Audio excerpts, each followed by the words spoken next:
user, this user, this user, this user, this user, this user, this user, this user, this user, this user.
Hello, ladies and gentlemen.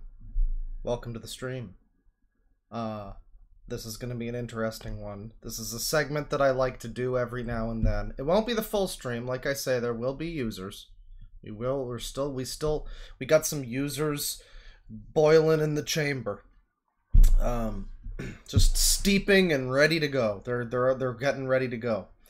But recently there was a release of a Final Fantasy VII Rebirth. It is the second part of the remake trilogy, and you know, a lot of people, mostly people like the remake, and mostly people are liking the second part here. There are changes though, and some people have some real problems with those. And some of the changes are maybe not all for the best. I don't know. I don't really remember fully what the exact course of events that happens in the original. So I'm going through this and I'm just kind of like, I'm pretty sure that this didn't happen. Hang on. Just kind of like, wait a second. Wait, there's going to be, I guess, there's some little spoilers. I'm going to try to keep it spoiler free for people, because I've been kind of fucking power gaming it. I'm, further into it now. I have more hours in it now than my entire FF7 playthrough, which isn't saying much because that game is actually fairly short, but also weirdly dense. That's a very strange game that is very short. Like, it's like 35 hours long. My playthrough was. I think I'm at like 36 now with Rebirth. It's like, the original's like weirdly short, but also fucking full of shit. Just filled with shit. Constantly filled with shit. Rebirth is similarly like, it's got too much going on and also not enough. I like it a lot. I think but it's not perfect. It's got some problems. So here's the thing, right? There's people in the chat that I saw that were saying, like, as an FF7 disliker, I'm excited to see where this goes.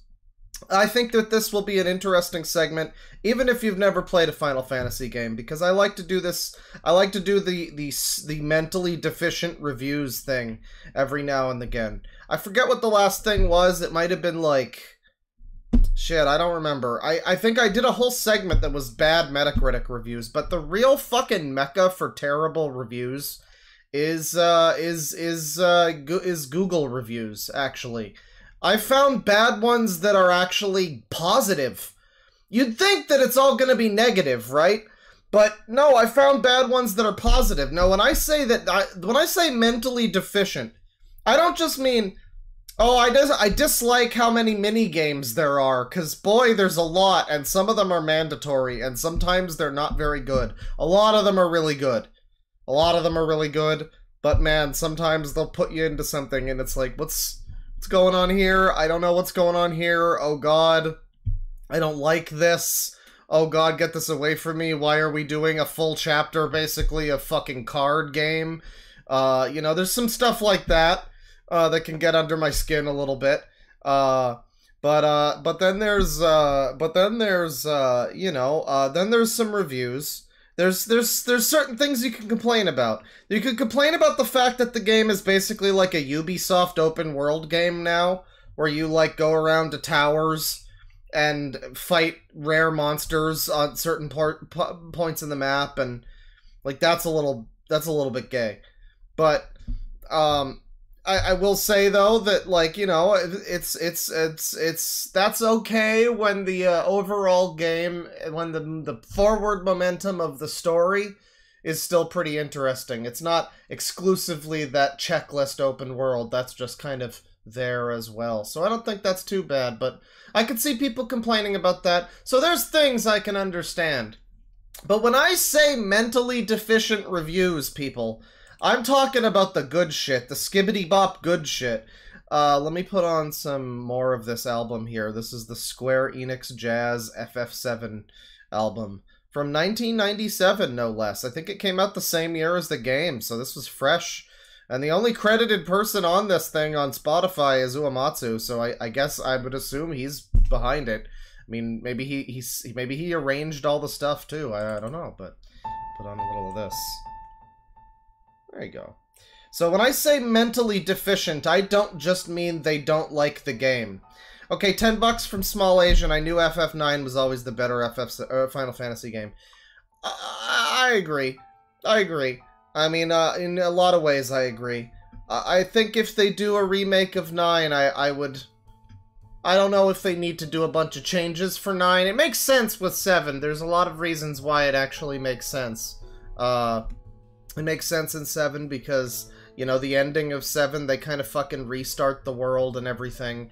For those that are unaware completely, the basic rundown is, and I don't mean of the original game, whatever, go read Wikipedia, but the basic rundown of the remake is, it's a remake of, the game Final Fantasy VII Remake is a remake of just the first 4 hours of the original, spread out into a full, I think my playthrough was like 30-something hours. It was like as long as my full playthrough of the original game. And it sounds like that's padding. Sounds like they padded it out a lot. And they do at parts, but a lot of it is justified padding, I'd say. There's a lot more depth that's granted to the city. The first 4 hours or so are spent in Midgar. It's this big, cool techno-future city. And in the remake, it's basically all just that part. But it also follows kind of the beats throughout the story, the same kind of beats and like feelings that you get at various moments throughout the full game. So it is kind of, in a way, a remake of the full game. And it has a final boss that's basically like a fucking final end Sephiroth thing. But the big important thing is, throughout the remake, there's a lot of changes and stuff that happen. It's not just an expanded version of the story. It turns out, spoilers everybody, it turns out, oh my god, random encounter, it turns out it's a sequel, everybody. It's not a fucking remake at all. It kinda is, because they remade the world, but it actually is a sequel. It's a follow-up to all of the other shit that happened on, like, a different timeline, and fucking... It makes sense because of the ending in the original, so it kind of does set that up. But I think it also sort of fucks over Dirge of Cerberus a little bit. I think that might still happen, actually. That might still happen. But also, who gives a shit about Dirge of Cerberus? Yeah, so it's a sequel, and a lot of people weren't happy with a lot of the weird changes that started occurring with plot ghosts and stuff.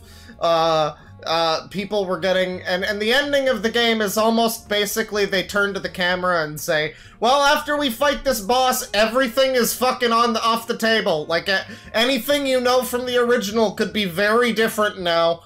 And, I will say, I mean, minor spoilers, I guess, just for an overall thing, you know, Rebirth. Everything that I've expected and remembered from this part of the game is there.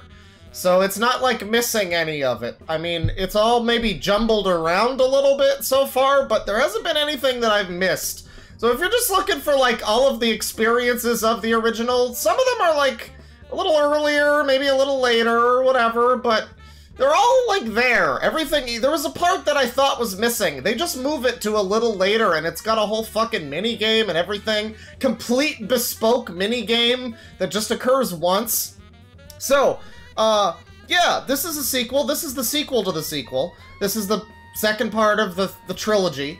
And, I'm really enjoying it so far. I don't know, a lot of people have called the original remake fan fiction. Not, I guess, knowing that, like, the majority of the team that made it is the same team that made the original, and, like, other people that... Some of them, like, I don't know, I think some of the people involved had lesser roles in it, in the original, like, I don't know, there was the one guy whose waifu is Lightning, from FF13, whose beauty is like a rose, and he hopes that you will see that. That's Motomu Toriyama. I think he was like a map designer or something on the original, and he's in more of a role on Remake and Rebirth. So there's like, it's a lot of the same people involved, and even the people that aren't, it's like, I don't know, man, FF7 is not like, it's not like fucking gospel. I don't see why they can't fucking just make a sequel to it. A lot of people really push back to it, push back against it. One of the reviews, now again, I've been trying to get up to this, but I keep leading up to it. When I say mentally deficient, I mean people that have no fucking concept of, like, I don't know, I don't know, I think you'll see what I mean. It's not just about, like, I personally didn't jam with the game, or I think the story's a little stupid, or I don't like the changes that they added. It's like some stuff where I look at the review and I'm like, wow, you've got problems. You're probably a very deeply unpleasant person. That's what I mean by mentally deficient. So let's get into it here. I have a few saved that I saw the other night, which inspired this entire thing. Let me see here. Let me see here. This is the first one that I have saved. What is this? What is this? Let me make sure I can... Hang on. Okay, yes. So this is from a few days ago. It's from a few days ago. This is a good one. This is a good starter. Hang on, no, I think I want to start with the one that's positive. Let me see here. Okay, that one's funny. Hang on. That one's funny and bad and stupid. And negative. That one's also negative. For weird reasons. That one's negative. For somewhat justifiable reasons. And then that's this one. Oh, this one's good. Okay. I'm very excited about this one. Hang on. Hang on. So this is from Diamond's Dew. And this is a positive review, everybody. I'm happy to bring... This is the first one I'm bringing to you. It's positive. We're gonna start this off on the right foot. Stay paused, everyone. Here's a positive review for FF7 Rebirth. Another wonderful game and continuation of first game, but a lot more content and give the players what they want, which are no ugly woman, no gayness, and no talk about your color. Just pure good storytelling and fun things to do and fan services. Only cons is stuck on 60 performance, not 120 on new-gen console. And still no jump button, that's just personal preference. Overall solid 9 out of 10. When it comes to PC, is be 10 out of 10 with option 120 unlock. Now, okay, maybe English isn't their first language, but just with option 120 unlock, that's really good. I like that. No ugly women, no gayness, and no talk about your color. Well, it's you are color. So maybe it's like Dagoth I don't know. Let me see here. So next up we have, these are just the ones that I had saved already. I gotta go scour for new ones in a moment here. Let's see here. I've had enough of Nomura's cynical, lazy writing for one lifetime. So much more than enough. So many people did an incredible job holding up their end of this project, but the juvenile, overly and boringly twisty plot populated with fate ghosts is so bad. They're not in this one. What is he talking about? Those aren't even in this game. They killed them at the end of the first one. I think this guy literally didn't play it. The end of the first game, they kill the fate ghosts, and that's the whole thing. They're dead now, so now the fate ghosts aren't around, so now things are gonna change. That's like the point of the ending. So I literally don't think he played it. Sorry, she maybe Sariana. There we go. So bad though. These remakes seek to fix what was never broken, but I don't know that it's fixing it. The original is still on, like, every console now. You can still play it. It's still good. You should play it. It's the first FF7 game. It's the first in the series. You should play it. And then I guess get really high or drunk and watch Advent Children. Because you kind of don't need to, but, you know, it's technically part of it, I guess. Let me see here. These remakes, yeah, their improvements only reveal that they don't understand or appreciate what made FF7 good in the first place. And what's funny about that is I've seen a few reviews saying that. I didn't save one that I saw before I started streaming, but there's one also that said it. And I don't understand that perspective because, like, a lot of people before the original came out, and especially now it's funny to look back on it, a lot of people were, like, weirdly convinced that they would never remake Final Fantasy VII in its original state, like, with its tone that it originally had. Because I guess Advent Children made everybody think that they were just gonna that movie from, like, fucking 20 years ago that nobody remembers. The Advent Children, I guess, made everybody, because it was more edgy and, like, you know, everybody was, like, kind of grim, dark, and depressed, and there wasn't any real fun life to it. You know, there was, like, wacky anime Kate Sith character, which is how it's pronounced now. Don't even jump down my throat with Ket Shi or whatever. He calls himself Kate Sith. Fuck off. But they have those characters and they're just, like, kind of there, just in the background, in this, like, miserable, depressing movie about, like, I don't know, gene AIDS or something? Genetic AIDS? Mimetic AIDS? Something like that. I don't remember what that movie's really about, but it doesn't matter. So everybody assumed that the original one, the remake, was not going to have, like, the same tone. But it super did, and it took a lot from Yakuza as well, so there's, like, a bunch of weird side content, which isn't quite handled as well as Yakuza. It kind of forces it into your face a little more, especially in this new one. But, you know, it's got the same, like, you know, wacky tone with, like, serious moments, you know, anime kind of melodrama and stuff. It's all there. All the goodness is there. And all the materia system is there and everything. And so when people are like, oh, they didn't get what made the original good, I really don't know if I understand it, because, like, if it had come out and it was, like, all grim edginess and they missed the tone of the original and it wasn't fun and it didn't have wacky moments like Cloud and Drag or whatever, like, yeah, okay, fine, that would be fair, but, I mean, unless it means, like, missing the fucking point of the original, like, the thematic shit, I don't know, man, there's some real fucking powerful moments in this new one. I don't know if it's exactly the same moments that hit the same way, but, like, the part at the beginning, I mean, minor spoilers, it was in the demo and everything, but the part at the beginning, it's the Nibelheim sequence. It's the part with Sephiroth where he goes, well, he breaks bad a little bit. And it's basically, like, the closest I've ever seen a fucking AAA fantasy video game come to, like, essentially, like, what happens when your friend decides to become, like, Elliot Rodger. Like, oh god, we all kind of knew that something was a little off with him, but now he's muttering about Mother, and he keeps looking up at the fucking mountains, and he's getting weird. He won't come out of the basement, he's getting weird. And that's like in the first hour or something, and it's really fucking heavy stuff. And then the stuff that I'm currently embroiled in, which is no spoilers, but it's the part in the original with, Barrett's former buddy Dine, and the stuff after the gold saucer, and I guess maybe that was before. That might be minor spoilers, but I don't know. It's the really quality stuff that just makes you like, wow, this is basically the entire game is just the story of, like, fucking inequity and, like, just people living sometimes almost literally under the thumb of this giant evil corporation.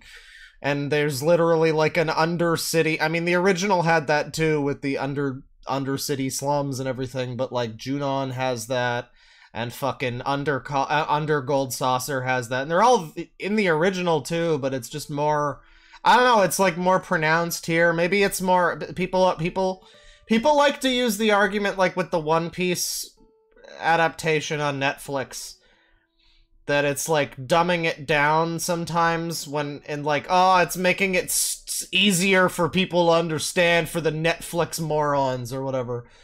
Which is, like, I don't know, man, FF7 is kind of... It's not the...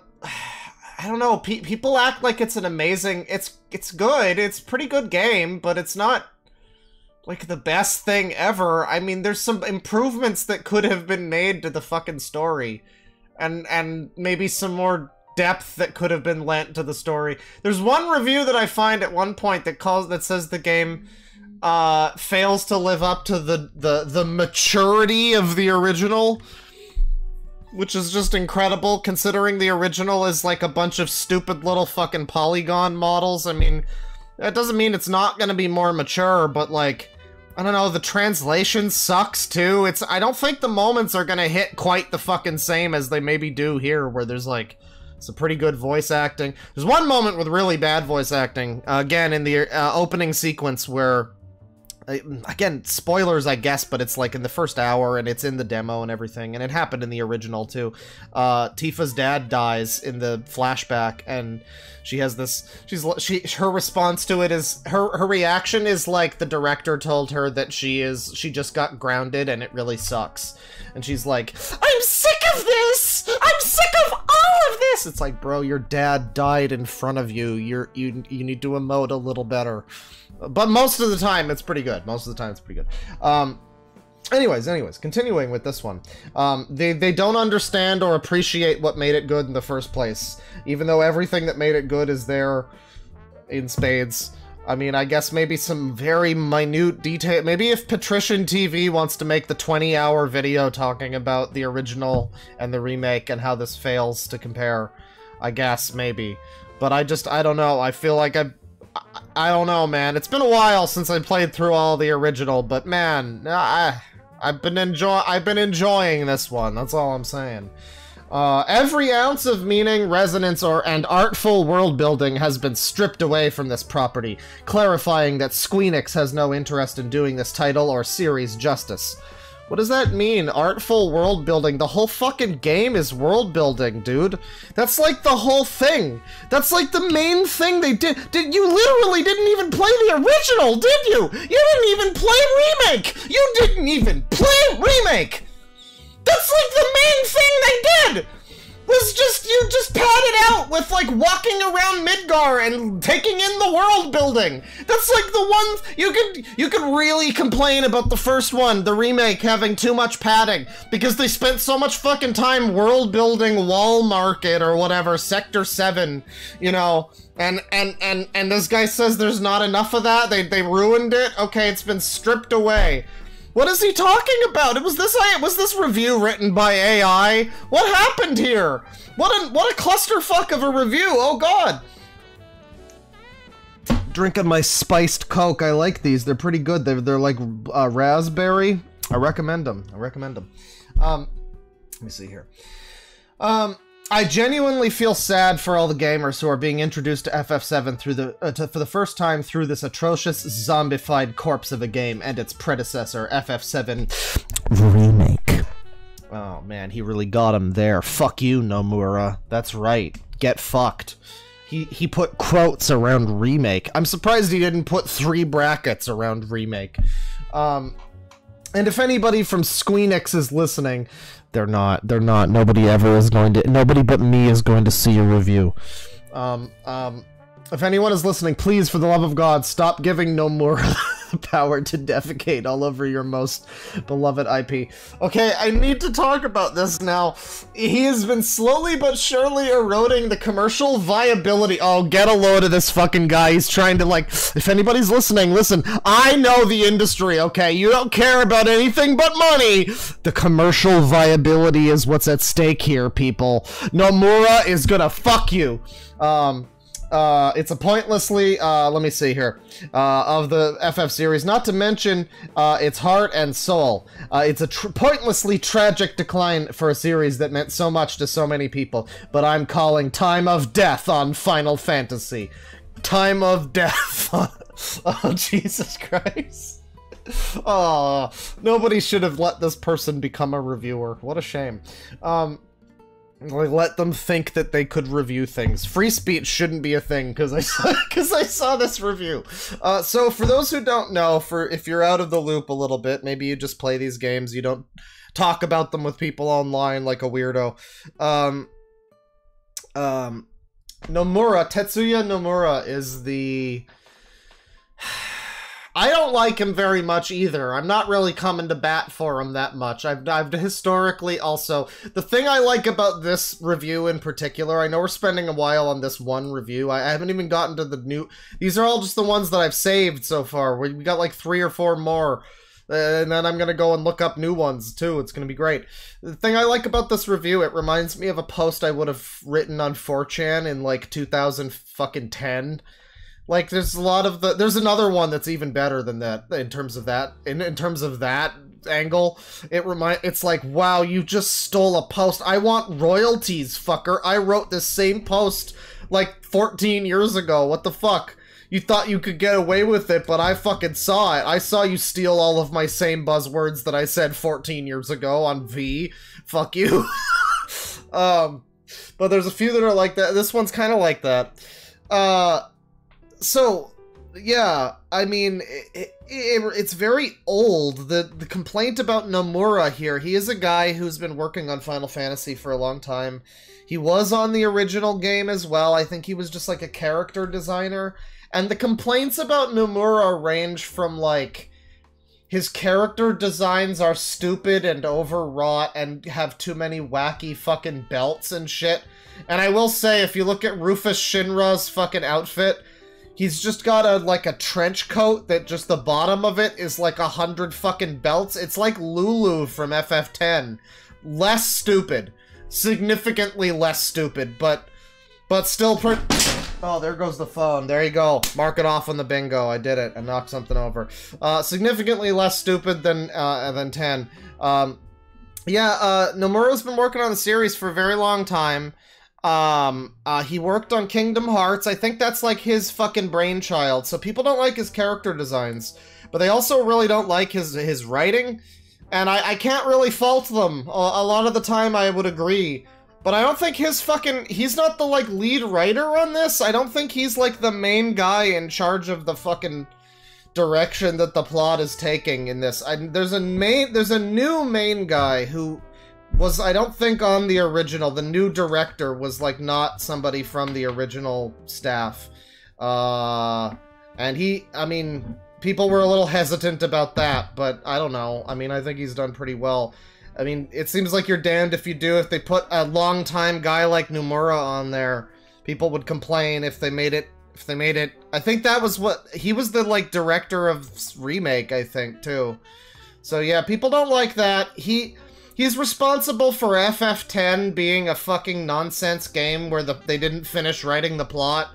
So it just kind of ends and it's up to your interpretation, man, or whatever the fuck. And a bunch of it is just stupid garbage where, like, characters are dreams or something. Collective shared dreams that the whole party has. Just a bunch of stupid fucking garbage. Kingdom Hearts is, of course, the classic for that.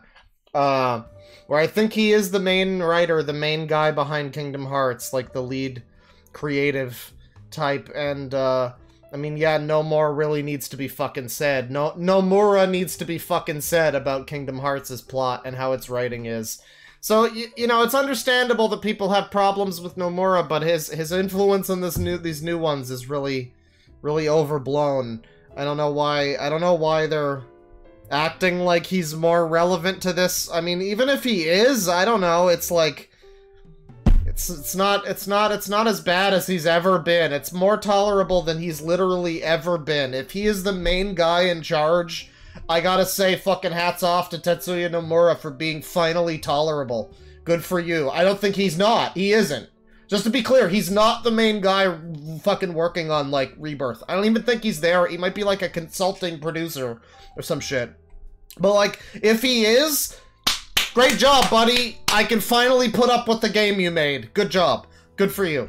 I don't think he is, though. So, I mean, this is a very weird review. So that's another one. I like that review. That's another great review. Hang on. We got some more bangers here. Let's see this one here. Quite a lot of... Oh, this is a great one. This is one of my favorites. This is very 2010 4chan DeadwingDork. Quite a lot of 5-star bot reviews for a game that just came out, and so far is honestly boring trash, poor graphical optimization, clunky and uninspired repetitive combat, and predictable childish storytelling. Wow. Wow. You know... I mean, this one's not even... I don't have any arguments for this. I mean, I guess it's just your opinion, man, I guess. But I just love the fact that it is so buzzword-filled. You just seem like a very unpleasant person. I don't know. You just... I hope you... I've been there. I've been there. I know what it's like. I know what it's like. You know, someday maybe you'll get laid and, you know, I mean, everything will be up from there, I guess. I don't know, but, like... I've been there. I've been in the position of spouting off buzzwords and talking about how Nintendo is for babies or whatever. I've been there. But the bot comments, people who disagree with me are bots. Russian bots hacking Final Fantasy. Let's see here. This one's a little closer to fair, but still not really. How did they think releasing this game in this state was okay? The graphics are abysmal. Blurry, pixelated, hot mess. Looks like playing a Switch game on the PS5. There just isn't an excuse for this kind of sloppiness. I'm sorry, we listened to this one already. Boop. Story is awesome so far. Characters are great, but man, the game looks awful. And how are we still only getting 30 frames in graphics mode? Such a disappointment from Square Enix. Well, I mean... There's definitely some parts of the game that don't look that fucking great. I mean, I'm not gonna argue with that too much. There's parts of the game that just do not look that great. There's, certain parts where it's like... So, it's this weird paradox. It's like the Uncanny Valley or something. It's this paradox where now games are getting so much more detailed, but they can't be 100% detailed all the time. You're playing this PS5 game, it's on graphics mode, and everything overall looks great. You know, the lighting, everything looks great. Certain scenes, there is some really fucking skibbity lighting, though. There are some scenes where you're like in an elevator or something, and the lighting will pass over, and it's like the Seinfeld episode with the Two-Face lady. It's ridiculous. But overall, generally, the game looks great. And then every now and then you'll look at like a fucking vending machine or something, and it will just be this hideous, like, it looks like PS2 textures. It's horrible. It's just horrible. And so it's like they want everything to be more detailed, and big picture it is, yeah, but then when you know, when you do start to look at the details, they can't be 100% all the time. And then sometimes there's stuff that's just really blatant. There's like mountain textures that are really fucked up in some parts. There's a few things like Under Junon had some weird fucking texture problems. It was like playing Arkham City on the PS3 with like the Unreal Engine pop in or whatever. The texture, you know, they would be blurry for a second, and then they'd come in, and then the camera would cut to another shot, and then the textures would be blurry in that shot and take a second to load in, that kind of thing. There's some moments with that. I was playing it on performance mode though, which increases the frame rate at the cost of the performance, or the... what is it? Yeah, at the cost of the graphical fidelity or whatever. So better performance, better ingredients, better pizza, Papa John's. And you know, since just switching to graphics mode, this guy's complaining about how it's only 30 FPS. I mean, I guess I guess that's fair. I don't know. It's a pretty big old game. I mean, it's kind of asking a lot of the poor PS5 to do better than what it's able to do. I mean, it is in the end, it's in the declining years of its life cycle, having just come out 2 years ago or something. Yeah, so that's this review. I mean, this one's a little closer to fair. I still don't think it's not like a Switch. It definitely doesn't look like a Switch game, but it's a little closer to fair. What about? Let me see this one. John Chacon here. This sucks. Now, this one's the one that I think is the closest to being valid of the ones that I saved. Let me see. John Chacon, this sucks. Why work hard to get 100%? Oh god, what happened? Why work hard to get 100% and level up to 70 in the remake, only to start at level 15 with none of the gear you got from Rebirth? I think he means from remake. I won't be buying the third one. I'm a huge fan of the original, one of the best RPG games ever. Role-playing games. And Square Enix turned this into a cash grab by making it 3 separate games. They did to FF7 what Disney did to Star Wars.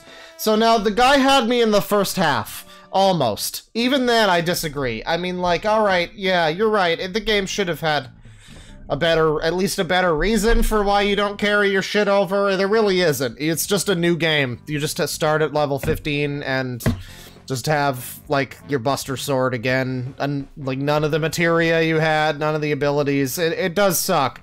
It would have been nice to have, like, a linked New Game Plus mode kind of deal. Like I think Mass Effect did something like that. Maybe once all 3 are out, they might do something like that, but I don't know. I mean, it's not a deal breaker for me. I haven't played the fucking game all the way through since it came out, so, like, I don't know.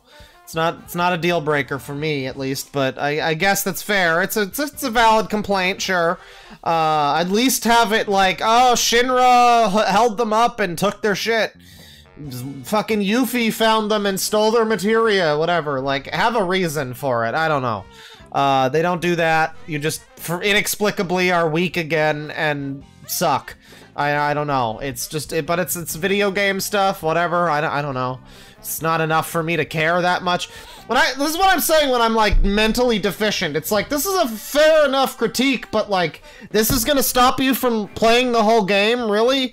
This entire game that has hundreds of hours of content and really cool, like, dance sequences and fucking hundreds of music tracks that are all great, and some of them are brand new and are really fucking great. And all the remixes are good, and there's tons of really fun fucking mini-games and interesting new fucking systems that are just oozing out of every fucking location in the fucking map, and you're really gonna not play it because you get the Buster Sword at the beginning. Well, I guess that's fucking... That's what I'm saying. You seem like a very unpleasant person. I'm just saying. That seems like a very deeply unpleasant thing for you to say. You seem like a fucker. You seem like a real fucker. That's all. I mean, but then that's the most agreeable part of the fucking review. Because then it gets on to, like... Then it gets on to, they turned it into a cash grab by making it 3 separate games. And people don't fucking understand, and I was gonna mention this earlier, when I mentioned the One Piece adaptation on Netflix. People don't fucking understand, and I think it's fair, I guess, maybe, that they don't fully get it, because it is a little bit of a fucking abstract concept, if you think about it. They don't really get what FF7 Remake is, in a lot of ways. It is more or less a fucking adaptation of itself. It's like if you adapted a fucking novel to a video game, but just, you know, or like a movie to a video game. It's like FF7 the movie, the game. You know, that's kind of what it is. There's changes. You know, it really is. It's like Spider-Man the movie, the game on the PlayStation 2, where it's like, hey, Shocker's here now, go fight him. He wasn't in the movie, but he's here now. And there's some of that, you know, there's a bit of that here. But it's an adaptation. It's a broadening of what it was originally there. It's not meant to, like, replace it, as some people seem to think, because the original's still playable and everything, and it's, like, pretty important part of playing it, actually, because it's, you know, again, it's the first part in this series. But you know, it's not really doing that. It's just like adapting it and doing new stuff with it. And it's like, hey, remember this? What if we spent more time here? What if we did this fan servicey thing that, you know, might be kind of interesting, you know, stuff that people have theorized about, stuff that felt like, you know, there's the other review that I spent a long time on there from that, the very negative person. They were complaining that, like, this seems like it's trying to fix what the original did or something, like, fix the mistakes or something. And there's moments in this one where I'm like, okay, I think this didn't happen in the original. I don't remember what happened. So, okay, I mean, spoilers, everybody, spoilers. Close your fucking ears, but if you've played it or if you don't care, this is kind of, you know, next minute or whatever, there'll be spoilers. In Junon, during the segment in Junon, where you're doing the Rufus Shinra parade thing. I don't remember what happens in the original fully, but everybody splits up in Rebirth, and Cloud, I remember in the original that Cloud does the march thing on his own, though. And I don't know what happens with Tifa and Aerith, but they're with you in this fucking thing. So you get extra time with them. So you just get extra time to walk around Junon and hang out with Tifa and Aerith in stupid uniforms and world build Junon a little bit and see the way things are there and go to a bar and find a bunch of weird people with bald heads singing about shining their bald heads and how holy and beautiful and bright their bald heads are and how you can't be in the bar if you don't have a bald, shiny head. And none of the party members have a bald, shiny head, so none of them can go into the bar, sadly. So there's just, like, weird shit, like, you can do there. I think you could do that. I think there's something like that in the original as well. But I'm saying you get more time there. And, yeah, you know, it does that, where it's like, I don't remember what happens in the original, but, like, it couldn't have been anything that was more... It couldn't have been anything that was more fun than what they did in this. I don't know. I mean, like, I have the original, and the PS2, so I'm thinking of fucking booting that up. I think I made it most of the way through Midgar, if not all the way through it, last time I played it, so I might continue playing that and kind of go through that a little bit and be like, oh, they did this, oh, I see. You know, but, like, I don't know, man, like, complaining about, oh, they fixed the, they're trying to fix what wasn't broken. It's just stuff where I'm like, I don't know, they just had fun with it. What's the fucking problem? Go play the original. If you love... It's this weird thing where it's like, what's the problem here of them doing something new? You love the original, right? So everyone should play the original anyways, right? So what's the fucking problem? Go play the original and then also this exists. Either way, you people just wind up playing the original, right? So just go play the fucking original and then don't worry about the fact that this one has stuff in it that's different. Or embrace it. Some of it's good. Some of it is pretty good. And here's the thing. I can't complain too much about... Like, I can't argue too much with Final Fantasy people that are, like, mad. Or that are apprehensive or whatever. I can a little bit because they're retarded. But they're also not that retarded because Final Fantasy was in a pretty fucking bad state for a long time. You know, there was... drink some spice here. Yeah. There was FF13, which wasn't very good. There was the original FF14, which wasn't very good. 15 should have been a lot better and come out a lot sooner as versus 13, but then it just fucking didn't. And it came out like a decade later and was botched to hell and back, and it should have been way better than it was, and it's really sad that it wasn't as good as it should have been. You see the vision of what FF15 should have been, and man, it could have been like the best Final Fantasy, and they just completely fucked it. Just completely fucking top-down business decisions ruined FF15. It's such a shame. And then there were all these stupid little spin-offs and side projects, and most of them weren't good. A lot of FF spin-offs are good. I really like Crystal Chronicles, one of my favorite games. But a lot of the, you know, just like phone games and shit, and it was in a bad state for a while, and, you know, FF7 in particular had, like, Advent Children, which was fucking stupid, and a Dirge of Cerberus, which was fucking stupid, and it had, that wasn't the one that had Gact in it. Crisis Core was honestly the worst one. People stick up for it for some reason. I don't know what the this is my problem, is like the people that love this fucking series, apparently they're willing to be alright with Crisis Core, which is just like the worst. It's just awful. I mean, Dirge of Cerberus is like, I don't know, it's got a bunch of stupid shit in it, but I at least find the terrible PS2 third-person shooting kind of fun. But fucking Crisis Core, god, it ruins the plot of the original in incomprehensible ways, and that's all canon. That's all part of the actual fucking story. That's the fucking, that's the gospel that people are so fucking frightened that they're gonna fuck with, is this the fucking game with me, Gangaga, this fucking moron Zach Fair, who is, spoilers, spoilers, spoilers, spoilers, he's on the box art, spoilers, he's on the fucking box art, he's back. He's back in this one. He's on the box art, but he's back. So spoilers, but he's on the box art. Go fuck yourself.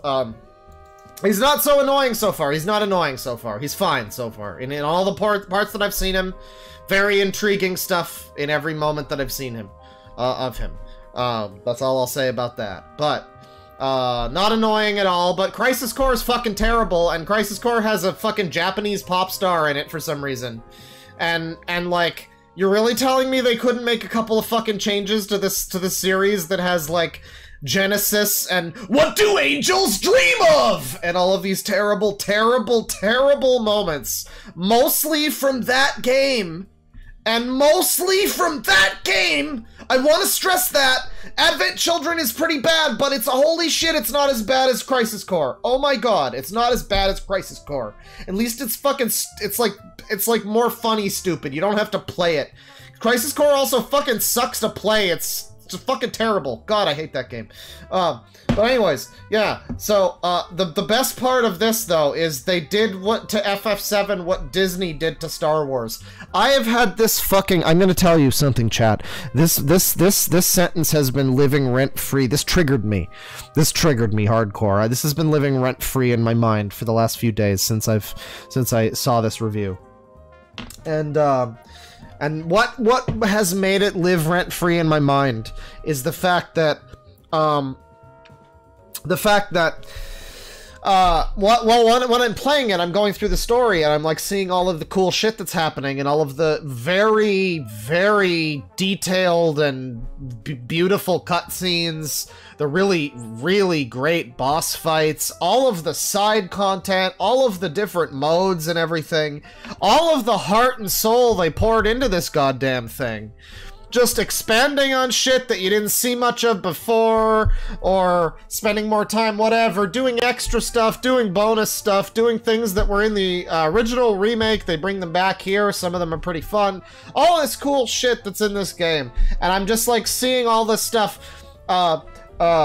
The last thing that happened was one of the most hype fucking moments in the game, and all I'll say is it's the moment when you acquire the Cosmo Canyon buggy thing that you drive around in.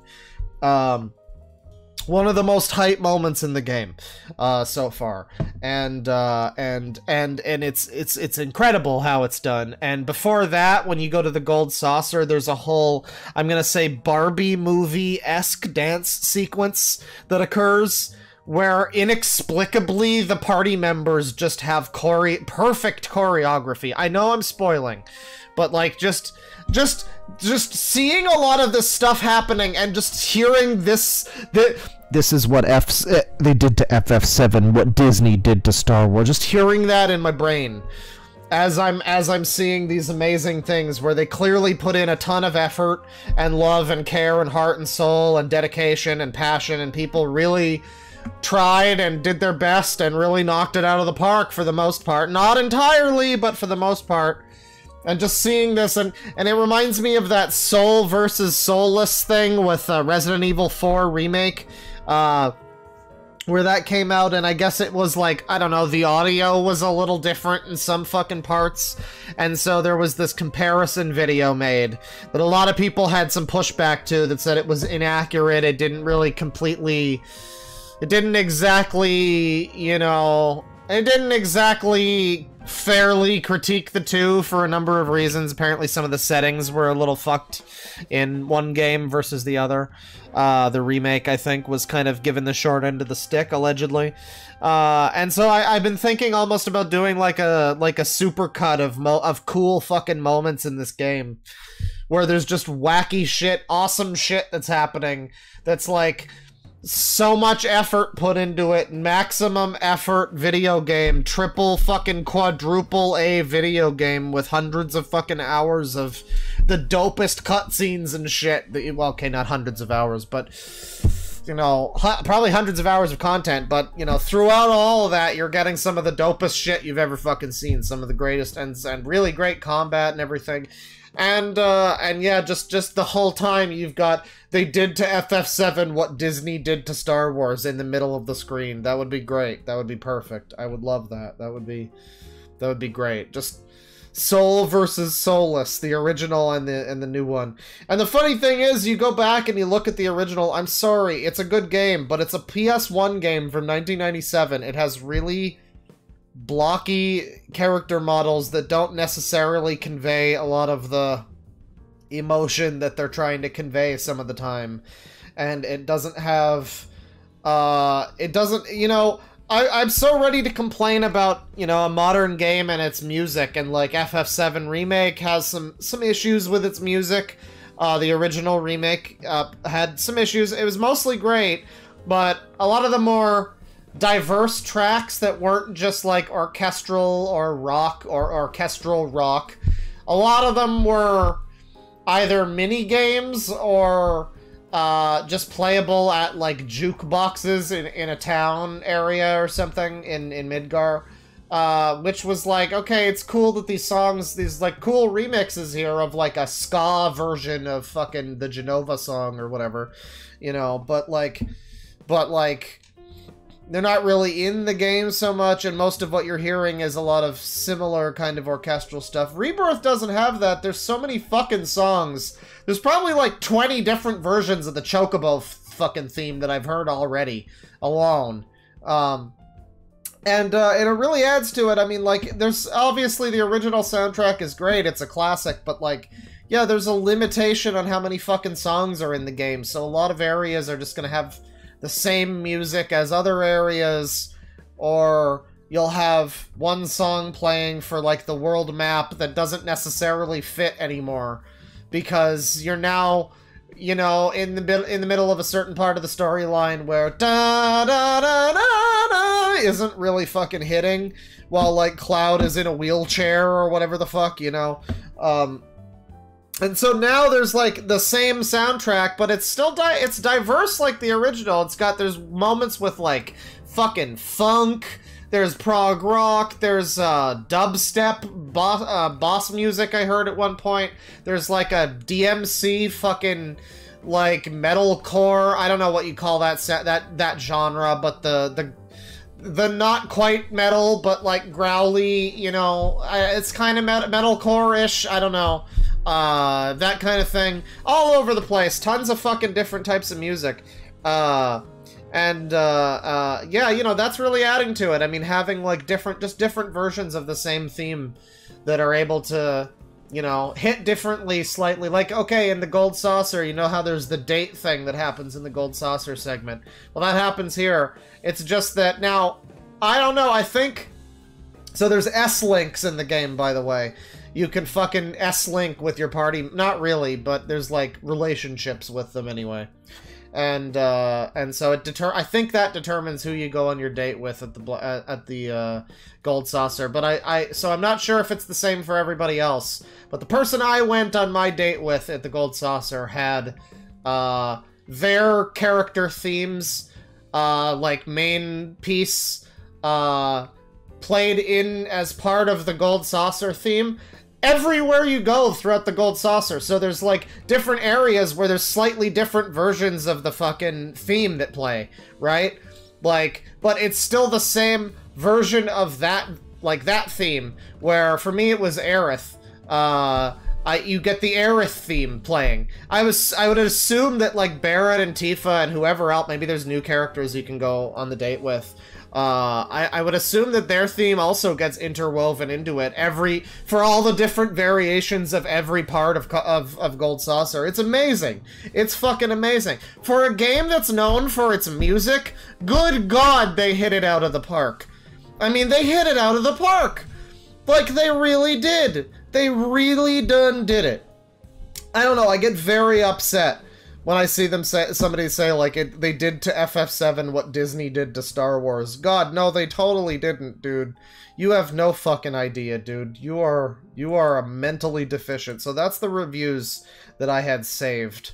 And now we're going to turn to Google here. Trusty Google reviews. If you ever want quality reviews, and I mean quality with a capital Q, you go to Google reviews. That's where you get the best possible reviews. Some of them are fine, but a lot of them, seemingly even more so than Metacritic, are like written by English as my fifth language type of people. I mean, that's such a funny thing to say, English is my fifth language, but it's like, I don't know how funny it actually is. That's up to you to decide, really. I don't know. It's moderately funny. But that implies a level of intelligence where you're learning 5 different fucking languages. No, this is the English as my no language, some of these fucking reviews. People just never even fucking learn to speak English, and they just smash the keyboard and these reviews come out. So we got some positive ones. There's some positive ones. And a lot of them are, you know, just kind of your standard. A lot of these are like, the overwhelming vibe is casual. As much shit as I give to the person talking like they're from V from 10 years ago, 14 years ago, a lot of the people on Google reviews are very casual, it seems. So you get a lot of people who are like, my husband is playing it and I think it looks groovy. Or, you know, I never played it, but it's big and the bosses are cool, you know. Which, there's nothing wrong with that necessarily. But it's just notable that it's not necessarily a lot of people who are like huge support. Some of them are. Some of them are like, I played the original and this is great. But a lot of them are weirdly kind of, I don't know, out of the loop in a way. So you really get some of the best people here. Let's see. So we got a good one that's 10 hours in, Game of the Year worthy, and it's a masterpiece. Takes everything from the original and twists it into a new reimagining of the same events. Let me see here. We got that Sariana person again with their negative review. And here we have a good one. Here we have a really good one. This is from Dwight Schrute. And it's written by someone, and like the review that this person who chooses to call themselves Dwight Schrute is it's interesting because it seems very fitting for that character, from what I know of that character. Let me show this here. This is on Google reviews once again, and from Dwight Schrute. Like what many have said, the writers failed to understand what made FF7 such a great game.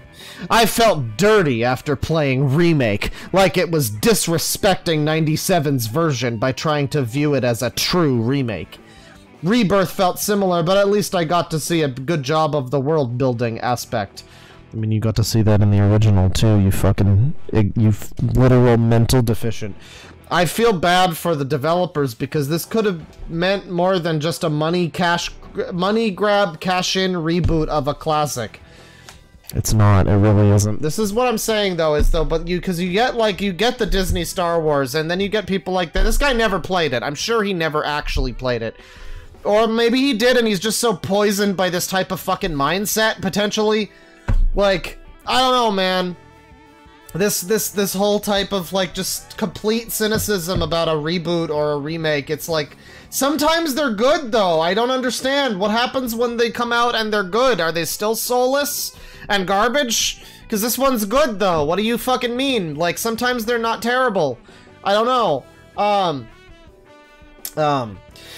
Why did they have to change so much? At least leave their personalities out of it. Change the combat, but why take death out and replace it with multiverse BS? It's not a remake anymore. It's a B-list imitation at best.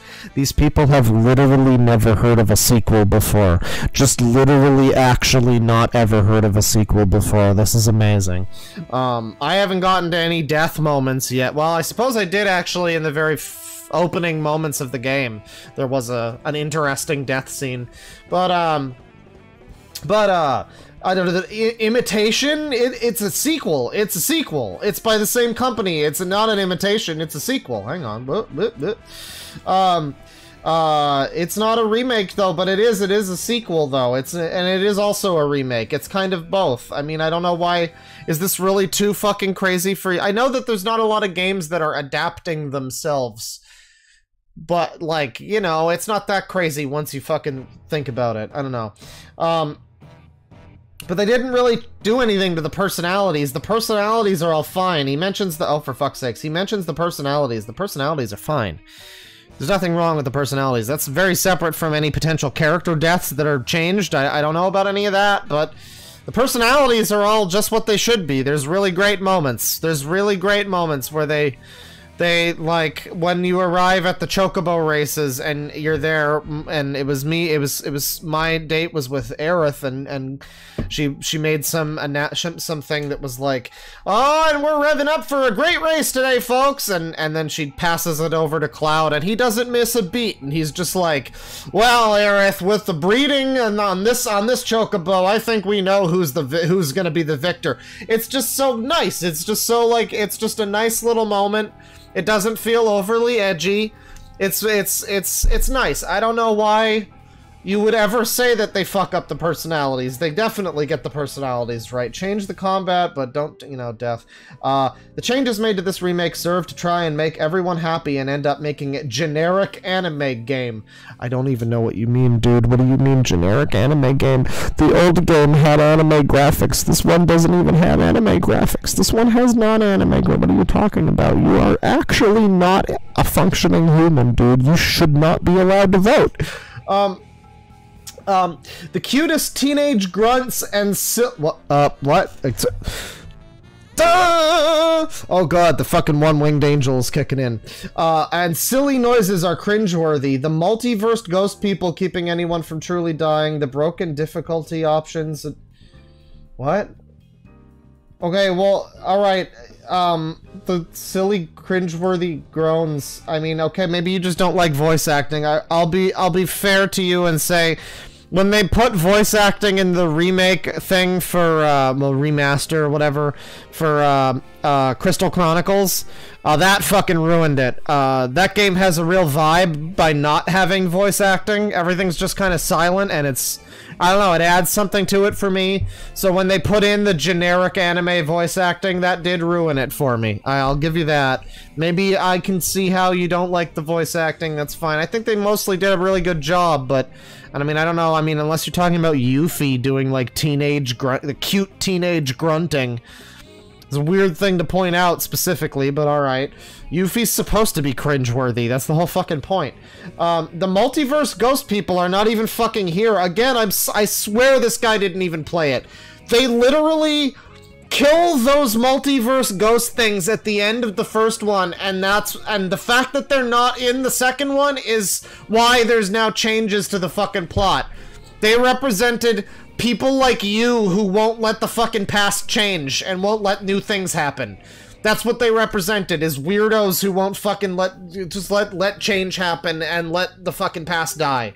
Not even die, but just like let things evolve and let new things fucking happen and don't stick to the same fucking, you know, there's like a thematic thing there, you know? And, you are, I guess the guy's right to point out the plot ghosts, because you are the plot ghosts we made along the way. That's what you're the plot ghosts. So, and then complaining about hard mode and stuff, I don't know. Well, actually, this is not true. This is not true. This is also not true. The broken difficulty options choose between autopilot or increasing the health bars of enemies. So, I mean, unless that is talking about, like, the basic baby easy mode, which, okay, autopilot.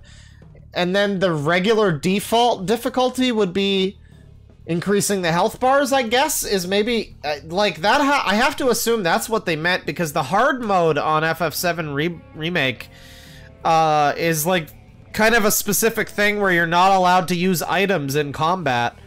So, it's pretty different. There's a lot of times where you're not able to fucking heal or revive your fucking party members because you can't use items in combat and in hard mode. So it's not even this minor thing about the difficulty options is also kind of wrong, unless I'm mistaking which difficulties he's talking about. The combat mechanic is decent compared to Remake. Graphics and world are about the only reason to revisit this game. I enjoy seeing the world come to life from what I've played in polygons so many times prior, but the cringe changes and silly writing makes it feel more like a Persona game than the mature game from '97. Okay, so first of all, Persona 5 is 100 times more mature than Final Fantasy 7. Don't even fucking get me started. And that's probably the least mature of all three of the modern Persona games. Don't even fucking start.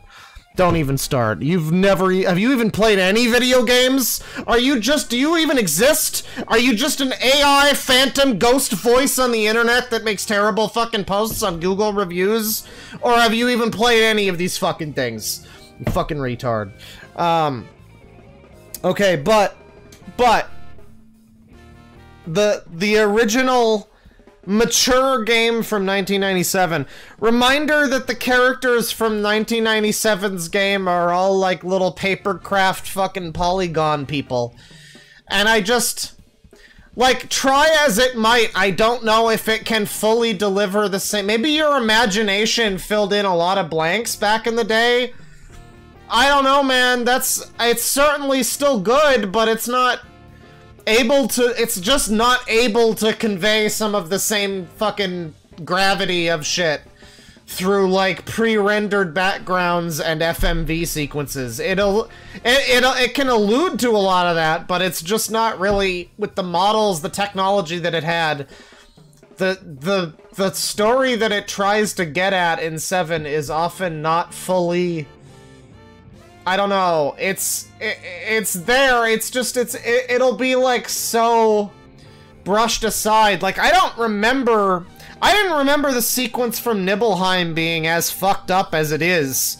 I mean, and it is in the original. It's still what happens in Rebirth. It's Sephiroth goes crazy and fucking kills everybody and then goes to the reactor and yada yada yada. Again, there's not spoilers. It's in like the first hour or something. Don't worry about it. Just play the game. Don't worry so much about spoilers. It'll be fine. You'll be fine. You'll survive. But yeah, you know, I mean, like, I don't know. Everything goes by so quickly in the original, and again, it just has like 2 or 3 songs in any given scene that'll play, and they're always the same exact sound font and everything. And they're good songs, but you know, they wear on you a little bit. And I don't know, in FF7 Remake and Rebirth, you get, like, the same moments, but with more, you know, subtleties and more, I don't know, all of that. I don't see...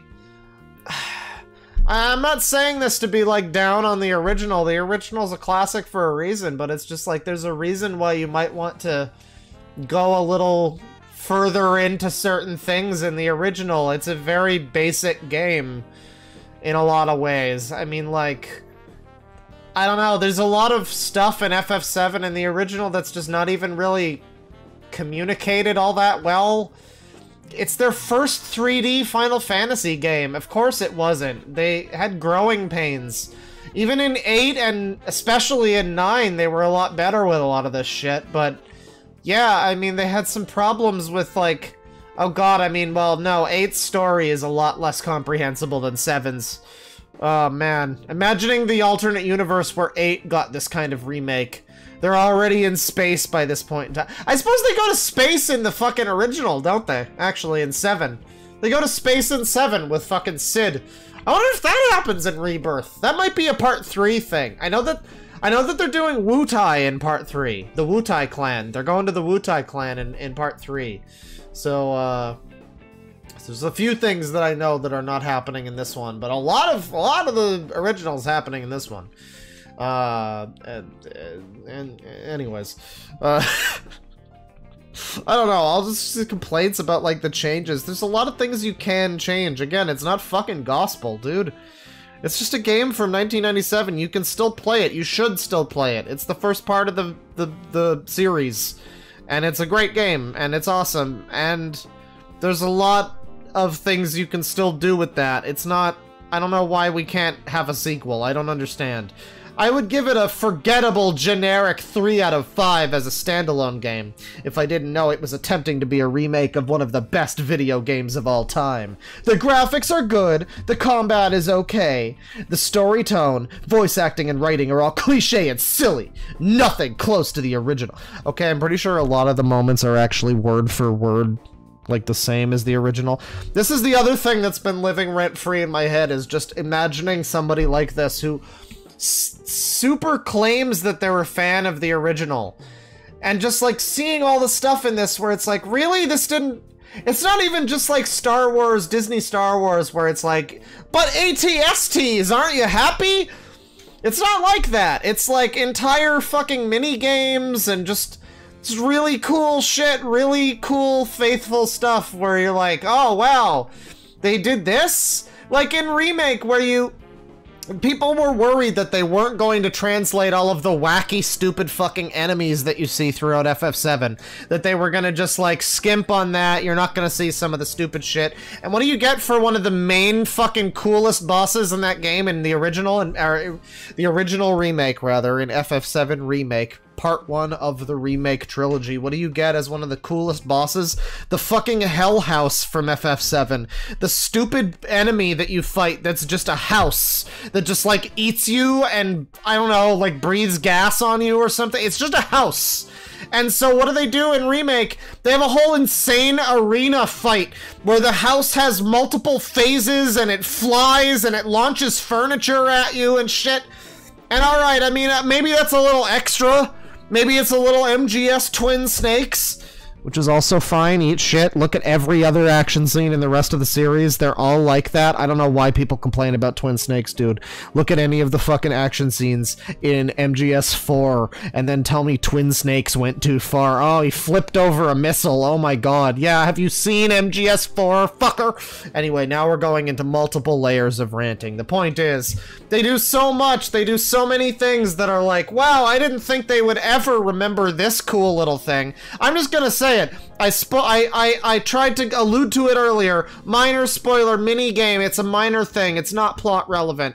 I got to a part in Under Junon where you fight an enemy, and I was at this point, I don't remember the exact sequence of things. I remember there's a part where a girl is in trouble and you have to fight an enemy, and then there's a part where you bounce on a dolphin to get up to like a security area that gets you up to the upper city, out of the slums, the fisherman slums or whatever. And it's this whole little stupid mini game in the original where you have to like time your jump to jump and bounce off of a dolphin who's also doing a jump at the same time, and then you do like an anime flip and land on the thing. And in Rebirth, they get to this part and there's a fight, and I'm like, so the dolphin shows up as part of like a cutscene and everything, and I'm like, oh, I guess they cut out the part where you jump on the dolphin. That's a shame, because I specifically remember that because I had trouble with that mini game when I was first playing it, and I was like, how do you do the dolphin fight? I don't understand. How do you do the dolphin jump? I don't get the timing on this. Oh, what the hell? In this one, I was like, oh, they're not gonna do it, I guess. They just have the dolphin as part of the cutscene or whatever. No, it turns out there's an entire mini game where you race around a little course to build up speed and pick up power-ups and stuff. And then you jump off and you do this whole fucking thing, and you do a cool move where the dolphin does like a... It's great. It's great. It's awesome. It's really cool. And to just imagine somebody claiming that they like the original and then just seeing something like that and they're just like, duh, Disney remake garbage. Like, man, you are just a miserable human being. I'm sorry. You seem like a really like, you seem like a really lame person. You seem like you suck. I'm sorry, you just seem like an asshole. Yes, it sounds like a harsh review, but you had one job and perfect source material. It's not perfect. It is not perfect. Holy shit, people. It is not perfect. FF7 is basically, what if we make FF6, but it's 3D now? That's what FF7 is. It's not perfect. Let's be fucking real with ourselves here, people. It's not perfect. It's slightly different FF6. It's not perfect. Fuck off. Why the fuck take artistic liberties and ruin your one shot to remake the game in all its original glory? It would serve better as a cartoon anime short series. Why couldn't I have more of the thing I already know? I don't want things that are new. I want exclusively the thing I already know. And again, it's this paradox of like, okay, so the original thing that you love so much is so important, right? So like, okay, so what's the fucking problem? So people should still also play that. Why is what's with this defensive, like, I don't get this, like, oh, they're coming for our FF7. They're taking everything I hold dear. Like, dude, I don't know, man. I mean, it's still there. I have it on my Switch. It's on Steam, it's on PS4. I mean, you can still fucking play the original FF7 on a lot of platforms. I don't know why they're like acting this. It's almost like the type of thing you get from like the people that are, you know, they're coming for the white race. Like, what the fuck? You know, like, I don't know, man. You still play. This seems like weirdly conspiratorial, or like, I don't know. You could just play the original, man. At worst, what this does, the worst remake like this, like the Wheel of Time show, right? You know, the worst adaptation or remake is still going to get people to go check out the original thing. So, I mean, I guess, yeah, all this person wants is just to experience the same thing again, but it would still be a complaint. It would still be, but it looks different, and Barrett's outfit is different, and the combat isn't the same. I mean, the original remake, the big complaint with that was that it wasn't turn-based anymore. Even though it kinda is, it still kinda is. It's like turn-based, it's like Baldur's Gate or something. It's real-time with pause, is basically what it is. And people were really up in arms about that, so I mean, no matter what they did, short of just a full, like, remaster, which is already out, I mean, you're never gonna please everybody, but then that just leaves me with this thing where I'm left to be like, okay, but what would please those people? Like, I don't get this. What would fucking please these people? Because if it was entirely the same, it would be still different a little bit. I mean, there's no way to make it entirely the same unless, and I wouldn't want it to be entirely the same. It would be weird and jarring if FF7 Remake was just a complete graphical swap of the original game. Pacing and combat and everything all the same, all presented in the same way with text boxes and no dialogue. And it's just like HD PS5 character designs and shit. And like, that would be so incredibly bizarre, and that seems to be what these people want. I don't know, I don't know what game exists that would be like that, that would just be like a weird relic of the ancient 90s. Just, we're making a PS5 game, but we're not gonna take advantage of the hardware we're on, so we're just gonna make it like what, you wanted FF7 Remake to be a 35, like, again, my original playthrough of FF7, the original game, was around 35, 36 hours, something like that. I think it was 36 hours. So I guess they wanted, instead of 3 entire games with these characters where you get to see a bunch of cool stuff and do a bunch of cool things and, you know, all that, they just wanted one game that was like 35 hours again. That was about the same length and had all the same content. I just don't understand why that's better. Just like a complete bare bones, cheap ass remake where they do nothing different. That would be such a shame. God, I really hope nobody at Square Enix fucking sees this and takes the wrong lesson. And then they make Chrono Trigger remake. And, like, okay, yeah, maybe they could do Chrono Trigger remake and not change the plot or anything, not change anything. Sure, I'm down for a faithful remake. But, like, faithful doesn't mean 100% faithful. I would be also down with having, like, an extended, cool, wacky dance sequence at the Millennium Fair or whatever, you know what I mean? Like, if they did the same kind of shit with Chrono Trigger, and instead now it's like, oh no, you spend extra time in the future and maybe get to spend, you know, like, whatever. I would be super okay with that. Don't change the broad strokes or even the details of the story, but just spend a little extra time here and there, some side stuff. And I guess that would be terrible. Somebody like this would hate that too. It would be just give me Chrono Trigger again, but with better graphics. Or just with the same graphics. Just let me play the same game again with the same graphics and no upgrades or changes whatsoever. Let me be 7 again and play this game when I was a child when it came out, please. Dear God, please. So that's from Dwight Schrute. Oh man. Here's one from Brick Mantooth. Oh, and we got our boy Diamonds Dew here again with the no gayness and no ugly woman. But Brick Mantooth with another negative review. I'm sorry that I bought this expecting the story to have been ironed out from part 1. How they have taken the original, which was brilliantly written / laid out, and turned it into this lazily written nonsense. The stupid ghosts, how the main bad guy is in your face every step of the way, which defeats any build-up to the face-off. The way summons are discovered in a... Okay, that's fair, actually. That's really stupid. I don't like the summon thing either, actually. You just have to fight them with Chadley, the stupid little twink android guy. He just makes you, like, fight them in a VR thing, and then you get them. It's lame. It sucks. It's garbage. I agree with that. Just a few things that made the original amazing were stripped away.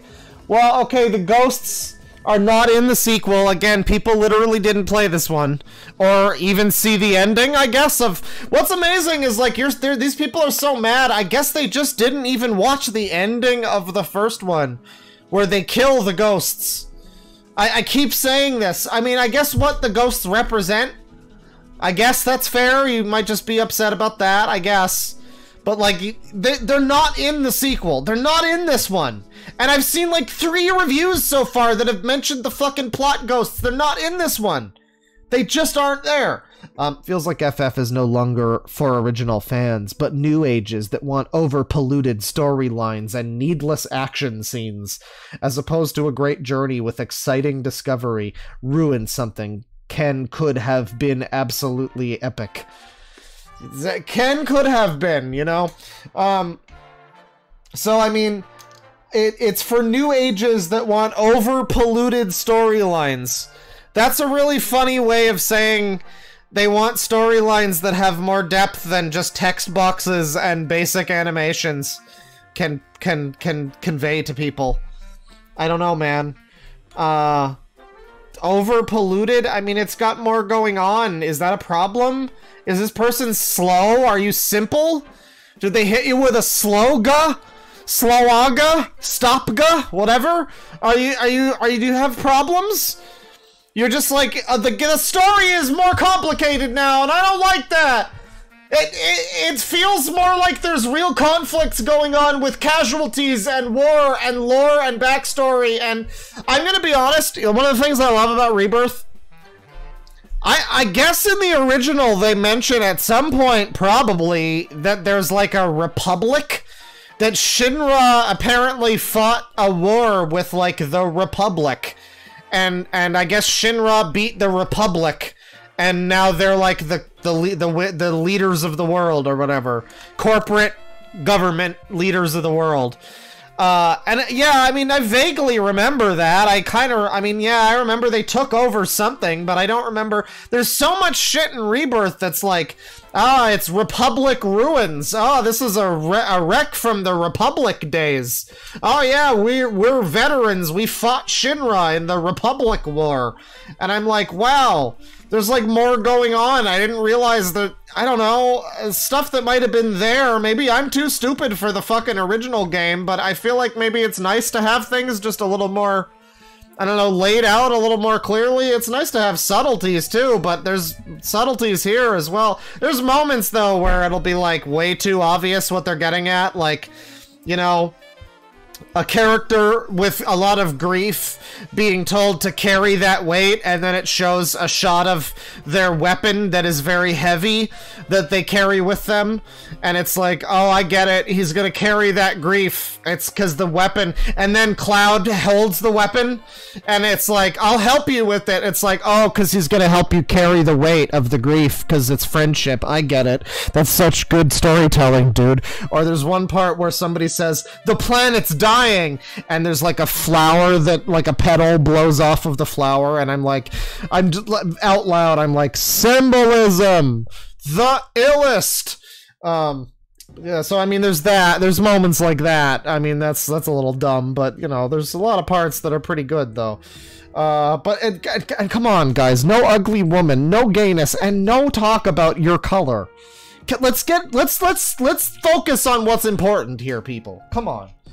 Alright, so that'll bring me to the end of the FF7 segment. Thank you for stopping by. We've read some fucking unhinged reviews, and again, when I say unhinged, it's okay if you don't like the remake or whatever. I'm listen, it's a AAA game. There's let me get into the parts that I don't like about the remake now. Let's get into some stuff, the remake and specifically Rebirth. So there's a bunch of shit in Rebirth where I'm left to be like, why is this even gameplay? Like, there's shit where I'm like, why do you have me walk up the stairs just to have a cutscene? Like, just have that be part of the cutscene. It's a classic, can't we just know they got there moment, sometimes. Or, like, can't we just know Cloud spun a fucking valve 3 times and then the storyline proceeded, instead of walking over to the valve and turning it by pressing the buttons 3 times? Is that necessary? It's not even a mini game. Sometimes it's just slowly walk around with a vacuum cleaner while it cleans up Mako energy so you can open a door. There's some really stupid shit. There's remake was criticized for having, the original part 1 of the remake was criticized for having tons of moments where you're sidling through like 2 walls, like a narrow passage, and it was kind of used to mask loading times. And nowadays, the new one, it's like it's on PS5, SSD loading times, so I guess it's just there for, like, you know, I mean, you don't get they're never large, they're never long moments when you're sidling through walls, but there's moments where you, like, crouch under something, and I'm like, okay, I guess it's fine, it's just like a second or 2 you're doing it, but I'm left like, why is this even here if this is not, I don't know, it's just a... Okay, a lot of people give Game Dude a lot of justifiable shit, but I think my favorite new quote is, "What a pointless inconvenience, hardly worth mentioning." I love that quote. There's so many times when I'm playing a game where I'll see some shit where I'm like, this is such a pointless inconvenience that's hardly even worth mentioning. Where it's like, you just put this in the game and it's like, it's barely even, I mean... It's like nothing. It's like barely even a thing. Why are we even discussing it? But it's annoying. It's a little bit annoying, though. What a pointless inconvenience. It serves no point other than being slightly inconveniencing. Just a slight minor, like, I hate shit like that in games. I love that quote from Game Dude. And especially when you're bothering Wario, that's a good Game Dude quote. So yeah, there's some things to not like about the reboot, the remake, whatever. The new ones.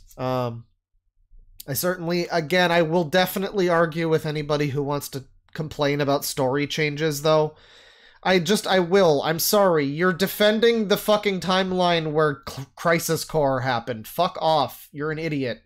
You're just a moron. Fuck off. No, I'm sorry. You know what? I'm gonna be a jerk. I'm gonna be a jerk here. I'm gonna make people mad at me. FF7 people or whatever. I don't care. Maybe I already did. I don't care. Fuck it. This fucking remake did need to fix problems. I'm sorry, it did. Because the original FF7 isn't the only fucking game in the series, is it? Because they ruined that fucking shit with, like, Dirge of Cerberus and Crisis Core and all this stupid garbage. And yes, frankly, the fucking plot of FF7 needed some cleaning up so that it wasn't a bunch of gacked "What Do Angels Dream Of" Genesis nonsense, where with like dumb apples and all the stupid fucking garbage that all of the expanded world of FF7 brought to the table. And so everybody was worried that the remake was going to be more of that. Well, it's not. It is actually fixing all of that. And now, and it's all part of it. You can still, I think the remake had like a bonus VR mode fight with one of the fucking final bosses or whatever from Dirge of Cerberus. So it's like, that's technically still a thing. Deep Ground was talked about in remake. So that technically all is still a part of this. It's just now being told in a way that's not insane and cringe and embarrassing. The idea of somebody reviewing FF7 Rebirth, Afterbirth, and complaining about cringe and embarrassing voice acting. Motherfucker, you have to also agree that the Crisis Core. Holy shit, Crisis Core. Jesus Christ, Crisis Core. Anyways, so that's the FF7 segment. It's okay. If you dislike the game, I can handle your opinion. Let's move on with some users here. I'm going to read some super chats. First, we got $2 from Random Red. Hey, Dork, when's your next DeviantArt stream? I don't know, maybe sometime soon. I keep saying that. But, you know, every time I want to do a stream, I'm like, what am I going to do? Users or anything else? Yeah, it's probably users. Even today, I mostly wanted to do the FF7 thing, but, yeah, you know, some users too. Why not? $5 from Jafer. It's people who are too emotionally attached to a character, like Dead Six with Rosalina, or whom hate the direction they took with the world building. I mean, the thing is, the direction they took is the same direction, though. I mean, it's basically the same direction. I guess I can understand if people just don't like the... I mean, again, spoilers for, like, the first... I don't know. I guess spoilers, it's technically not really revealed, and it's technically still hasn't been revealed, but it's heavily alluded to, but... Spoiler, yeah, multiverse shit is happening. And if you're not into that, I guess that's fair. I mean, Everything Everywhere All at Once was multiverse shit, and it was very good, so I think it's I've always digged on multiverses. I always have. Ever since I watched Fringe, that's always been a thing back in like 2008. That's always been a thing I liked. So, I'm cool with it when it's done well, but I can also see why maybe some people would be turned off by that, I guess. But I don't know, man. The world building is basically the same. I was saying earlier, like, there's stuff in the original that's definitely thematically a thing in the original, but, like, it's definitely more, I don't know, brought to the centerfold here, or the centerfold, brought to the, you know, center stage here. It's made more, given more gravity, some of the stuff, like why Yuffie is even part of the fucking team. Like, why... Because in the original, Yuffie is just a character who you can bump into as an encounter on the world map, and you can, like... If you answer the right questions, or, like, say the right things in dialogue, she'll join your party, and then at a certain point, she steals all of your fucking materia, because she's a bitch. But then she's a good-hearted bitch, and she gives it back, and you help her. And in this one, like, I don't know, that's given more reason for her even being part of it. There was the whole DLC for Remake where you play as her, and set up why she's involved. But even outside of the stuff that happened with that, Intergrade, you know, she just talks about, like, how Shinra fucked up her home, and, you know, the old people that are in charge in Wutai eventually had to, like, settle and take a peace treaty, even though they had been just fucked over completely. And the young people all just want to fight, and they don't want to, they want to resist. And I'm just over here like, wow, so we've got, like, mass shootings. I mean, fuck. Some shit happens at Gold Saucer, too. No spoilers, but there's some shit that happens that is also, like, a little bit on the nose as far as that goes. But then, so there's that, and then there's, like, shit that I'm just like, wow, so Yuffie is, like, a Palestinian fucking, like... It's not exactly the same, but there's just a lot of shit in this game where I'm like, well, it's really interesting that this came out now.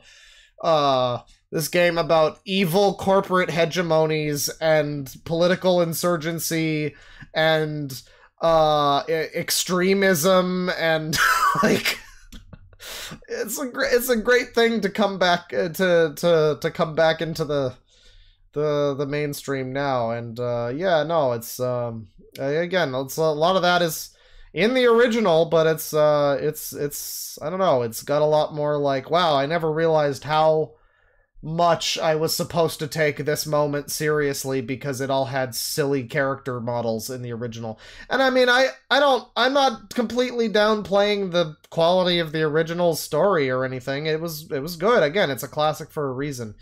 But I'm just saying there is a certain degree where at a certain point basic character models like that and text boxes and having like a limited number of songs that don't have very expressive, you know, like the soundtrack for the original is great, but like, you know, you can't do what the remakes are doing where you have, you know, a version of the fight theme that also interweaves fucking the calm theme or whatever other, you know, thing like that, you know, and that's great. That's a really cool new thing that you can do with the benefit of modern technology, you know, and that's part of the world building too. I think it adds to it a lot.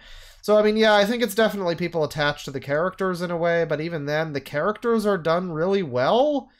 I don't know what you would be upset about with the characters. It's what I was saying earlier, is like if they had done the remake and made Cloud like a brooding, edgy loner weirdo. Like, he's kind of like that, because he was kind of like that in the original, but it's very clear, especially in Rebirth, that he's just... It's essentially that he's an awkward guy with social anxiety, but he's also attractive and a skilled fighter and fairly confident. So his awkwardness comes off as, like, a cool guy aloofness, but it really is just, like, he most of the time doesn't know what to say in a situation. It's a really great, you know, translation of his character. And like, yeah, if it was like Advent Children where he's just edgy, brooding, cool guy with one sleeve, one sleeved angel, you know, then yeah, that would have been a real shame. But they didn't do that. They made him the Let's Mosey Cloud from the original game. So I don't know, even if you're upset about the characters or whatever, it seems like they got all of that right too. And I just don't know how. Again, this is what I'm saying, where it's like you try to apply logic, like, okay, you're too attached to a character. Well, no, but they got all the characters right too. So it really is ultimately just, you have to just be like a very profoundly unpleasant person, ultimately, I think. Let me see. Nakamichi has become a member. Thank you very much.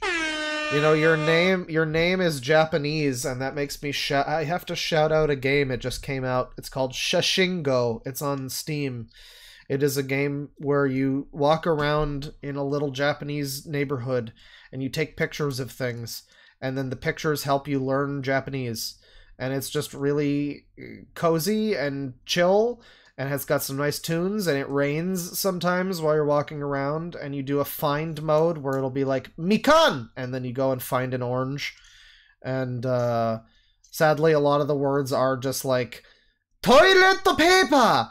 And it's like, okay, well, I'm not really learning Japanese. I'm learning a slightly racist accent to say toilet paper, and like, but then you get some stuff like, I don't know, you know, learning how to say river and moon and stuff like that, and it teaches you about furigana and kanji and shit. And well, it teaches you a little bit about kanji. I don't know. That's the big problem for me if I want to learn Japanese, is I just do not understand how these fucking Japanese people are able to learn these fucking symbols.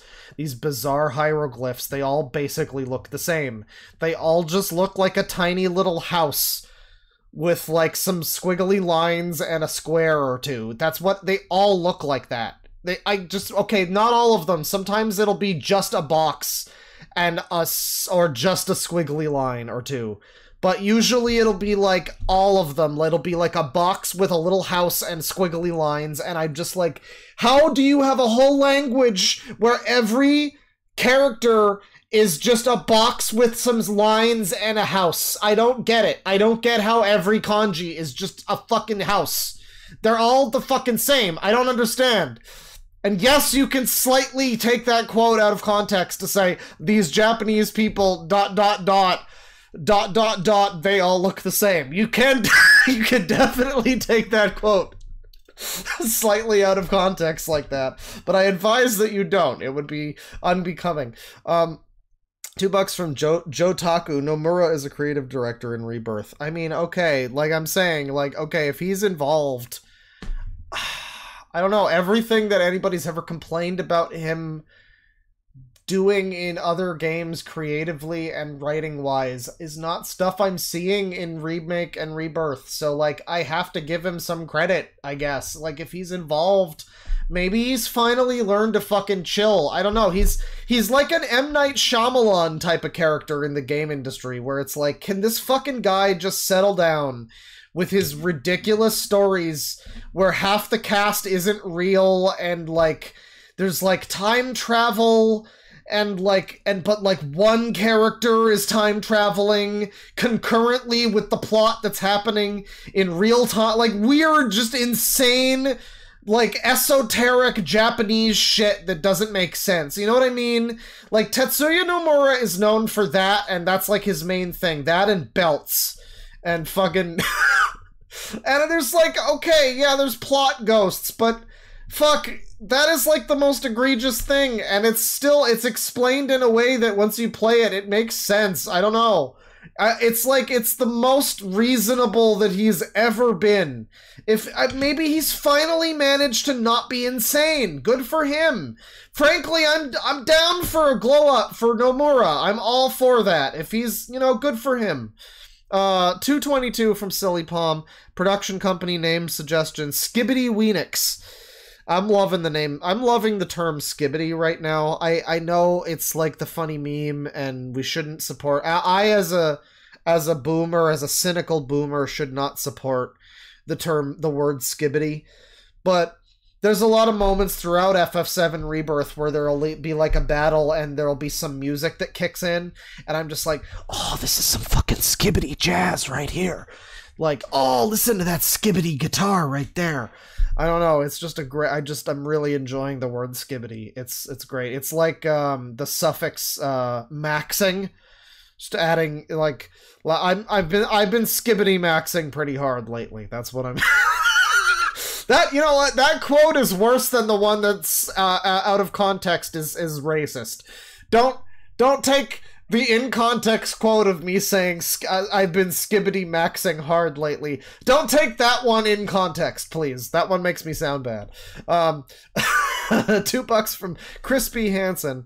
Topical users, and I will take a look at some of these users here. Let me see. Topical users. Oh, you've got a fucking... Is that a brony? Do you have a horse avatar? Ugh. Alright.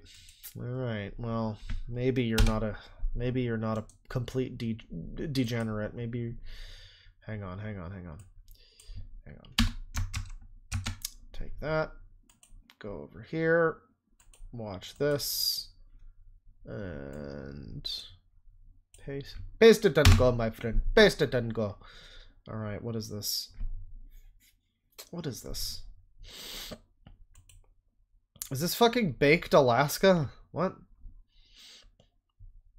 Alaska and Carl chill with Xerxes. It gets worse. Alaska and Carl try to bring a homeless man into someone's house as a prank. It fails. They then take him to the hospital, and it goes as well as you can expect. Bringing a homeless man... Is this Baked Alaska? Is that who this is? I'm not watching IP2 shit. I would rather not. I'm good. I'm good on that entire genre of humanity. I think I'm fine. If that's who that is. But thank you for the suggestion. $5 from Fucks McLeod. I just got here. Do we love it or hate it? Sent from my D&D party. Fuck them. Fuck them indeed. The last D&D session involved a racist, insane bunny rabbit who we thought was potentially royalty at first because he said he was royalty. But turns out he's just a special type of bunny rabbit that's very insane. And I forget what else happened. We killed some ogres. That was the main thing. We killed some ogres. And then we... oh yeah, then there was a bridge that tried to eat us, but I was too smart for the game, and I was like, wait, why don't I just use my flying flute and like get all the party members into my bag of holding, and I'll just carry you all over this chasm, over this rickety, weird looking bridge. And then we landed, and then the bridge turned out to be a bridge mimic. And then we were all just like, well, fuck this thing. It can't hurt us now. So we all just lobbed fireballs at it and killed it. So that was pretty cool. It was a good D&D session. Good D&D session. The verdict is, I mean, it's fine. The verdict on FF7 Rebirth is, I like it. I think most people are liking it. But I think it's fine if you have some gripes with it. I don't think it's perfect. I've definitely been annoyed at certain moments. And definitely, there was one review I didn't show here. There was one that I saw that was complaining about being shoved into mini games too frequently. And it's funny because before Remake came out, the original Remake, Part 1 in 2020, people were really worried. Another thing, like, oh, they're going to fuck up the tone, they're going to fuck up yada yada. People were really worried that they weren't going to have a bunch of the shit that was in the original, like mini games and bullshit like that. And fucking Rebirth has too many mini games. Like, okay, it has a lot that are fun to do on the side if you want to do them, but I had a hell of a time. It's chapter 5 is the one where, well, I won't spoil it, but it is a timed thing where you're in this chapter, and then you don't have access to that location in this in that chapter after that chapter. There's fast travel around the world or whatever. You can go back to older areas, but this one location is a specific timed thing, and there's an event that's happening that is a mini game related thing. And they basically, they don't force you. You can forfeit. You can just choose not to play it. But the whole party is involved, and they're like, come on, Cloud! And it's like, they're like video game peer pressuring you into it, and there's like special prizes you win, and of course it is also just like, do you want to miss out on the content that's like only available during this one chapter? No. So you do the content, which winds up being like 4 hours of a fucking card game, which is fun a little bit. And admittedly, I do now like the card game. I will say, it forced me to both get good at and like the card game. But there was a long period where I was very much losing my insanity, being like, I just want to play the game. I don't want to sit here playing cards, for fuck's sakes. And then immediately thereafter, you're sent to Costa del Sol, which is again like, fucking hang out and have fun and do mini games, and I'm like, just let me fucking chase Sephiroth. Holy shit. So there's problems. There's definitely some, and then very shortly after that you're at Gold Saucer, but it's fine. So there's problems. It's not perfect, and I can understand why people wouldn't maybe like it and maybe would be preferring the original. That's fine. I mean, I think the original's again, it's a classic. I prefer 9 in terms of like the PS1 trilogy. But you know, the original's great. But the point of the stream is more that there are a lot of strange, mentally deficient people who seem to be very unhappy and unpleasant in their lives, and they are just complaining about minor changes and things that are like not really the biggest thing, and just like, anyone would think, looking at some of the reviews that we looked at today, that this was, I mean, like it says, like a soulless Disney Star Wars kind of remake that's just like, you know, I don't know, like, what? Like Avatar on Netflix, you know, where it's like trying to appeal to a new audience, and, oh, the original wasn't, Yeah, because, like, that's kind of what, it's almost like what I'm saying, right? Is like, okay, Avatar, The Last Airbender is not able to convey the kind of story that it's trying to get at because it's a cartoon. Just like what I'm saying, like, oh, PS1 game can't convey the same type of story that, like, a PS5 game with its fidelity maybe can. I think it's a difference, though, really, with that, though, like, you know, the Netflix Avatar Last Airbender show really is just disrespecting the original. Like, that's a situation that's kind of what I think these people want. That's what I think these people feel like is happening with FF7, and that's what they're trying to get across with their reviews, is that it's this horrible soulless cash grab for, like, a modern audience, you know, modern audiences, like some Critical Drinker kind of thing.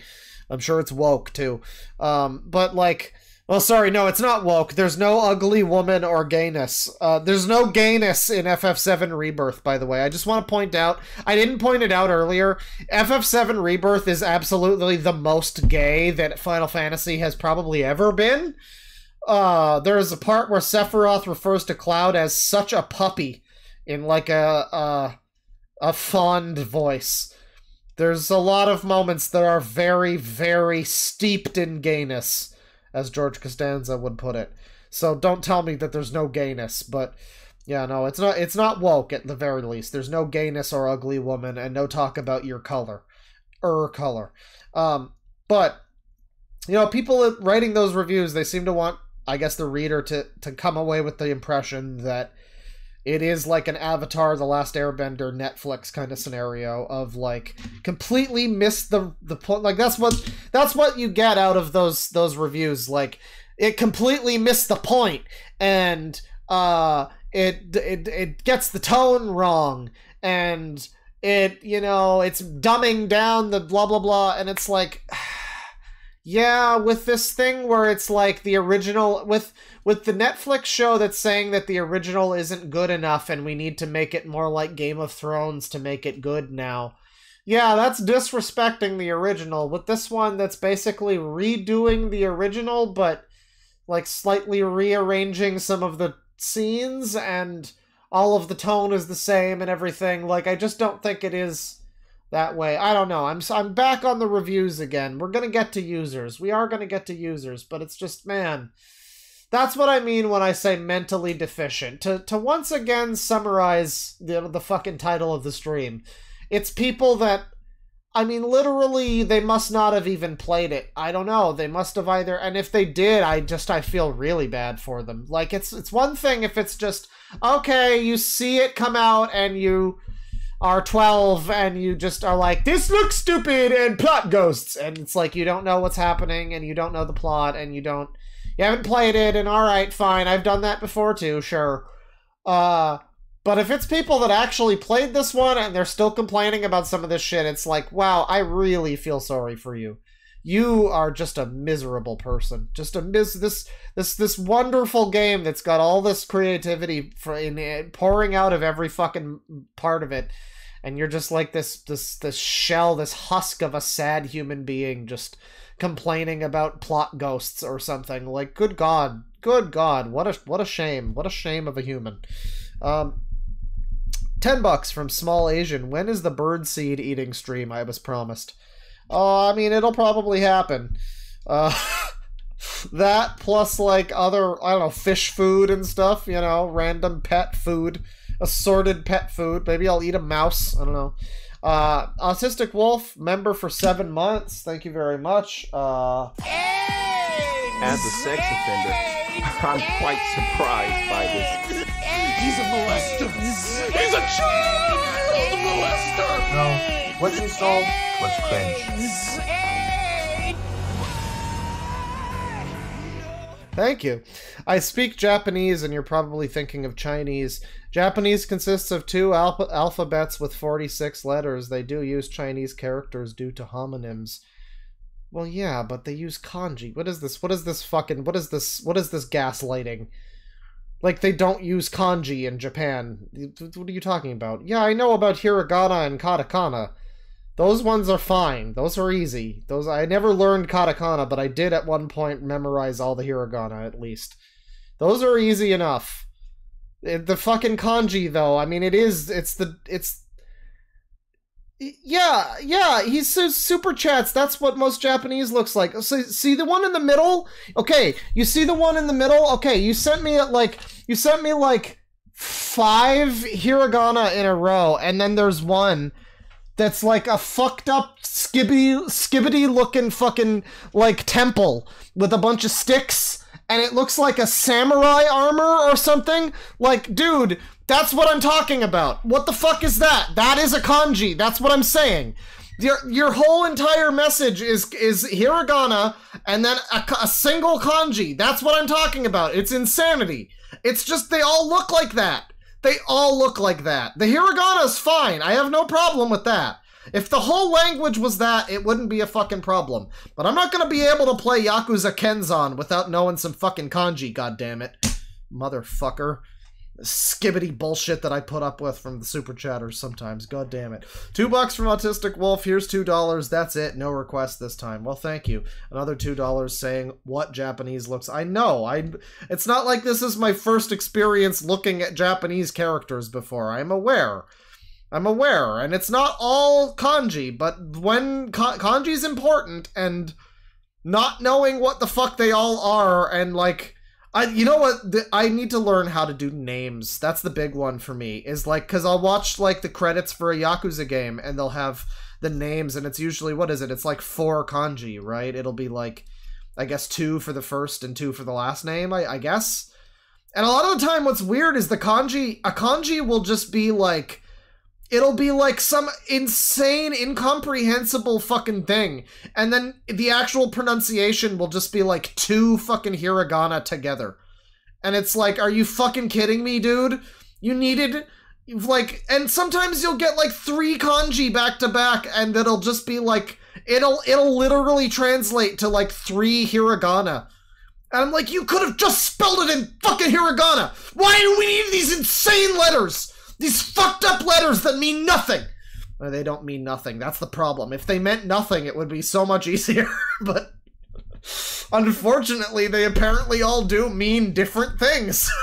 And you can't just squiggle some vaguely kanji-looking shit and have people know what it means. Unfortunately, that's a real Japanese L.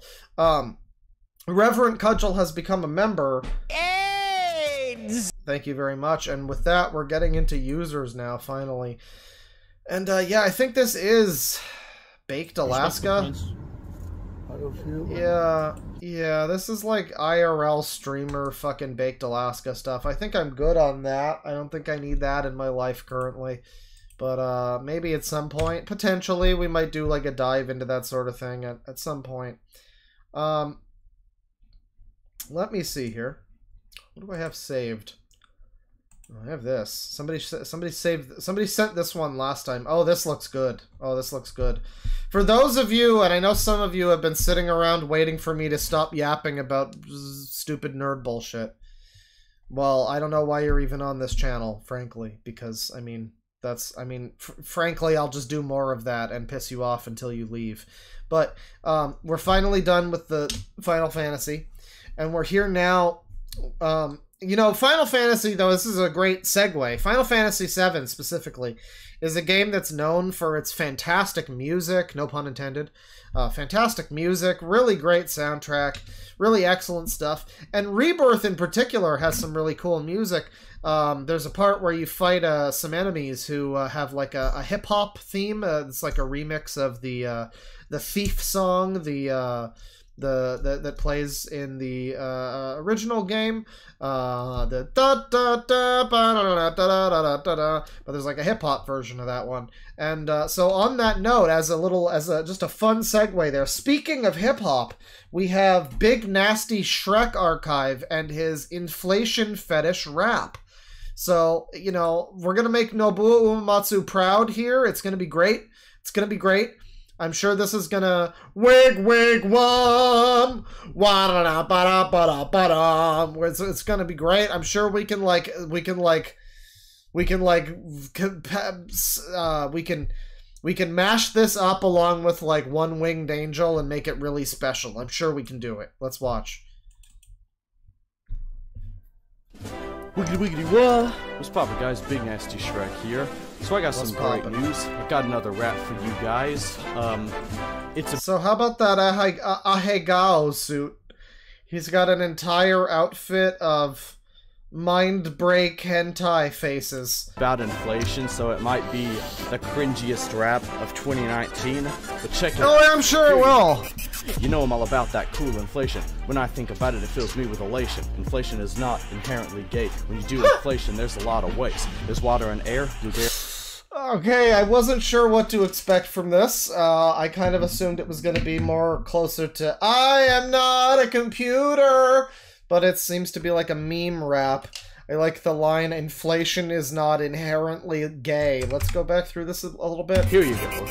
You know I'm all about that cool inflation. When I think about it, it fills me with elation. Inflation is not inherently gay. When you do inflation, there's a lot of ways. There's water and air, blueberry and slime. There's a few more, but they're not favorites of mine. You can drink from a water. There's common inflation. There's like helium inflation. I mean, there's like all sorts of inflation. You can get real skibbity with the inflation, frankly. Water hose. If you're not experienced, call some pros. Drinking and chugging that H2O, inflating with water so big. Whoa, it's sloshing around, it feels good to touch. Get as big as you want. I won't judge. You can also inflate from an oxygen tank or even a bong. Now that would be dank. Don't worry about popping, you're totally immune. See, like, we're not getting enough funny bars. What you want in a song like this, if you wanted to do a good inflation... you want to do a good inflation rap, you make it both about financial inflation and the fetish. I don't know how you would necessarily make lyrics that apply to both, but that's the way you would do it in a way that's funny. Is that it's overtly about, like, financial inflation, but, you know... but it's a wink and a nod, and all the lyrics are actually about, you know, the other kind. That would be the way to make this good. After a while, you're one big balloon. There's also blueberry, but I don't succumb. I don't much have passion for chewing that gum. I really like chewing it. That yeah, gum. If you don't share it, don't hate us. Bro, I got air tanks and water. They call me the pimp. The girls come to me because they really like. Was that? Share it, don't hate us. Bro, I got air tanks and water. They call me the pimp. The girls come to me because they really like blips. If Stacy's the type. They really like blimps. Oh, you ran out of lyrics, didn't you? You know, it's times like these that I'm really reminded of T-Dub once again. I mean, I know I always bring up T-Dub. Mario might be super, but I'm super duper. I've always wondered what happened to T-Dub. I've always wondered where T-Dub went, you know, in his life. Like, because that was like a high school thing or something, and that was 2007, I'm pretty sure. I wonder if T-Dub's fucking dead. He's one of those semi-internet cryptids that's just like, it's just of interest to me and maybe like two other people. Well, T-Dub maybe more so. The other one for me is Elizabeth Kagome Hime Adams, the queen of the Chans. I will always, until I find an interview with her or conduct an interview with her and T-Dub, I will always just, I'm gonna work under the assumption that they're living on a farm somewhere, frolicking with chocobos. I can tell you what I do. I feed them all gum and they start turning blue. I shoot out inflation darts, make them feel woozy. Then me and my girls floozy in the jacuzzi. Chads and Tyrones, they don't like us at all because we take up space where they play football. I show them the Stacies and tell them to leave my sight because inflating the Chads, now that ain't right. So when he says Tyrones, is that racism? Did he just do a racism? Me and the girls watch cartoons that are lewd by Secret Goomba Man. He's our dude. I'm sure that there's been some white people named Tyrone. This image just reminded me of the fucking Willy Wonka thing that happened recently, which I don't know if I need to bother talking about it on stream in any detailed way. People have covered it. I'm sure we'll get to it on the next Loud Equals Funny. This avatar just made me think of the like miserable Oompa Loompa lady, who people are also making fan art of, by the way. People are really into that depressed Oompa Loompa lady. People really like her. I'm more partial to the unknown, personally, but... Inflation of Twilight, Derpy, and Mabel, we watch him as much as we are able. When it comes to inflation, he is the smartest. In terms of art, my favorite artist. And it's not just the canon, the famous IPs. My guy over here has lots of OCs. The finding high quality really is tough. He's the best artist who draws that stuff. One last type of inflation, my favorite it is. Oh yeah, that's the one. I like to call Puff Kiss. Are we allowed to keep watching this video? Jesus Christ. Puff Kiss. Puff Kiss. That's a full inflation type that LS Mark is telling us about right now. You kiss your partner, in their lips you exhale, their body inflates with the force of a gale. It's really romantic, I like it a lot, and inflation in general. Inflation is hot. Inflate your partner, they get bigger and bigger. I was gonna say something. Inflate them with vigor. Hey, dodging the racism. It's alright. Whatever you like, as long as it's fun, keep doing it, man, if it don't hurt no one. A big nasty shoutouts to Vigor as a... Got a 6-shooter and a horse named Trigger. Shrek, rapping's my game, though inflation's my favorite, I don't kink shame. If you agree, hit the like and subscribe, but that'll be it. The Vigor line is a good, it's almost, that's a pretty good one for a white rapper to include instead of, I don't know, that's, yeah, that's not so bad. That's the wordplay. I don't do raps. I'm signing off now till next upload, and join the Discord. The link is below. I'm putting that link right there in its place. Don't forget to send me your favorite Ahigo face. I hope this rap filled you with joy. Big Nasty Shrek. Signing off, boy! Why is it like the State of the Union address, but with orgasm scream dot wav? I don't know, but that's Big Nasty Shrek. He's got a YouTube poop thing. Korean constipation cartoon. He does like I guess what is this exactly? I'm not sure what, I think this is like a reaction video. I don't know. But here he has one ration race game review. He's reviewing a game. He's on camera for this one, and the thumbnail, it looks as though he's holding his DS up to his face like he's accepting a phone call. Moshi mosh!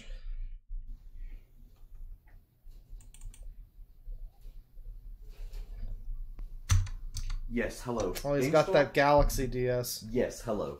So, I'm just wondering if you can make a recommendation for me. Yeah, that's right. I'm full of piss and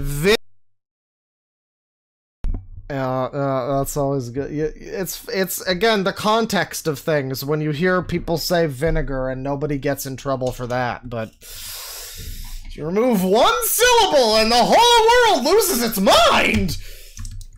Yes. So, do you have any games that would be a combination of the Mario trampoline level, Kirby Canvas Curse, and make it weight game themed? What? Oh, what's that? You said you have one in stock right now? Hang on.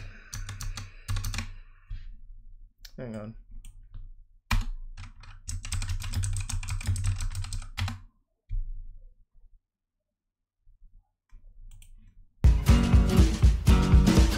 Say it's called Ration Race by developer Oceanaga. Alright, bet. I'll be on my way right now. Oh, one more thing? Oh, you said subscribe to Big Nasty Shrek? Subscribe today, people! Hello everybody, Right here, and as promised, here is my first review of one of the games in the new Game Jam, Ration Race by Oceanaga. As per the Game Jam's theme of hands off. So this is like this is just like a Game Jam indie game or whatever. All right, and he's got his footage. I guess he streamed it or something, and now he's reviewing it after the fact. All right, I mean it's not an insane video that, or you know, just some vlog or something. There seems to be some editing here. Planning went into this a little bit, you know. The player or player character is not allowed to directly interact with or control other characters, except through indirect means such as manipulation of the environment or general orders.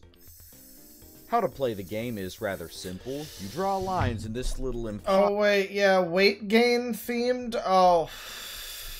So this is a porn game then? This little crewmate named Space Why? Why did you have to do the skibbity germa? crewmate named Space Guy will automatically walk Space and Guy. jump to get through the level. You have 3 lives per level, and you lose a life by either falling off the stage or by touching a meteor. These floating testicles will automatically follow you if they catch a whiff of your fat sussy ass, so it's a good idea to draw circles around them so they can't go anywhere in classic Pokemon Ranger style. Okay, this is boring. But you are... But it's weight gain themed. Do you get fat? Does this is like that fat Sonic ROM hack where you eat the rings and you get fat? I think so.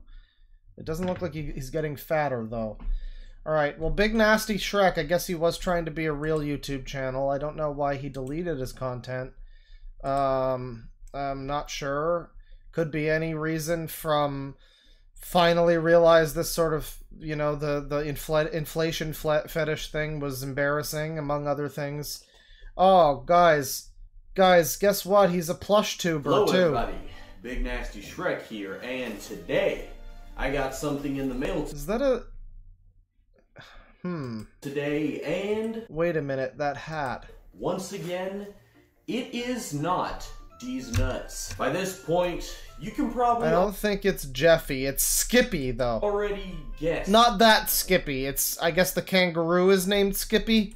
what is in my package. This Skippy probably doesn't include a rape whistle. This guy looks like Jonathan Ross. So, let's He looks not like Big Ree Ross. beat around the bush. Let's get straight into the meat of this parcel. Just gotta find a good spot to cut it. Coomer hat, Way yeah. I want to hurt what's inside, but I know it'll be epic, and you know it'll be epic too, Black because you're frame. awesome like that, and you are awesome, because you know if my package is epic. It is.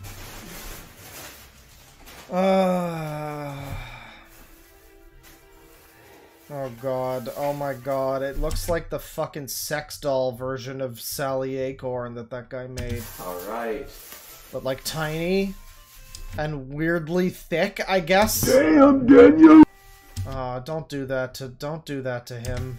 Alright, need that so done to check him. this out. We've got ourselves a Skippy the Skippity kangaroo. Roo.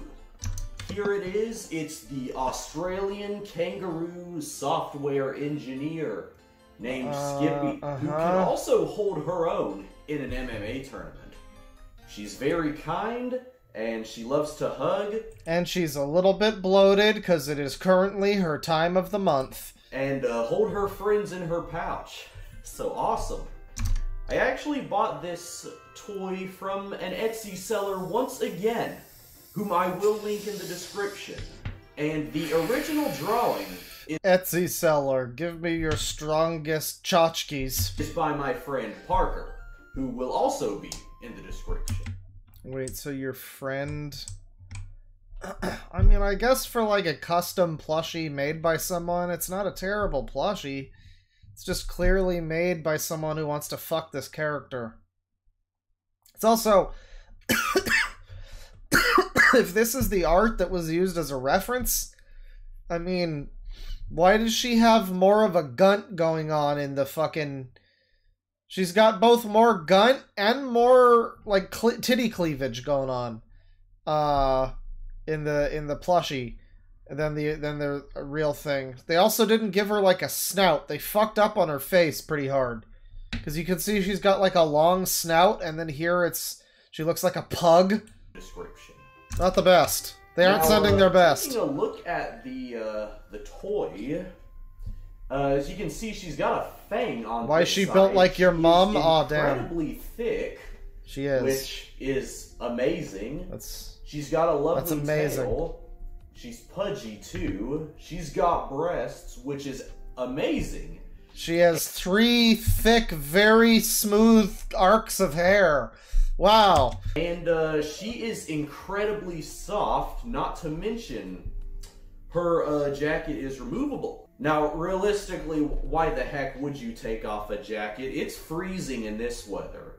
So just makes it even more reason for her to have it on. But look at her. This is her in her... Okay, but you do... So you do... Do you have to pay extra to have the Etsy person surgically install the holes? Like... I mean, like... You know, there's a good amount of stomach on this creature. You could probably hollow it out and put a fleshlight in there if you really... If you got a bit skibbity with it. But, I mean, I don't know, this guy looks like he basically, literally, pretty much, like, wouldn't be able to do that, so... A clothes when she's getting ready to fight. So, yeah. Skippy the Roo. Skippity-roo. Amazingly soft. The colors are great, and she's tall, too, and I guarantee she could stand up very well if next to a surface. Here she is once again. Let's go ahead and put her One Up Film's older brother, yeah. jacket back on. Basically, like, literally, like, Jeffy fans are, like, literally awful. I don't want her to freeze to death. Like, literally, I just want to, like, get inflated, like, literally like a balloon. I'm not used to cold temperatures, because in Australia, she's gonna... I would burn to death any day in Australia, but she's used to it. And here she is once again. Yeah, that's a short stack anteater, chat member. It's not. Don't worry. I know it looks a little suspicious potentially. You know, I mean, not really. The art doesn't look suspicious, but this one is like tiny and everything. So, but no, it's a short stack anteater. Perfectly fine, normal stuff. Normal stuff. In all her glory, Skippy the Roo. Thank you very much for watching and checking out my other unboxing. Skippy the Roo. And yeah, I mean, there's some other ones here. Korean constipation cartoon. I guess he watches that. Ophelia Tanuki 3D model. So this is Big Nasty Shrek. There's some more videos here. We could do Laura Llama unboxing, but I think we'll maybe save that for another time. Potentially more videos will be archived. I don't know what happened to this user, but that could be good. Let me see here. Hey fucking Tivy, are you watching? If you're watching, hit me up with that link of your various bullshit that you were putting together. I think you had like a list, right? Put it in Milk Barn, or yeah, put it there, and I'll read that, because I know you had a whole fucking giant list of crazy shit, and I'm not gonna just search through Milk Barn for all of the people you've been putting on the list. So just you know, just send me the link. Send that link my way, and he might not be watching. He may not be watching, actually. Oh, this is real. This is about to be real skibbity. Hang on, let me look at some super chats for a second. Member for 4 months, Cordelia specifically.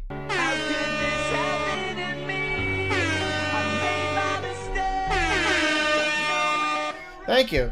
If you actually want to learn kanji, Wanikani is a great tool. Thanks for the stream, by the way. I was in a car accident Saturday night and this cheered me up. Oh, well, don't do that next time.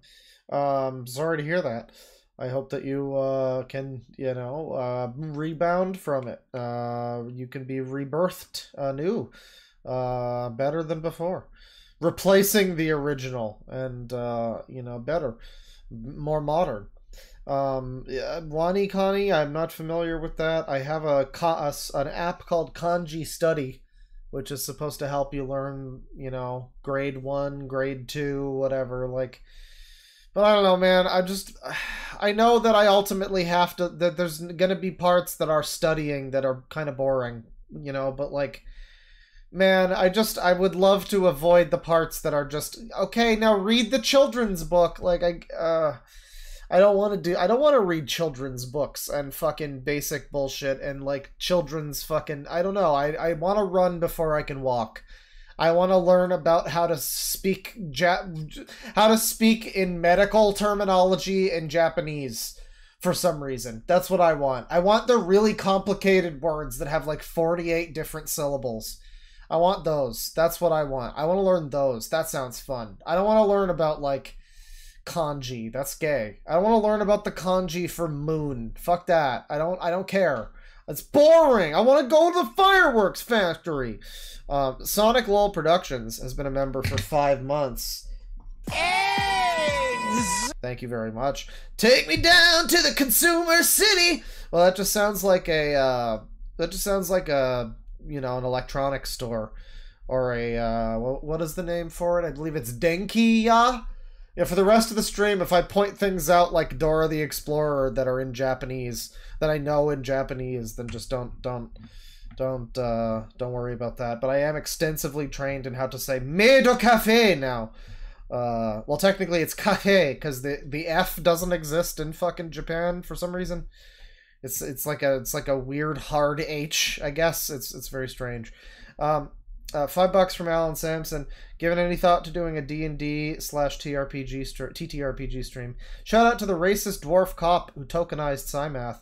P.S. Sorry for the Diablo music debacle last session. Yeah, I guess some people the tide has passed. You know, it's been a long time. People apparently have forgotten, or never knew in the first place, that the composer for Diablo and Diablo 2, famous composer of the Tristram theme, among others, is an insane psychopath, allegedly, who tried to bully me, continually mention my father and other personal elements of my life, my lack of guitars compared to him. And then when all that failed, he just turned to being like a petty bitch and being like, I'm going to privacy complain against you because you used my Wikipedia photo in your video exposing me as a psycho who was like threatening people on Twitter. And I know the person who took the photo and put it on Wikipedia, and so your video is in violation of privacy law, and I'm gonna get it taken away. And like, so I have some of the emails, not all of them, but I saved a good number of them, I think. Pretty sure. And I'm looking forward to eventually making that video about the unnamed composer of Diablo and Diablo 2 and potentially a few of the Torchlight games, I think. Don't remember his name. Maybe some people in chat, I don't know. Maybe, you'd have to look him up or something. I'm not gonna... Who knows names, right? I don't know names. Yeah, look him up if you're interested. It's the guy who composed for Diablo. He's very, very proud of his work on Tristram, and used that in a discussion with someone to explain how cool of a guy he was, while he was telling someone that he would rather see them without their skin alive. Unnamed, I don't remember his name. It's the composer for Diablo. Don't remember his name, but you'd have to maybe look that up on your own time. I don't know. But yeah, that guy, allegedly, absolute complete psychopath who stalked me for several years and probably is still, like, a little bit, got some rent-free going on.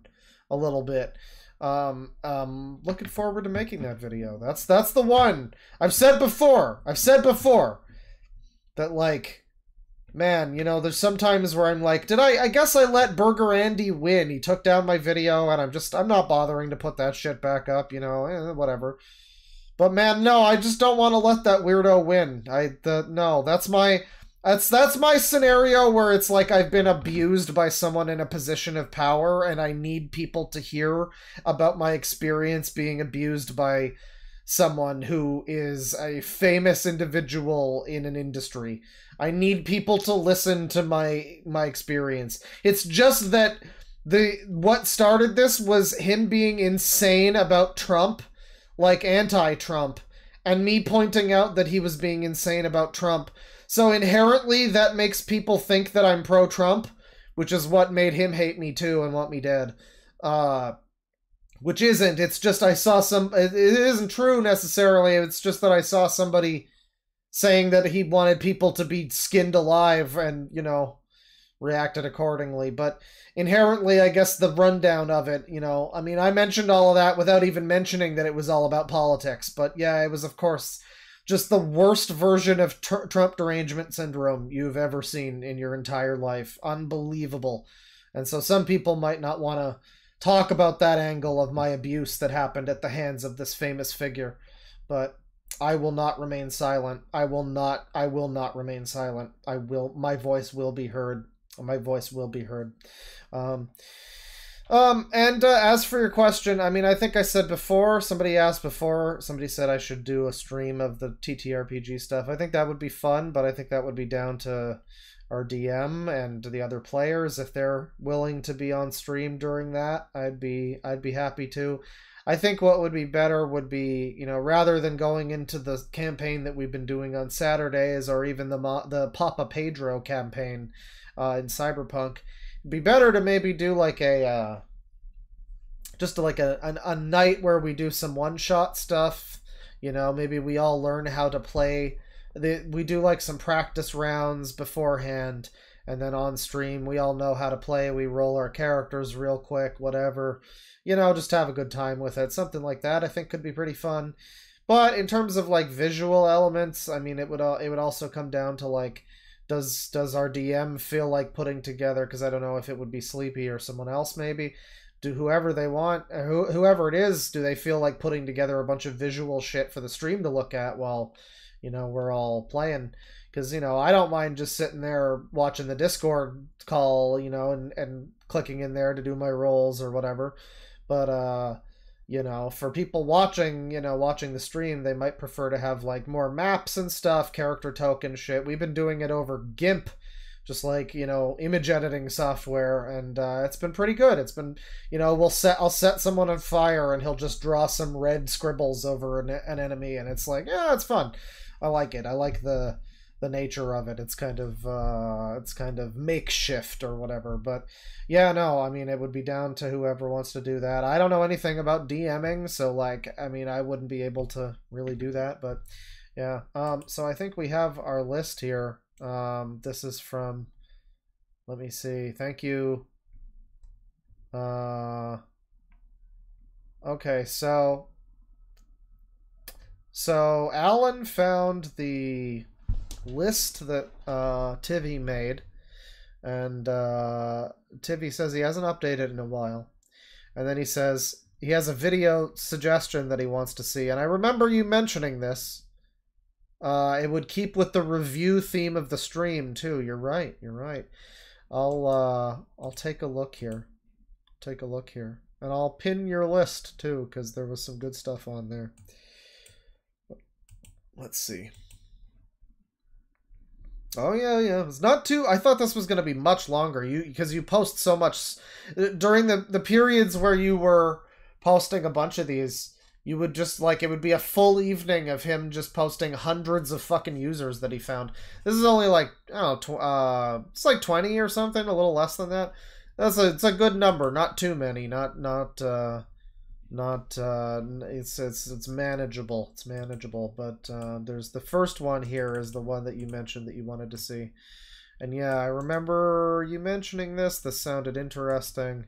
And it does fit with the review nature. We looked at some mentally deficient reviews. And this is a video. This is an interesting one. This one's from 11 years ago. It's from Artyom76. And it's got 9,000 views. And this is from back in the day when this would have been relevant, I guess. Or closer to it, anyway. I think this game was, what, 2010 or something, I think. Left 4 Dead 2 sucks. And yeah, it's from, I guess, I mean, it was back in closer to the Left 4 Dead era, at least. I mean, I think it was like 2010 or so, around there when 2 came out. Man, time sure flies. Anyways, so this is 2012. Alright, well, it was alright. Geez, it might have already been a few years old at that point. I don't remember. I mean, I never really played the game, but I feel like 2010 is probably the year, but we'll watch some of this. We'll watch at least a bit of this. I've never played this, so I don't know how true any of these complaints will be. What's up, everyone? This is iBoy414, and today I'm going to be reviewing Left 4 Dead 2. Now, fortunately, I don't actually own Left 4 Dead 2. However, I have played it before, and I've just started playing Left 4 Dead 1 again, and I thought, do you know what? I've never actually done a review on So do you like the first one, but not the second one? The Left 4 Deads. I've done several videos on annoying... Aren't they both the same, basically? Like, the second one has different characters, I guess, and maybe different maps, but aren't they, like, basic... I don't know, maybe that's not his complaint. I don't know. Players of Left 4 Dead 1, but I've never actually done a review on Left 4 Dead 2, so this is what this video is basically going to be. So how it's going to work, this is not live commentary, this is added later over a randomly recorded Left 4 Dead game, so yeah, I'm just going to head straight into this. I've just started playing Left 4 Dead 1 again on my PC, and I'm playing it under my own tactics now. I don't fucking listen or take shit from anyone on that game. My new tactics for Left 4 Dead 1, which have basically been my tactics throughout. So he's just talking about, like, how he plays the games or whatever? Okay, dude. But now I'm really fucking hitting hard with them. Skibbity don't give a shit. My rule number 1 is never heal anyone with a med pack, never anybody. The only time... Never heal anyone. Oh, you sound like a fucking treat to have on a team. I will do anything as far as health is maybe give someone on my friends list pills who is black and white. Wait, are you... Wait, is that racist? No, that's not racist. That's gotta be like a game thing, black and white. I don't know what that means. Why are you such a cunt? I don't understand. Why would you even mention this in your review? Just like start off your... Now listen everybody, I want to get into the discussion about FF7 Rebirth here, but firstly, I will be spoiling all of it. Fuck you all. This is Sephiroth kills Dumbledore. Just like, why would you start off with your review with a vaguely related thing about how you're a dick? You're just kind of a dick. Like, okay, I guess playing with you sounds fucking miserable, alright. That is the only time I will do anything in terms of health. Rule 2 for me is keep fucking moving, do not stop for anyone. One thing in that game that really pisses me off is when people just don't move forwards. It's fucking a linear game, just move fucking forwards. Is it linear? I thought it was like fighting zombies over and over again. Everything's gonna be fine. Speaking of zombies, mark off Yakuza on your bear bashing bingo. Because I was playing Dead Souls, the PS3 game. It's a real shame that the emulator kept crashing. Because it turns out that game is alright. It's kind of bad, but it's alright. It's the alright kind of bad. It reminds me of Dirge of Cerberus, actually. It's like one of those PS2 games that's like it's like a third-person shooter, but the camera's terrible, and the controls are terrible, and the lock-on is terrible, and the levels are terrible. And I know I'm making a great excuse. I'm making a great case for it, but you should play, if you have a PS3, you should play Yakuza Dead Souls. It's pretty cool. It's absolutely terrible. I love it. It's great. I wish the emulator wasn't crashing. 3, first in the safe room, first out the safe room. Because if you're playing with a group of random people, if you need health and you don't get the safe room fast enough, someone's going to steal your mate. Okay, so it is a linear game, I guess, Left 4 Dead. I'm not familiar with the game. I mean, I guess, okay, it's linear. I don't know if that's a really, like, is it a viable strategy in a game like this? Just, like, I don't know why... I'm still stun-locked on why he started his review with, so I never heal people, I'm a terrible teammate. Anyways, I don't understand why he started with that. I don't get that. Like, because I don't know, I'm trying to think, like, okay, if it's a linear game, maybe that's the reason. I guess he keeps moving, so he can't stop and heal people. He has to keep moving to the objective. I mean, I guess it's important to have someone on a team that's like that, probably. That's probably a person that would be useful to have, but I don't know, you never play, you never do anything to help your fucking... Never? Really? Alright. Every fucking time. So, first in, first out for me. Never deviate from my tactics. If someone wants to do something their way, let them do it, they're gonna die. My tactics have never failed me in the last 700 hours of playing that game. And never expect anyone to help. If I'm running in a room... Wow, this is a really cynical... This is again what I mean when I say, like, just a person who is, like, mentally deficient, like somebody who has problems. You just seem like a really miserable person. You never help anyone. You never expect to be helped by anyone. It's a dog-eat-dog world out there, people. We are fighting for our lives in Left 4 Dead 2. If I'm fighting a tank, if I'm shooting something, it's all me. There ain't no fucking teammates when I'm playing. It's just me, nobody else. Because fuck that game. No one's there to support you on it. I basically solo play games with 3 other people. Wow, you are horrible. What an awful person to have on a team. Jeez, I bet he doesn't do I bet he doesn't do voice chat either. Everybody else is probably on voice chat, and he's just the one cunt who's just like, where is he going? What the fuck? We're all trying to coordinate. He's trying to, like, power game on his own time, probably at the detriment of everybody else. On the team. It's just as how it fucking team works. Game! But anyway, this video is not about Left 4 Dead 1, this is about Left 4 Dead 2. Now, I haven't played the game on PC, I played it on Xbox, and... Oh, that's probably part of your problem. Straight off the bat, the graphics for it on Xbox look... That's probably part of your problem. Fucking terrible. I'm not even kidding, I played it on an Xbox, it looked... So guys, I was playing this game the other day on hardware from 2005, and you wouldn't believe what happened. Fucking shoddy, like... The draw distance, I guess on PC, on my PC at least, the draw distance is about 500 meters. You know, you can see quite easily 500 meters. On that game, on Xbox, it was about 100. How do you know how many meters you can see? But that seems like... I don't think I believe you. I don't think I believe you. How do you... What do you mean 500 meters? What is that? Like, translate that into, like a city, like you're on a block, you're on a street corner, and you're like, okay, you see down there that 4th set of lights? You know, something like that? Because what the fuck? I don't think I believe that you know specifically how many yards it was, or meters, or whatever the fuck. It was fucking terrible. You know, I couldn't see zombies running at me until, like, the last 50 meters, and they'll be like, oh shit, there's zombies there? Fucking... So I can't tell from the gameplay. I've not played this game. But, like, I mean, it doesn't look like he's necessarily that good at it. I mean, I don't think he's dying, but, like, I don't know. He's got, like, a party member that's dead. I guess he didn't want to help them. It's every man for himself, I guess. I mean, it is a zombie apocalypse, so, I can't say that's a wrong mindset to play this game with, but it just seems like it reveals something about this person's character. Potentially.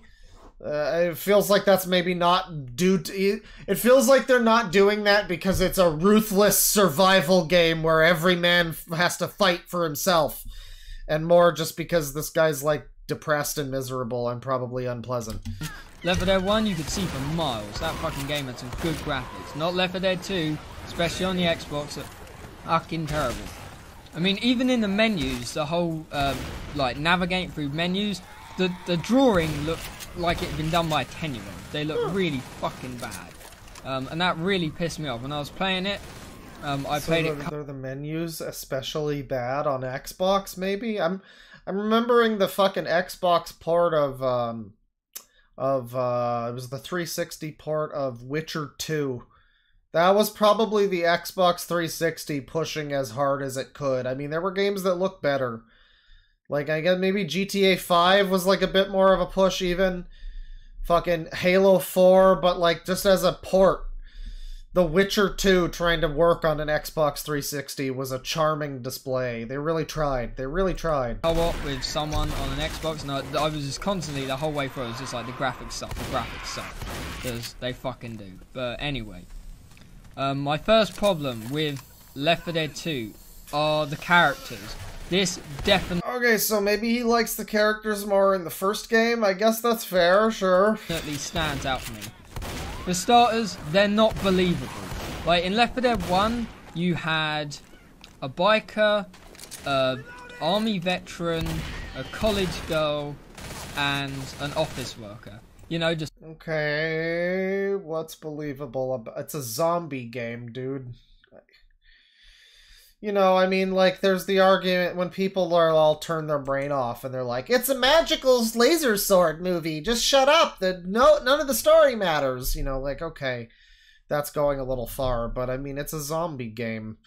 None of this is exactly realistic. Is he gonna make an argument that the college girl and the office worker made more sense than, like, I don't know who's in this game, but I feel like that's not necessarily... I don't understand. I don't... 4 different people. I do not comprehend. Completely different walks of life, brought together in a survival situation. And it was believable.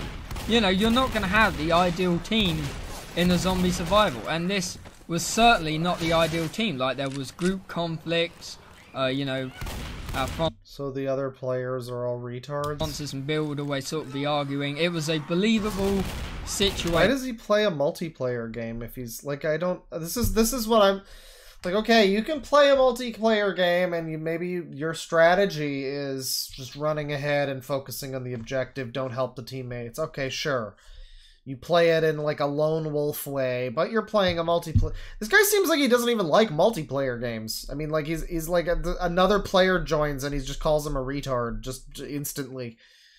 Like, I don't know, man. You just play a single player. I don't know. This game has, like, a bot mode or something. Just play that. I'd fucking help. Left 4 Dead 2, it was just 4 hillbillies. That was it. There was no variety at all. Like, one was a coach. I've no idea, like, a sports coach. I've no idea what Rochelle was. I've no idea what, Okay, but you mentioned that one of... The 2 of them in the first game are a college girl and an office worker. At least the sports coach is able to fucking, like, have athletics as, like, a... You know, that makes sense. Okay.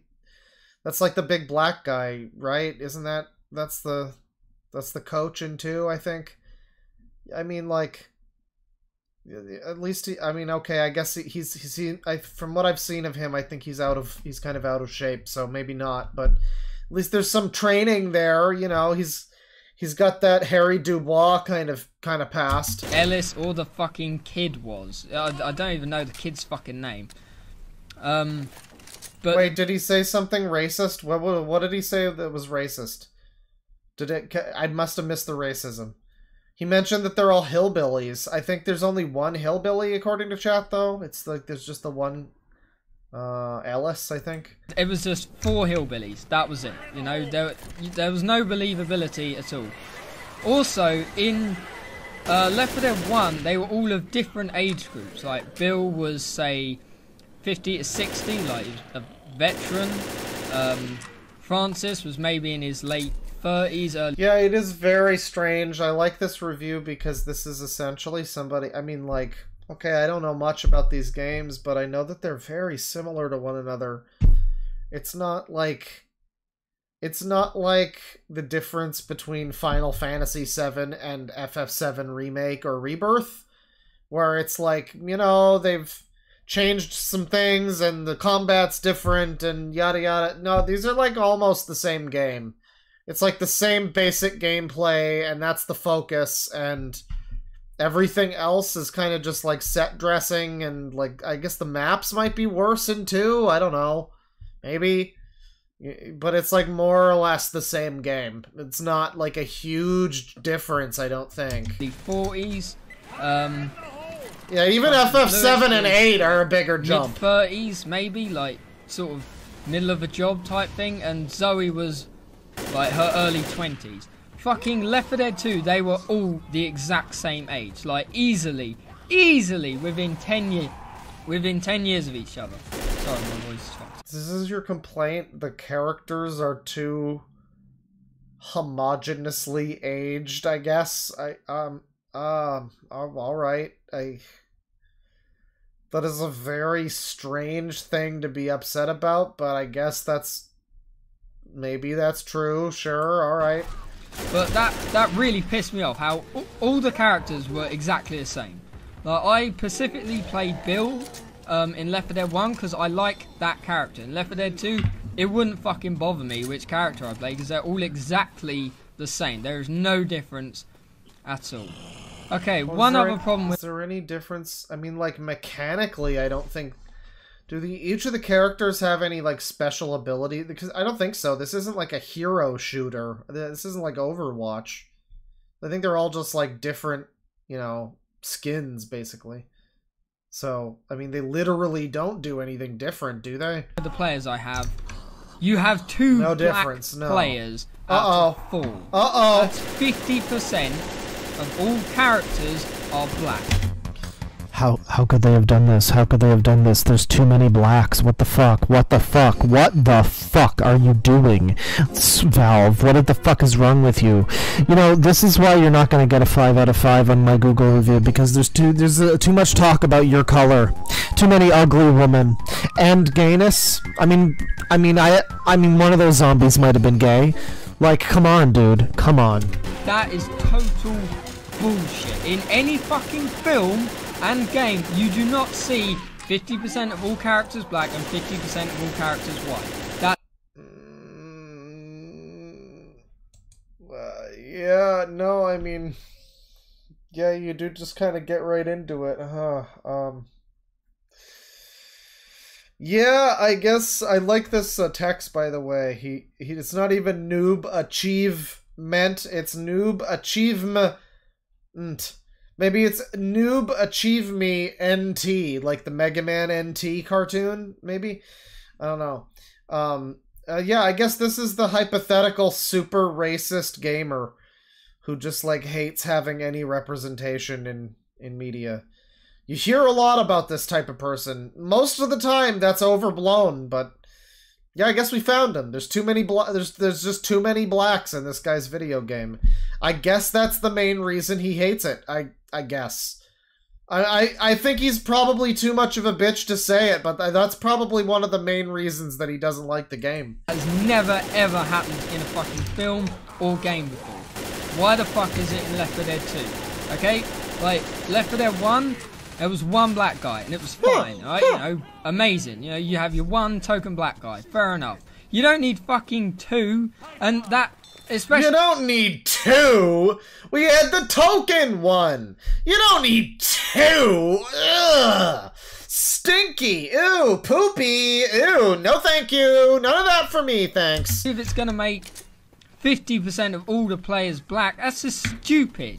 Like, you either have the majority black or the majority white, not 50-50. That... Why is this Listen, if I wanted to play as black people, I would play the 50 Cent game. What the fuck is this? Makes no goddamn sense. Alright, that really... it sounds racist, because it is. It sounds racist, because it is! Well, alright, I mean, hey, at least he said that much. You know, it's called Left 4 Dead, not Left 36 Chambers, okay? That's all I'm saying. But it's true. Name me a film where exactly 50% of all the characters were white and the other half were all black. Name me a goddamn film where that happens. Why is that a problem, so why the fuck did they put it in Left 4 Dead 2? Were they going for a Guinness World Record? Is that what it was? Were they going for a world record on something? It's always nice when I get to be like, you know, when I get to be DeadwingDork. Because increasingly these days the left are... I don't know. There's more things where they just keep taking L's. Every like week this year there's been another thing where it's like, oh wow, now it's lolly horse porn, huh? Now we're defending that, huh? Oh boy. I know it's not everybody, but it's like, man, it's not looking great. It's not looking great, you know? And yet, but it's great though, because I get to see this and it's just literally a guy complaining that they have too much representation in a video game. And I get to swoop in like a good boy who is not cancelable.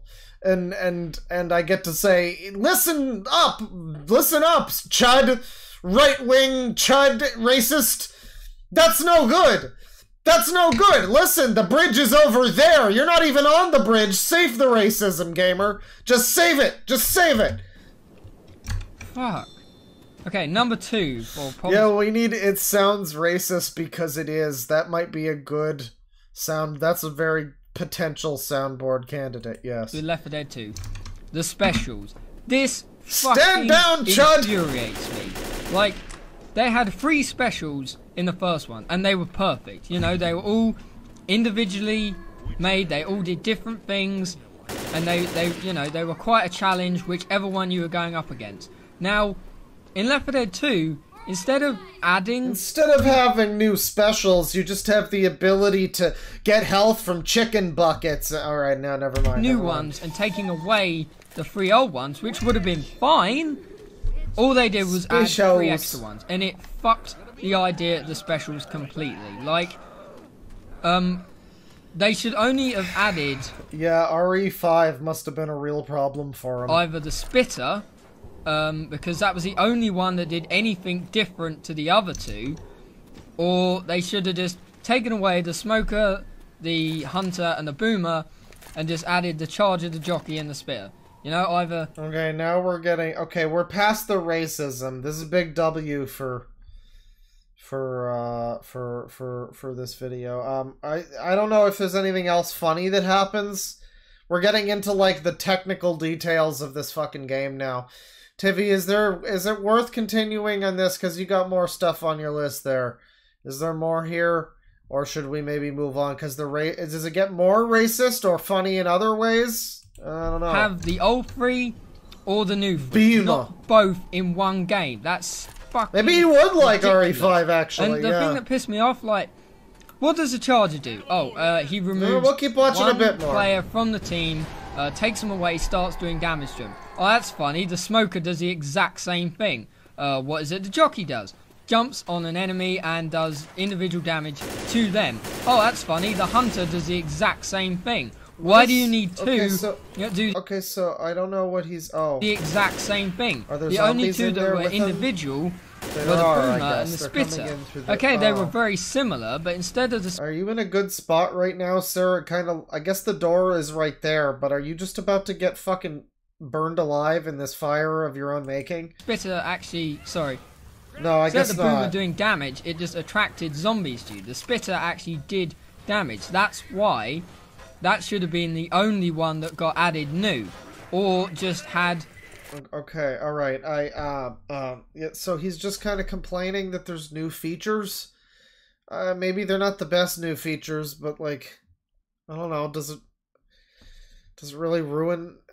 Does it really ruin it that much, though? Really? I mean, okay. The 3 new ones and taken out the... I love a review like this, dude.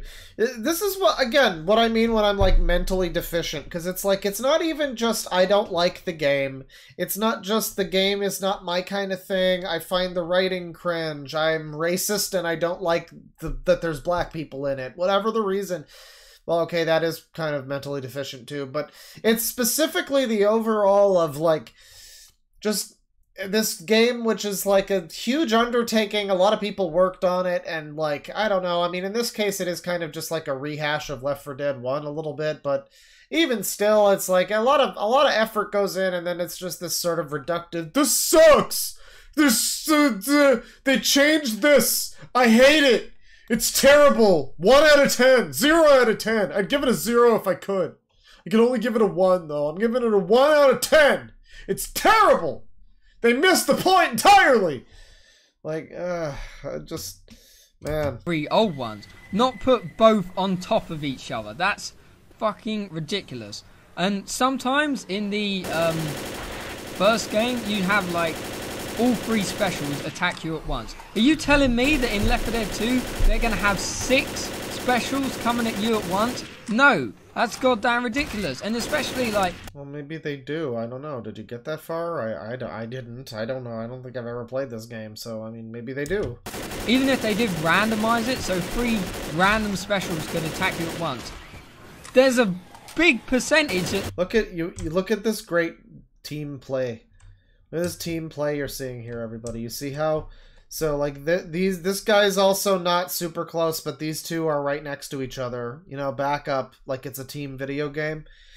This guy, why doesn't he just literally just play it offline? I mean, even just with bots, it would be fine. What are the players at? The other players aren't even adding anything to this, right? Like, wouldn't it be more epic gamer for you if you just played it with bots? Big percentage that 2 of them are going to be doing the exact same thing. For example, they're not here. Okay. Well, I don't know. Maybe there's more to this. We could come back to this at another time. But I think I'm going to move along. It's getting very technical into this game I've never played. We're through, over the hills and far away through the racism. So I think that's fine. We'll move along to let's see. Let's see, what do you got on the list here? Let's see, the Tetris Kid. Oh, is this the one who hates Nintendo or whatever? Hang on, I think this is one that I wanted to see. Let me see here. Yeah, this is him. So this is okay, I have no idea who that is.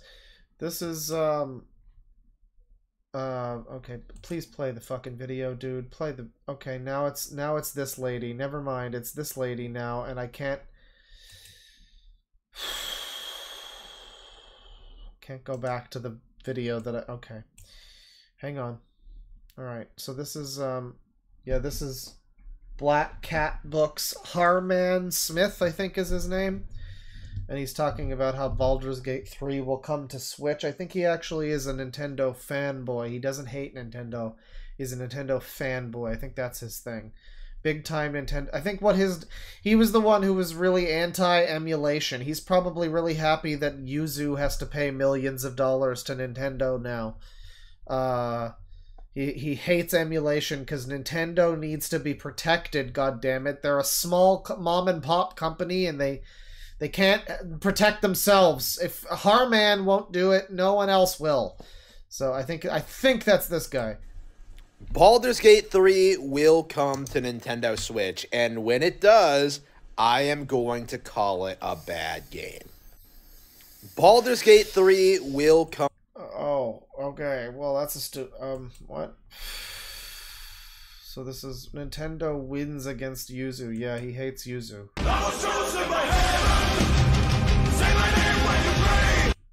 Why would you literally ever use Sabaton, you fucking monster? I will shit on your dreams, sir. I don't even like them that much, but just even associating with the genre is a bother to me, sir. So, yeah, he loves that Nintendo is screwing over some people that made an emulator to preserve the games that Nintendo doesn't preserve properly.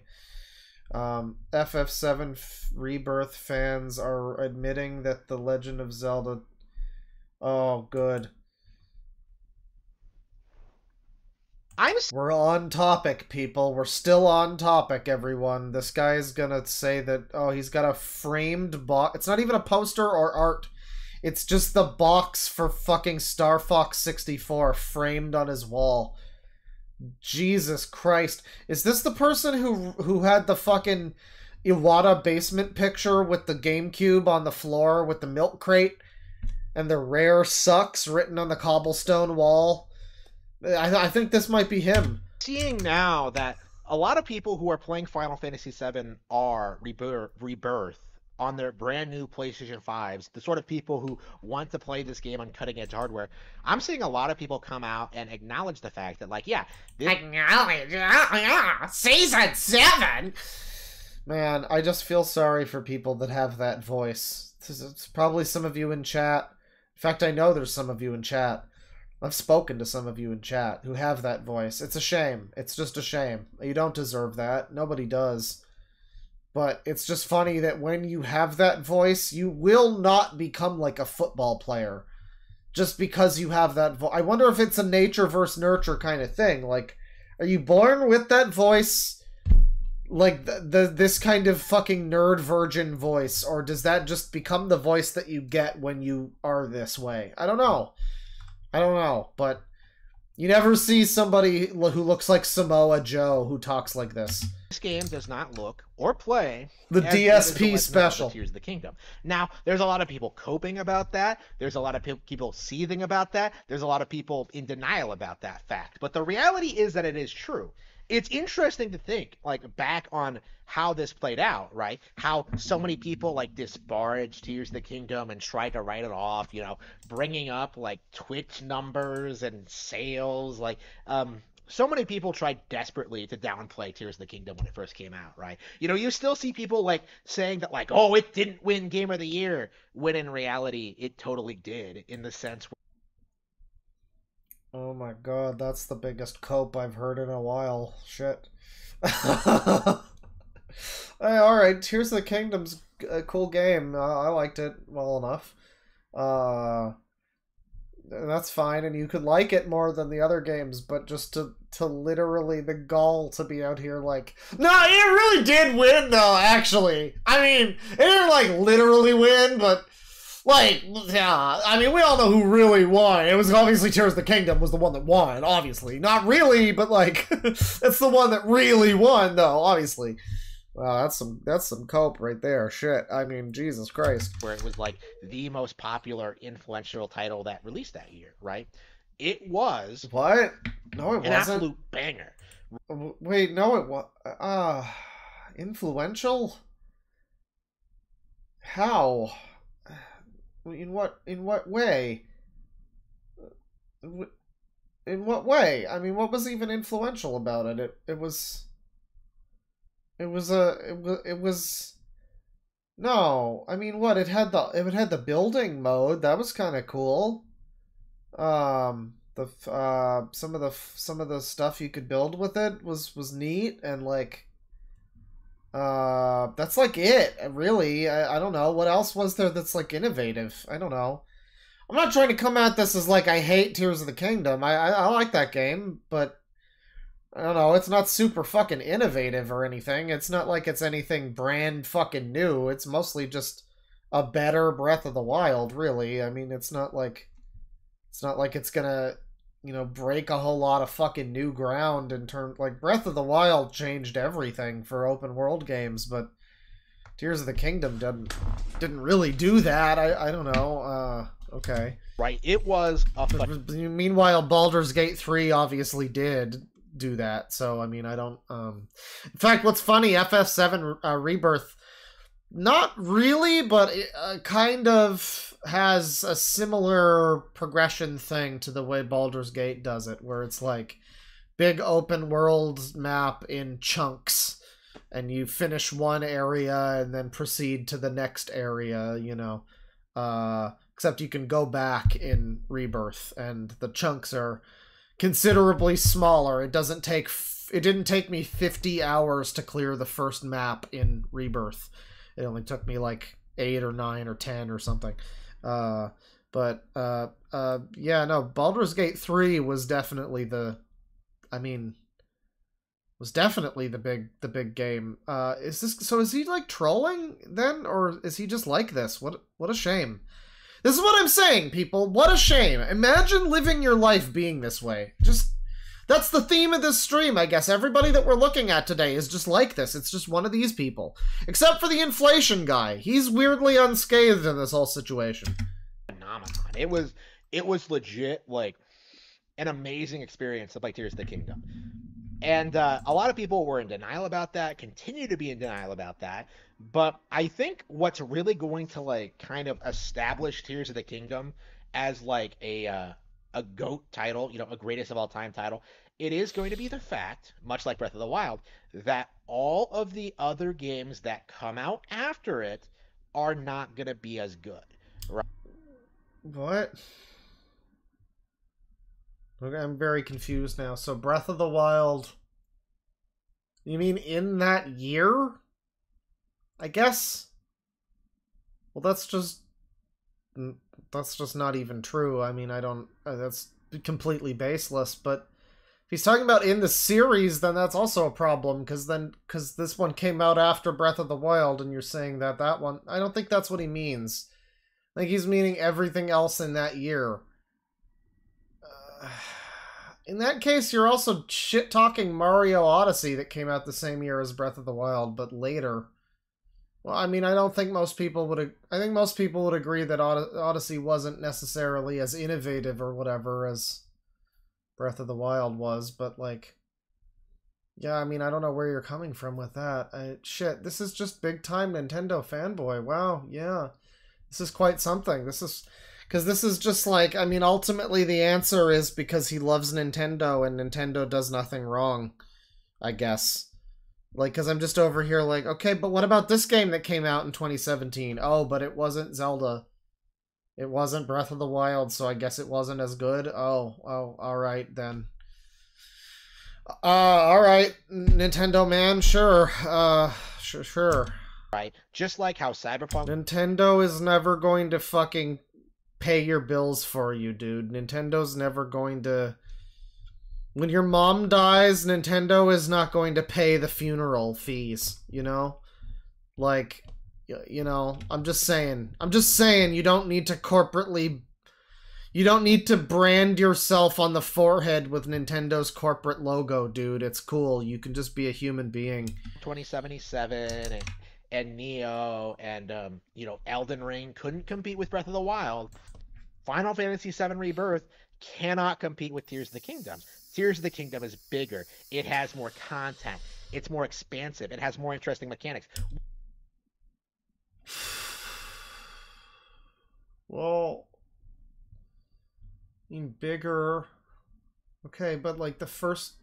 Okay, well, no, this is okay. I'm being overloaded with how dumb this is. So but Tears of the Kingdom's bigger, maybe. I technically, I don't know. I haven't gotten to all... I don't think it is. I mean, fuck, I'm like 36 hours into Rebirth, and I think I'm maybe like a third of the way through the game or something. I've got 3 open worlds so far that I can explore, and they're all pretty big, and none of them are a reused one from 7 years ago or whatever, 5 years ago, which I don't mind because I love Kamurocho. So like that's the excuse I used with Tears of the Kingdom, was like, hey, it's great for Yakuza, and it turned out it was pretty good for Tears of the Kingdom too. I think it was a strength of that game, reusing the map. I thought that was a good thing. I liked that. But then they also had that whole Depths map that was just like kind of shit. It was really lame. The whole thing was just like the same. The whole place was the same. They didn't even have any different fucking colors in the Depths. It was all the same. It sucked. I mean, other than like going down there in specific spots and finding some treasure like the fucking Midna helmet or whatever. You know, that was cool. But actually exploring down there was awful. So, I mean, I don't know. If you're including that in terms of size, well, that's fucking stupid. I mean, maybe technically, but he's also saying it's more expansive and bigger and blah, blah, blah. And, like, I mean, just no. I mean, the only thing Tears of the Kingdom really brought to the table was that whole... building thing, in terms of like new stuff. I mean, new mechanics or whatever. It's the building thing, which is pretty cool. But FF7, I mean, has like, again, like hundreds of fucking mini games. There's so many locations. They're all really detailed, really big, really, you know, I don't know. It's a lot. I don't know. It seems a lot more than just kind of just updating a map from 5 years ago, and then the worst part too, the Depths, it's not even just that they're bad and boring and hard to get around in because it's all dark and shitty, but like it's also just the fucking overworld map again, but like inverted or whatever. It's the same thing. It's really lazy. I don't know. That was bigger. It has more content. More content? It's more expansive. Well, I guess the shrines. I mean, it's like saying that like the blue sphere, red sphere, sphere everywhere game for the Genesis has that's the best game ever made, I guess, because it has like infinite fucking red sphere game that you can generate. You just put in a random seed and you can generate infinite blue sphere, red sphere game everywhere. Yellow spheres as well, and you can play that forever. Infinite content, so I guess that's the best game ever. I don't know, man. The shrines get fucking boring after a while, dude. It has more interesting mechanics. What is well, I mean, okay, the building thing is probably individually more interesting than like a lot of the stuff in... One of the weird things about Rebirth, it'll have a lot of modes that are like vaguely different versions of a similar thing. There's like at least 3 different like shooting mini games where you're essentially just moving a cursor around the screen shooting at stuff. But each one has slightly different buttons and slightly different UI, and everything is like a little different. And like they're all slightly different. You know, so there's a lot of different shit. It's like a quantity over quality thing, I guess, with that. I mean, I like a lot of the mini games. I guess I do prefer something like Tears of the Kingdom, where it has like a kind of wacky sandbox tool set thing that you can just make stuff with. I like that. I normally don't like crafting or whatever, but I'm into the build your own robot shit with Zelda. That was pretty neat. I do like that. Yeah. Rebirth have, you know, the dolphin mini game. Like, come on. Well, that's reductive, dude. There's like hundreds of fucking mini games. This is like a bunch. The dolphin mini game. There's a lot. There's like a lot, and sometimes there's so many that they're in your face. A lot of the time, there's mini games where you have to fucking. There's like a Rocket League soccer with Red 13. There's like a whole space shooting game where you're like blasting fuckers in space. And there's a 3D brawler that has the polygon models from the original. I don't know, there's a whole bunch. Most of that was just Gold Saucer, let alone random bespoke shit that just happens in like a level. You're just like in the middle of a dungeon sequence and there'll be like a new mini game that they bring out for just that part, and it never comes back again. You know, like that kind of shit. I don't know, man. There's a lot of it. I mean, it's a preference thing, really. I don't even know why I'm arguing in this scenario. This guy's just like super into Nintendo. He literally has framed Mario pictures on his wall. I don't think this is like a sane, reasonable individual. This isn't like somebody who would ever listen to logic, because their worldview is based around like loving this corporation that they have a fond childhood memory of. Unbelievably, it is unbelievably poorly thought out how bad Final Fantasy VII Rebirth has been. And like, I'm seeing a lot of people cope about that, like, this game is more Yeah, there is a Mario hat, and I think that is a trench coat. Yes, we can truly only hope that there's like a video somewhere or footage of him dressed in the Mario hat and the trench coat at the same time. You know, like, I would pay a not insignificant amount of money to have him wear them both and maybe like do a little, just do like a little, I don't know, he doesn't need to dance, but just do like a little groove, you know, like shake his arms a little, move his hips around a little, maybe spin around for us, just do like a little like fighting game idle pose or something, you know what I mean? Like, that's what I want. I would pay him like $100 to see that happen in the Mario hat and the trench coat. If that's maybe it's a leather jacket, even still, maybe I'd pay like $75 for that. But you know, popular than Final Fantasy 16.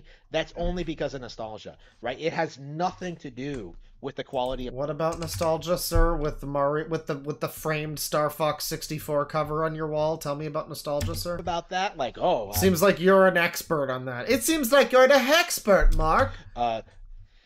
This game is more popular than Final Fantasy 16. That's only because of nostalgia, right? It has nothing to do. We're talking about Final Fantasy 16 now. What the fuck? Keep on target here, buddy. It's weird that he's even talking about Rebirth, actually. It's weird, because I guess it's the one that just came out, but Rebirth came out like fucking 8 months or more after Zelda. I mean, Zelda was like closer to a year ago than anything. Zelda was a fucking while ago. And Zelda came out in like the same month or something that Final Fantasy 16 came out, so it's why are you not just talking about Final Fantasy 16, frankly? Well, I guess that's because that's not the one that just came out. I think he might be looking for attention. I mean, he might be just trolling, I guess. With the quality of the Rebirth games. Like, Final Fantasy VII is doing well because it's Final Fantasy VII. And the people who grew up with... Oh, Rorschach 13, I'm excited to talk about your super chat there. I have some opinions about that. You're not entirely wrong, but I have some opinions about that. But we'll get to that in a time. There will be a time and a place for that. Thank you. Final Fantasy VII are just worshipping Final Fantasy Rebirth. Like, oh man, I get nothing to do with the quality of the Rebirth games. Like, Final Fantasy VII is doing well because it's Final Fantasy VII, and the people who grew up. Okay, and Zelda does well because it's Zelda. Every Nintendo thing does well because it's Nintendo. Corporate products are popular. It's, you know what's weird? You know what's extremely bizarre is that Final Fantasy VII is one of the, like, Rebirth especially, and Remake too, probably. I don't remember it as well, but definitely sticks out to me in Rebirth. Really, really solid, like, for what it is too. It's not like a Disco Elysium type of game. It's not super down to earth or whatever, but for like the type of game it is, really solid thematic discussion about like corporate rule. For one, I mean, that's another thing. It actually has a story with like elements going on that are a little more than just Ganondorf kidnapped the princess or whatever. Again, that's not really what happened. She like turned into a dragon or something. I don't know. It's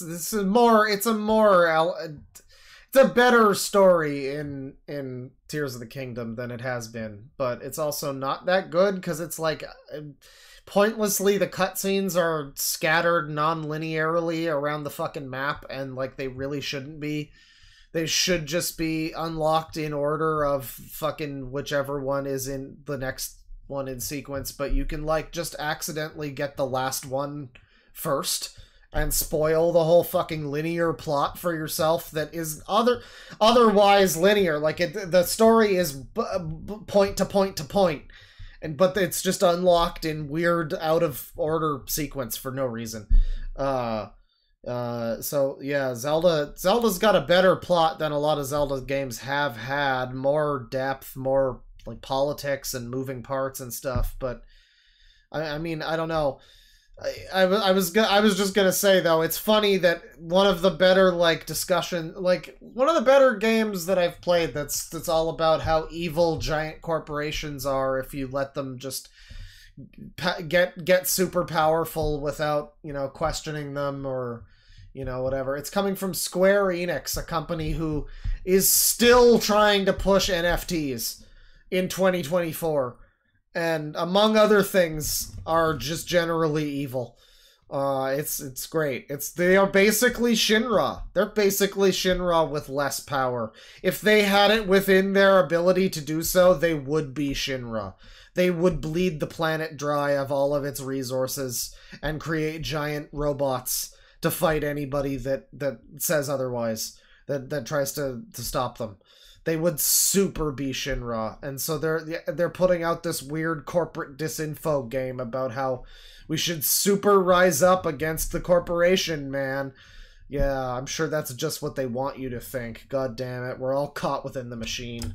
But with Final Fantasy VII are just worshipping Final Fantasy Rebirth. Like, oh man, I get to see Aeris and Tifa wearing bikinis. Oh, I've never seen a girl in a bikini before because I played on PlayStation and not N64. You know, the Wait, what? Were there bikini girls on the N64? What N64 game had... Never mind. I had one of my favorite games, California Speed, for the N64. It had really low quality PNG, or GIFs, I guess, because they would like dance around, of like race girls with flags or whatever. And they would be in bikinis. So yeah, no, the PS1 couldn't handle that, baby. Really low quality 90s 2-frame GIFs. That was the power of the N64. Nothing could compare. The average N64 owner had like girls in bikinis over to... Yeah, he's dead naming Aerith. I can't believe it. To play Mario Party and Mario Kart all the time, but he's making a joke about PlayStation people were virgins, I guess. PlayStation owners sat alone in their basements. Like, okay, so the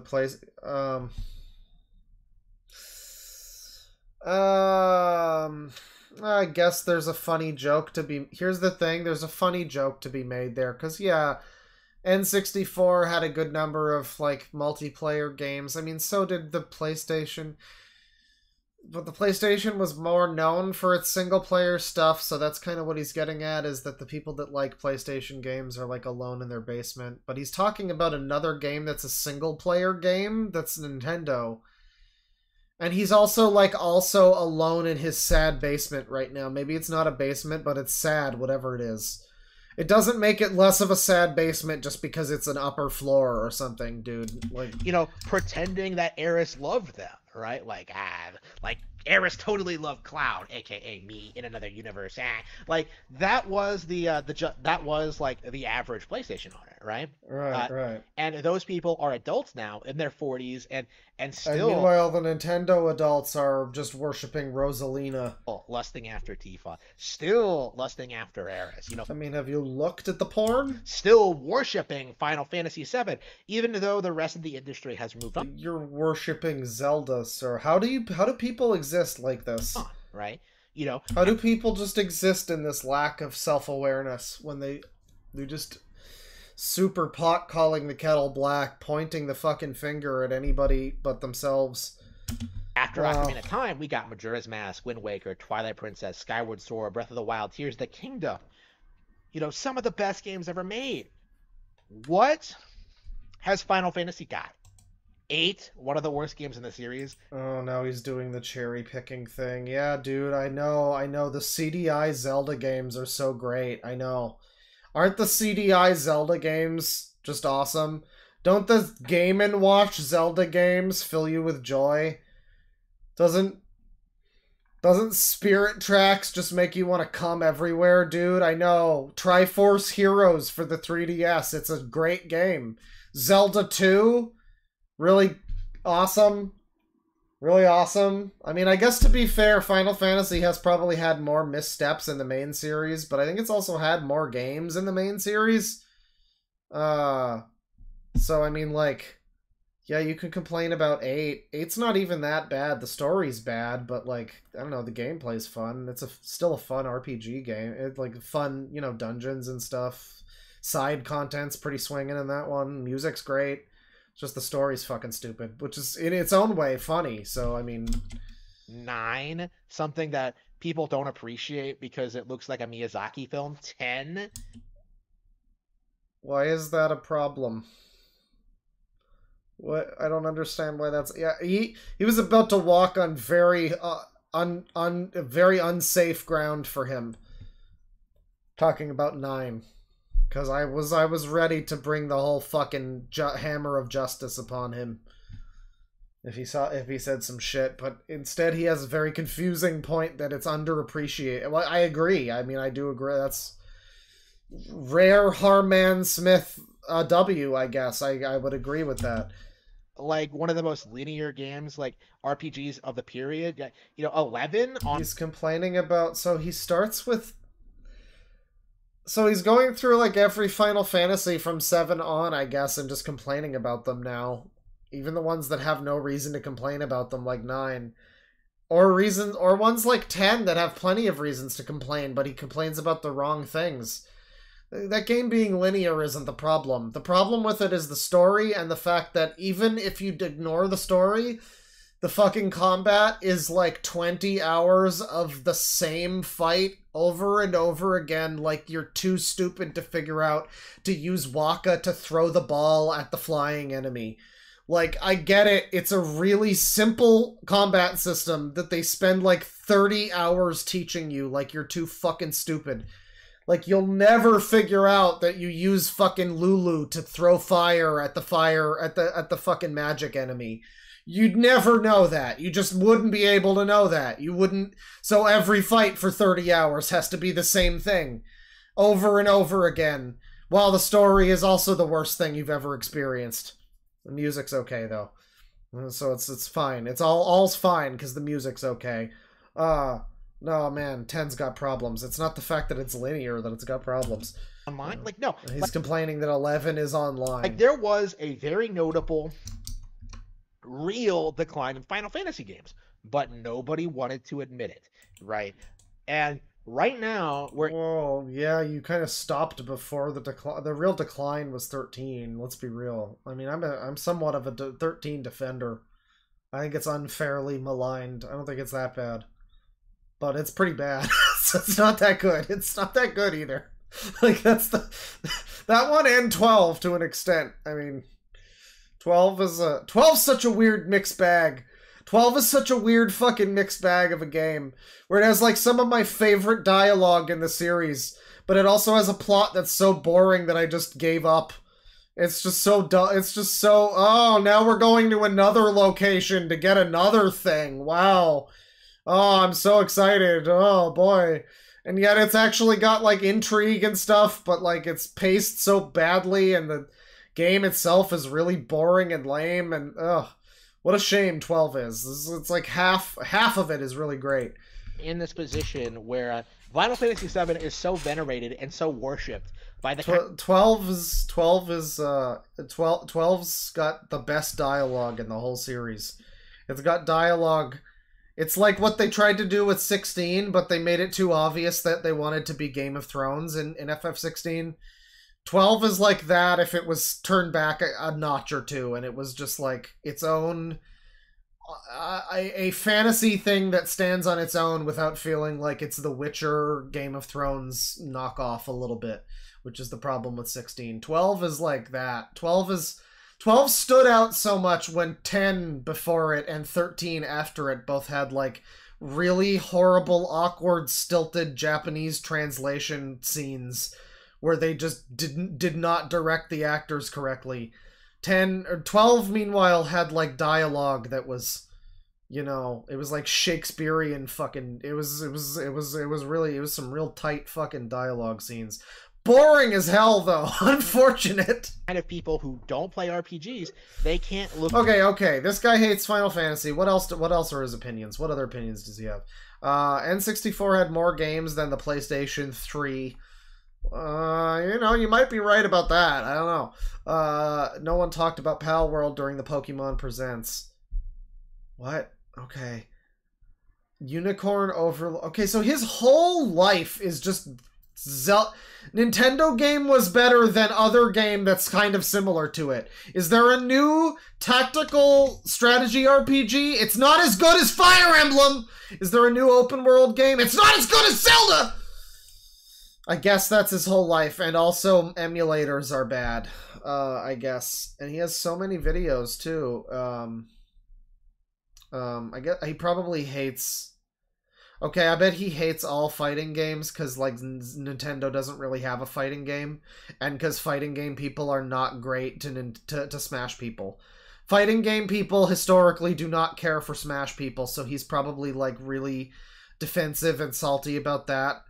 So he's like, he probably hates fighting game people, and you simultaneously also think Smash is the best fighting game ever and should be in Evo and should be more valid than Street Fighter. I think Smash is a fighting game, but I can also already kind of tell what type of person this is. I might be wrong.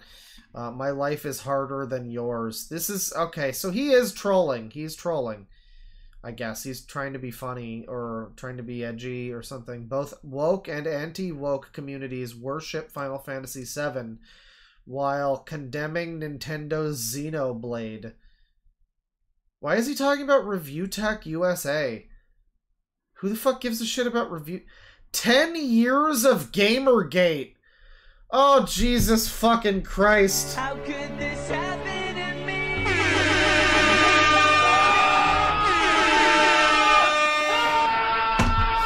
I can't deal with more fucking Gamergate, dude. God damn it. Let's click on it anyway. As we're hoping... What's your cool opinions about Gamergate, man? Tell me all about it. Please tell me all about it. It never ends. It will just never end. This will never end because I want more. More. Give me more. Give me more. And on the 10-year anniversary of Gamergate, I really wanted to come out and say the grifters... What do you mean 10-year anniversary, cuckbag? This was from 9 days ago. The 10-year anniversary... Is he talking about, like, Zoe Quinn and Wizard Chan? I think that might have been, like, February of 2014. But it was, like, August. It was, like, late August. It was latter half of August when the Zoe post came out. Get your fucking time frame right, dipshit.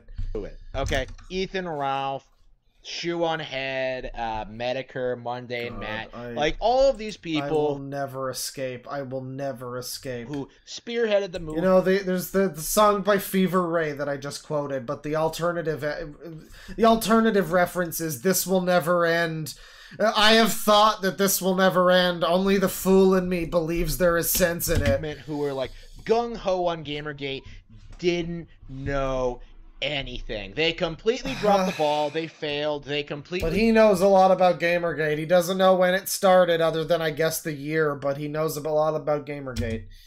Okay. Really refuse to address any of the real problems when it comes to gaming, when it comes to gamer culture, when it comes to gaming media, and they made it about something that it really wasn't. You know, about politics, about feminism, about, you know, the people who are running the gaming sites, and not the companies themselves. What? The unexpected, strange take. Alert. Yeah, I guess ultimately a problem was the companies, but no, I mean, what the fuck are you talking about? A lot of it was about the journalism. Most of it was, I mean, say what you will about haha ethics and journalism, whatever, but like it did ultimately start after years of people being annoyed by Kotaku writing articles about games that was just like vaguely trying to like bait political outrage about like a new release. That was like what like new Battlefield game came out. Let me complain about how it's homophobic because someone said they'd push my shit in the chat and I interpreted it as a homophobic slur or something, a dog whistle. And so Battlefield 3 is homophobic. Hot new headline on Kotaku. So it was like that for years. And then eventually that was like the fucking Zoe post was the straw that broke the camel's back. It was about journalism. Don't let this fucking weirdo tell... What the fuck is this... What is this disinfo campaign you're running here? What is this shit? What are you trying to correct the record? What the fuck? I have been very vocal about this for a long time. No, you're right. Alan Sampson's right. What we need here... We don't need him to talk about that. What we need is... I reckon we can get Donald Trump to tweet about Gamergate. And really that would solve a lot of our problems here that we're you know, global warming... The 15-minute cities, Trump himself, even. A lot of these problems would be solved if Trump could just tweet about Gamergate. I reckon we can get it to happen. Out about this, you know, it's a major reason why I started this. In video games. What the fuck just happened? He just like his audio just broke and then unfucked for like a 0.5 of a micro cunt hair. And then now he's back to, like, scummy skibbity audio again. Trying to address, like... His audio sucks. It was, like, a little bit okay. It was a little better for, like, a moment. What the fuck happened? You know, the issue... He had to censor himself. And what it all comes down to, really, is everybody is only interested in making money, right? They're not interested in talking about fun games. They're not interested in talking about, you know, epic fails from major established franchises. You know, everybody just wants to circle jerk around, you know, getting hyped for the next big thing, regardless of whether or not it's going to be any good, right? And you're talking about the journalism element of this right now? I thought you said journalism wasn't what this is all about. I thought you said that we should be complaining more about, like, the companies. People were also complaining about the companies. That was like a year or two after V unanimously fucking... I want to say they rigged the poll. I don't know. I forget what site it was. It was some big website did a poll that was for the worst company in America. I think it was like Forbes. And I think V like rigged the poll. And so instead of Bank of America, and that was like during Occupy and everything... It was EA that won, and I think they won the next year, too. So, like, people were mad at the companies. I don't even know what the fuck he's talking about. People were also mad at big companies, too. Like... Over and over and over and over again. And that's true for both sides of the political aisle, right? Gamergate was not a political issue, fundamentally. The issue with Gamergate was that enough people began to notice that video game journalists were... being completely unreliable.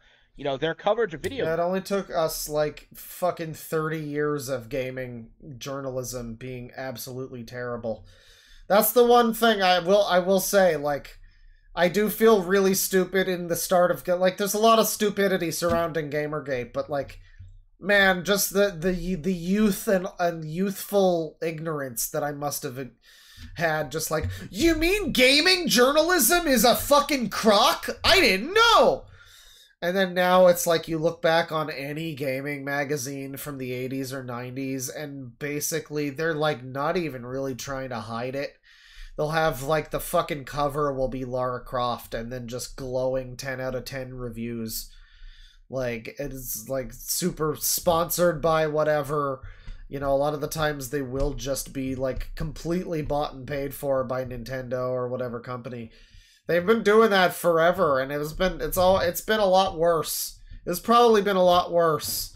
It just took that one lady fucking a whole bunch of fucking dudes for people to finally realize that there's some problems in gaming journalism. It took a long time. It took a very long time. Games that generation really left a lot to be desired. They were openly advocating for bad video games. You know, stuff like The Last of Us, stuff like Killzone Shadowfall, stuff like The Order 1886.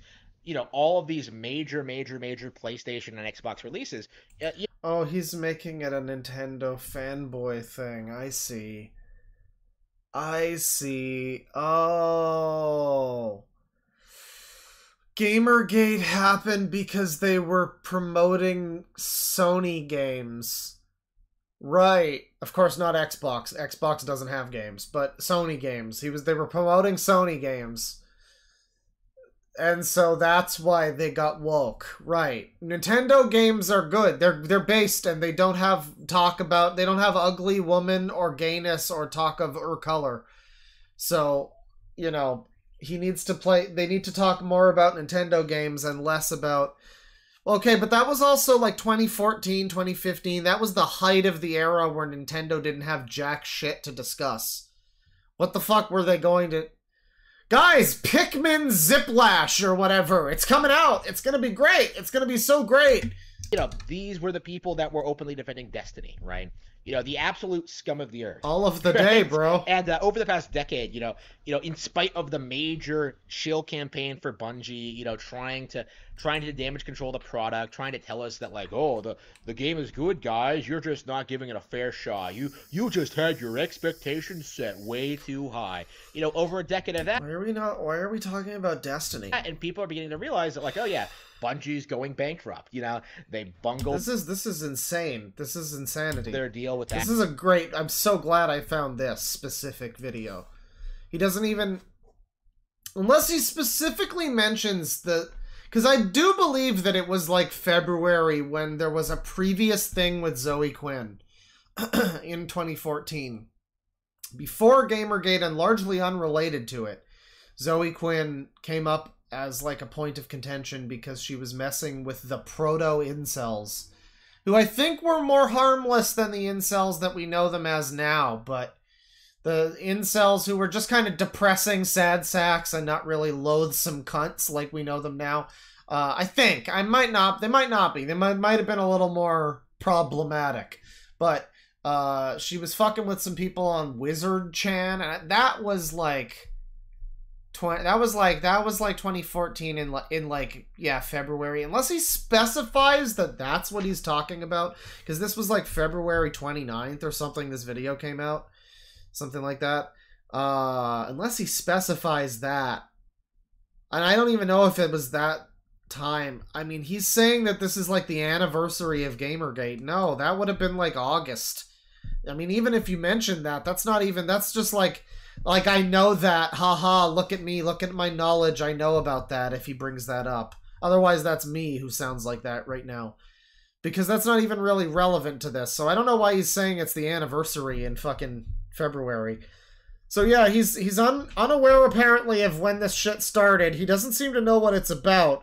He's trying to twist it into being a Nintendo fanboy thing. This is a really good video. Activision. They bungled being independent. They sold out to Sony, and now they are in the process of being shut down. You know, years and years of damage control for this company, and for what? Imagine being at computers so fat you look and see food. You know, everybody just moved on to the next company. You know, they moved on to CD Projekt Don't Dead Open Inside. Red, or tried to, right? They put out The Witcher 3, you know, the game that somehow won Game of the Year 2 times in a row, right? 2-time Game of the Year award winner, get Witcher 3. You know, it was supposed to be this hallmark of video game design. It was What the fuck is he talking about? Yeah, that's the other thing that makes this video great. He's trying to talk about Gamergate, but he keeps fucking going off topic, like Destiny, Witcher 3. What? Supposed to be the next big thing. You're just talking about every game that came out in the last decade? What the fuck are you talking about, supposed to, like, lead CD Projekt Red into being the biggest name in video games, and what happened?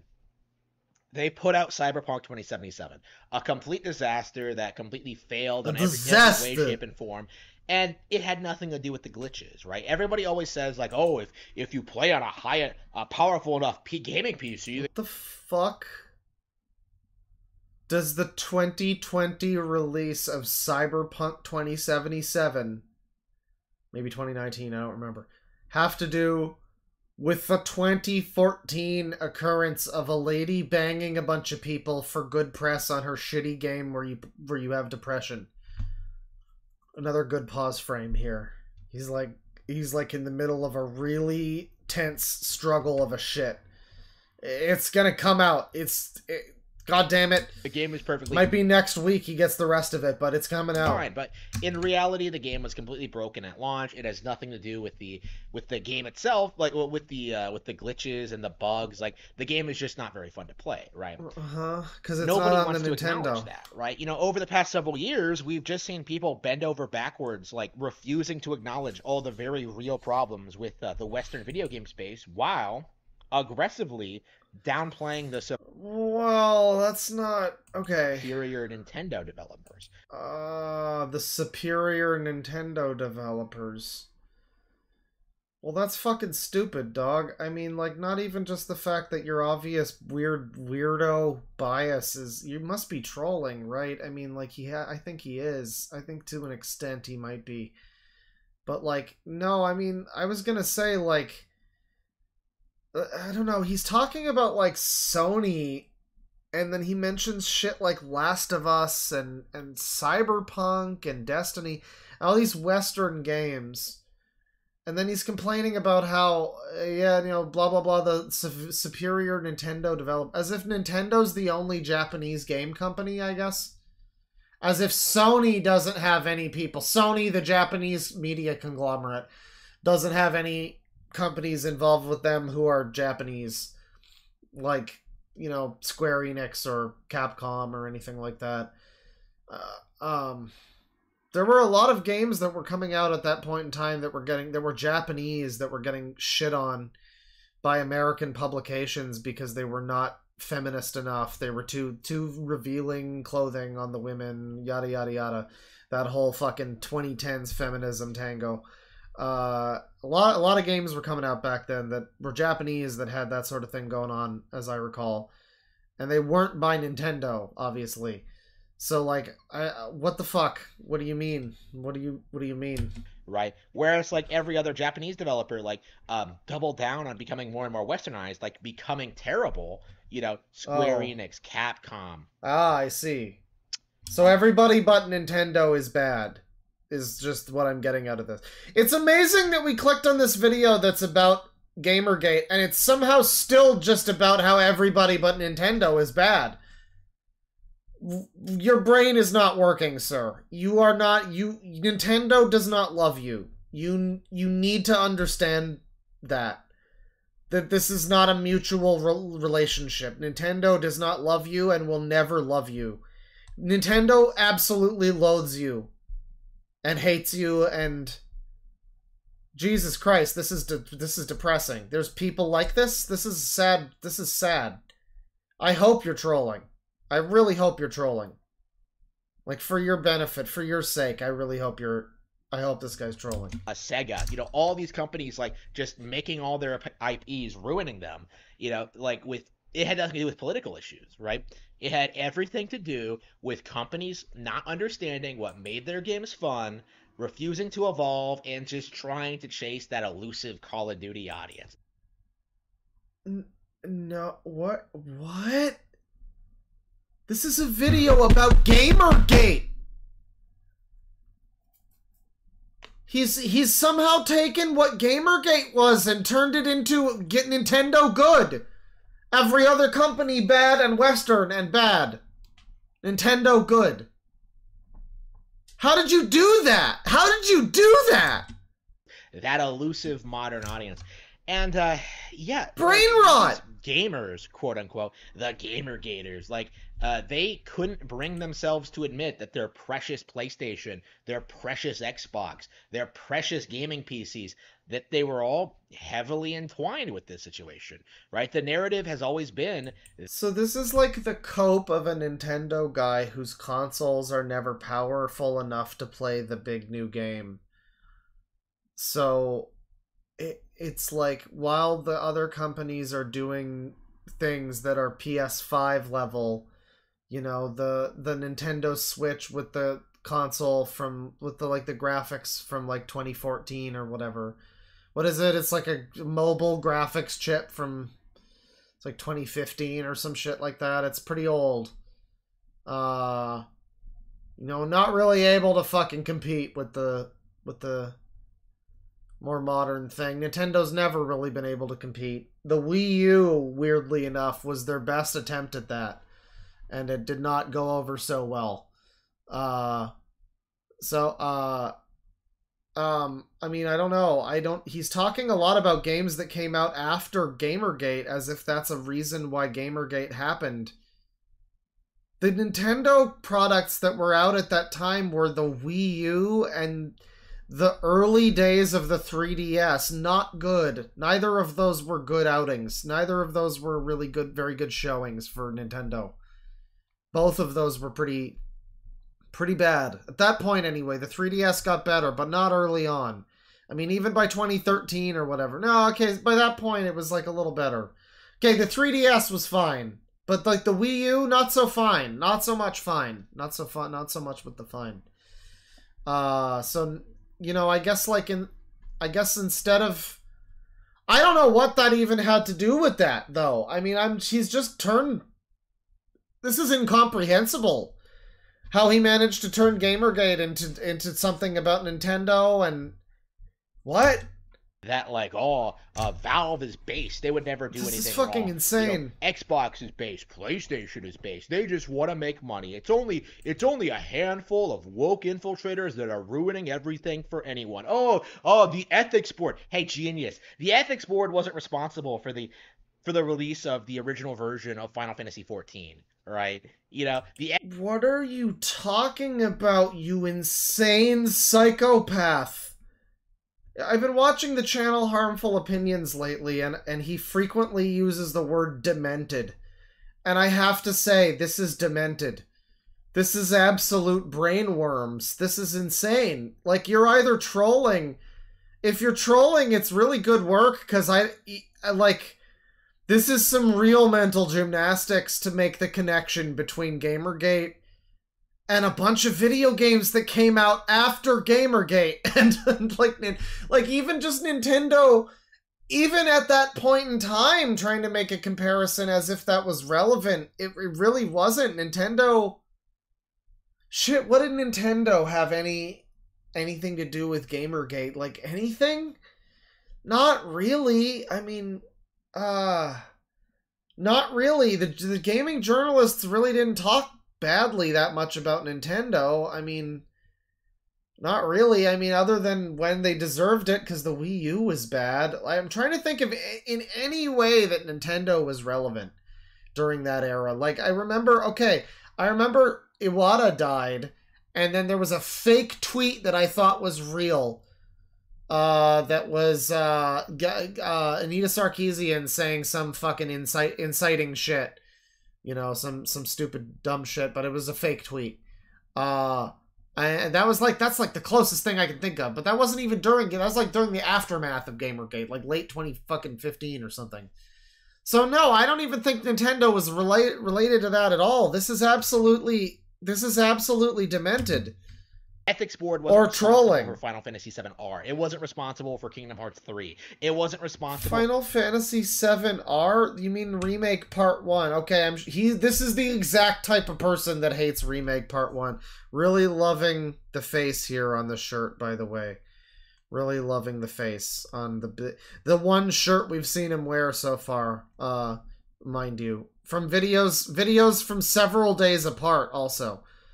It's like a week or two apart, he's wearing the same shirt. I don't know if he changed between those videos, but for Final Fantasy 15 or like anything that Square Enix has done. Like, you know, like the ethics board had nothing to do with the actual problems. What is he talking? So he must have like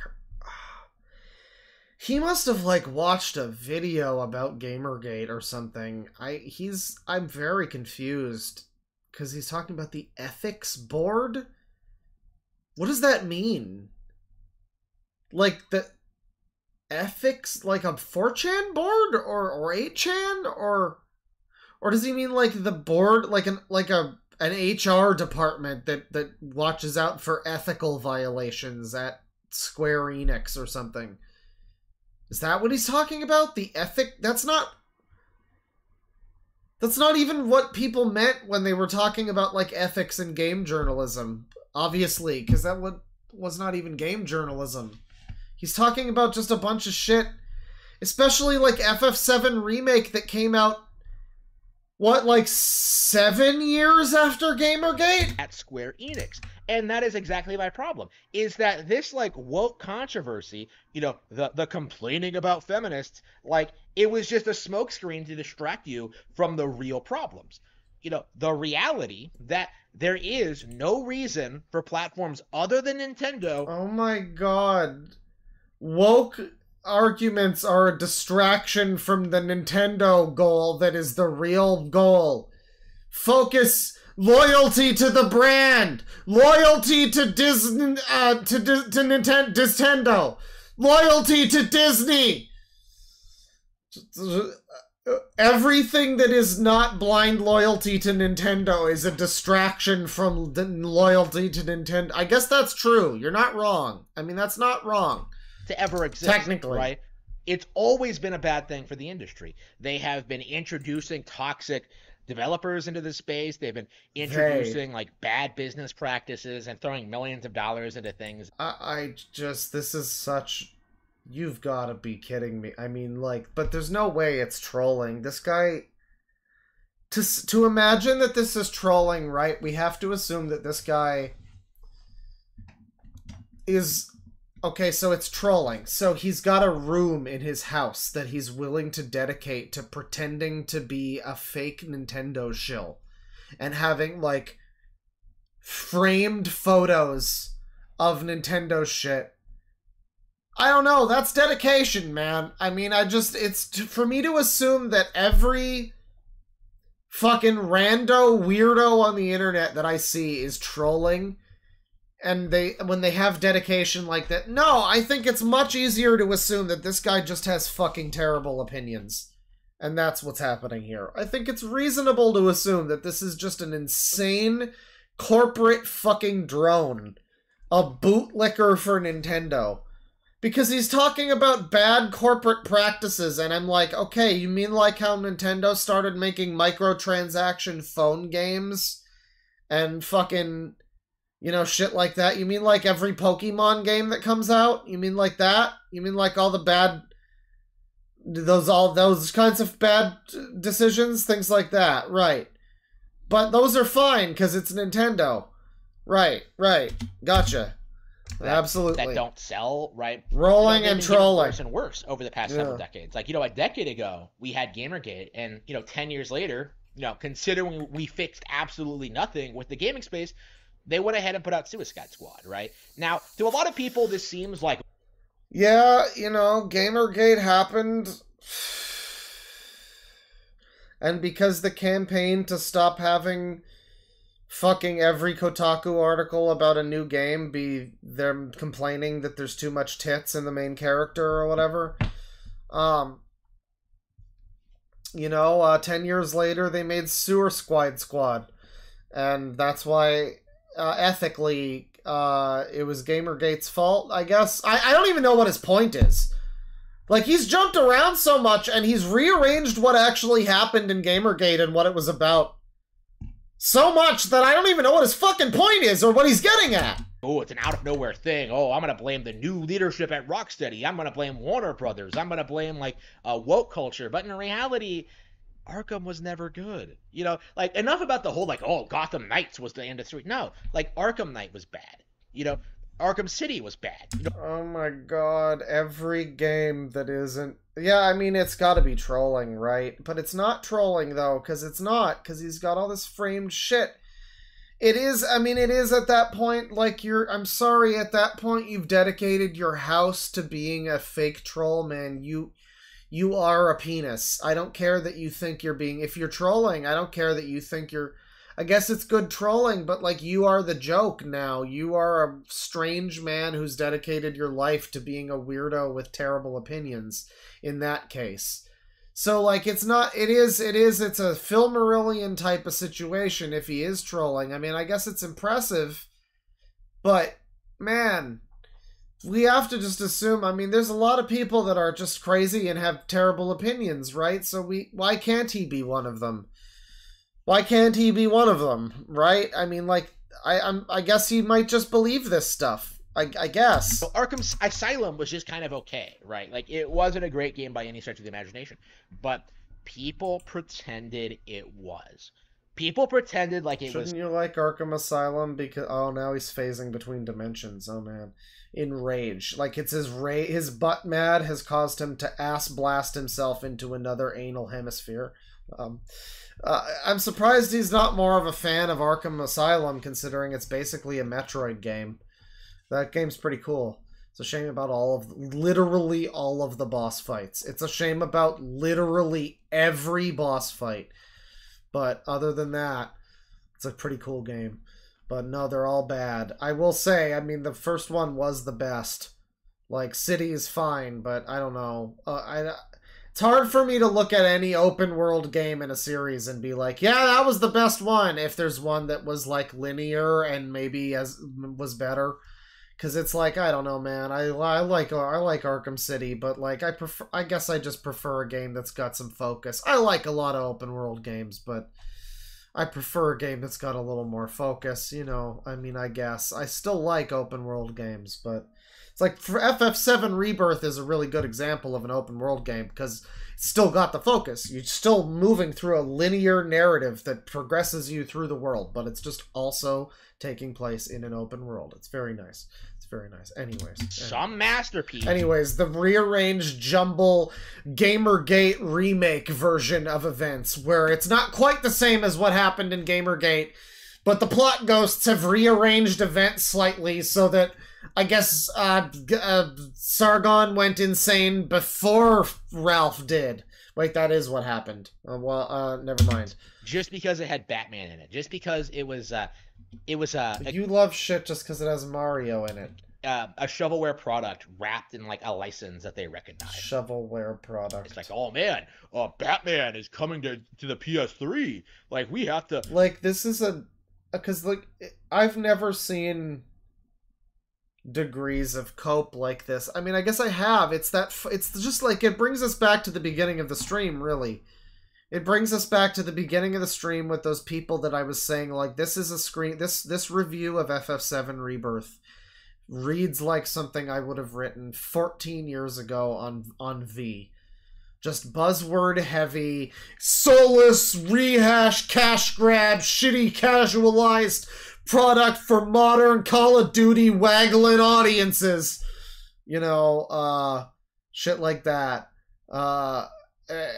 And this is that, basically. This is that. It just comes back to that. It's just 100 fucking V buzzwords. This is a human V shitpost. It's just a Nintendrone from V, I guess. I mean, he has to be a V user. He has to be. He has to be someone that just goes on there.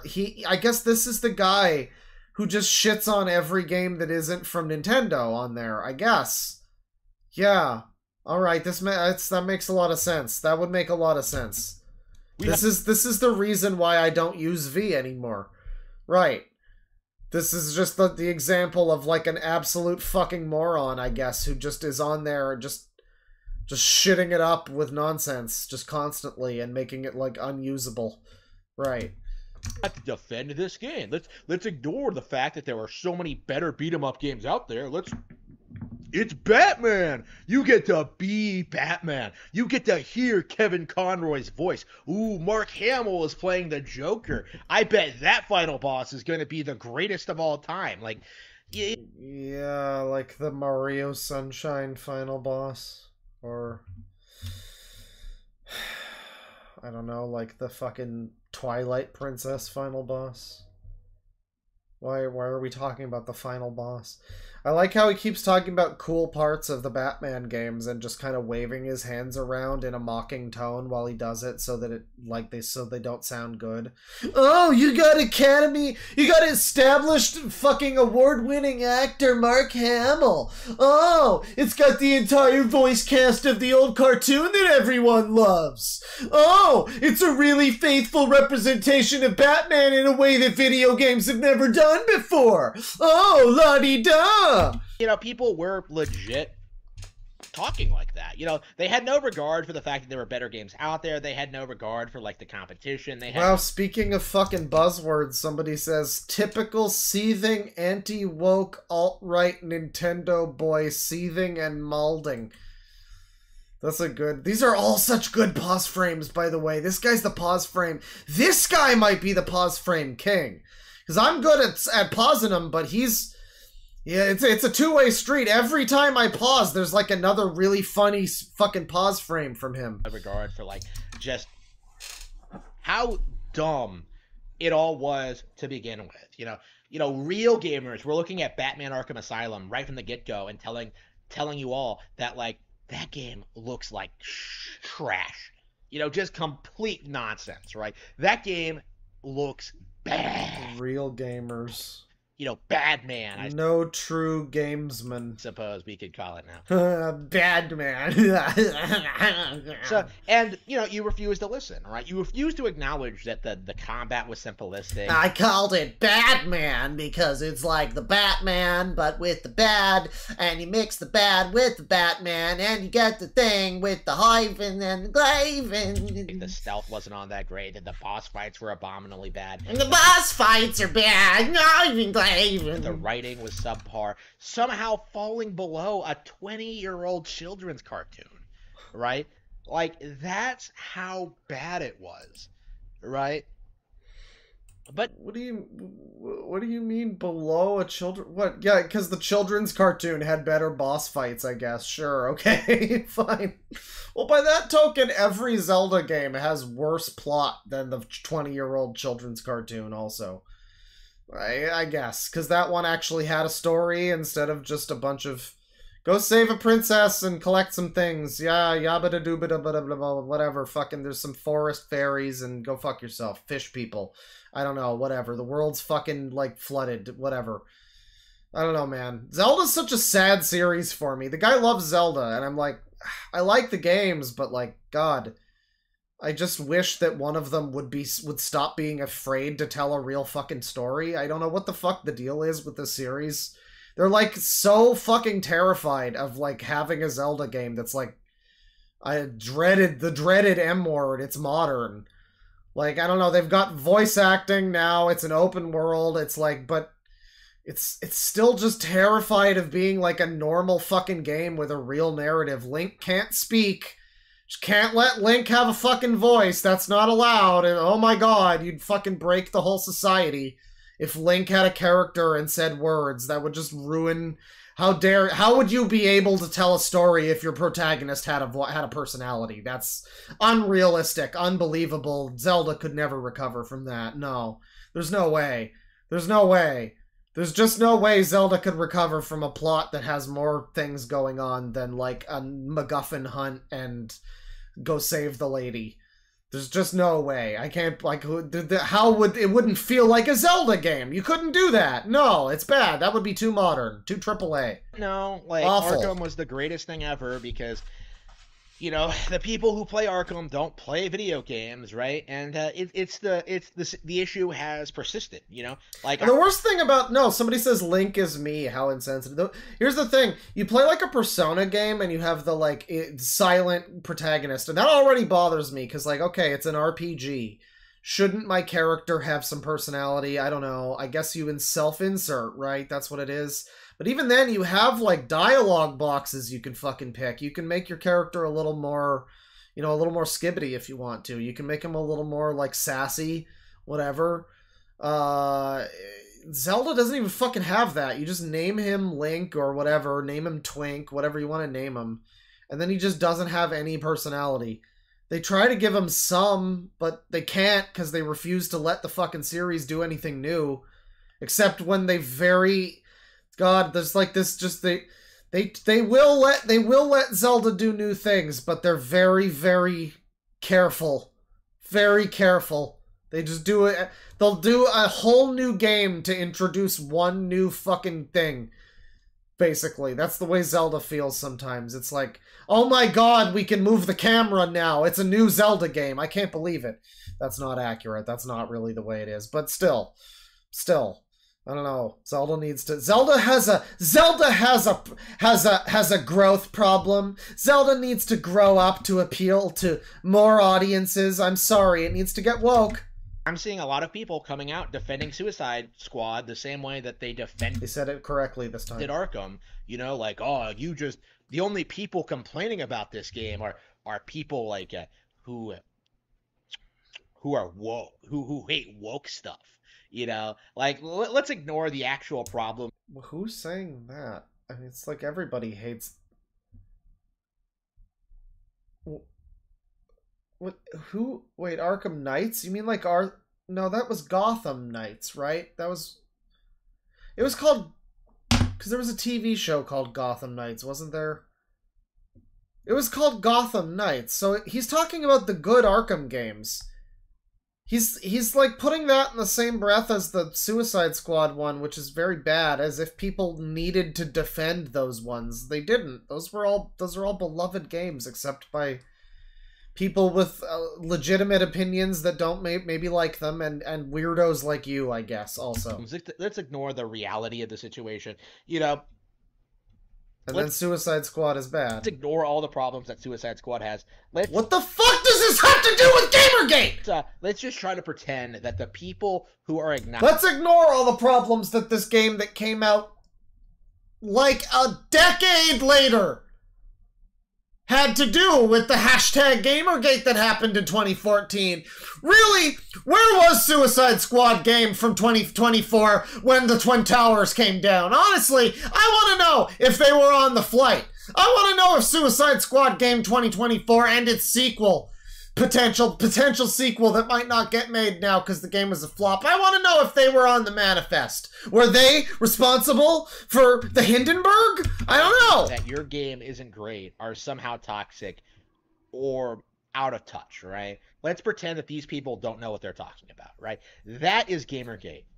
In its purest essence, is developers, you know, these creators, you know, the people Skibbity Squad behind these games justifying their bad creative decisions by attacking the fan base. Oh, you would like it if you actually gave it a shot.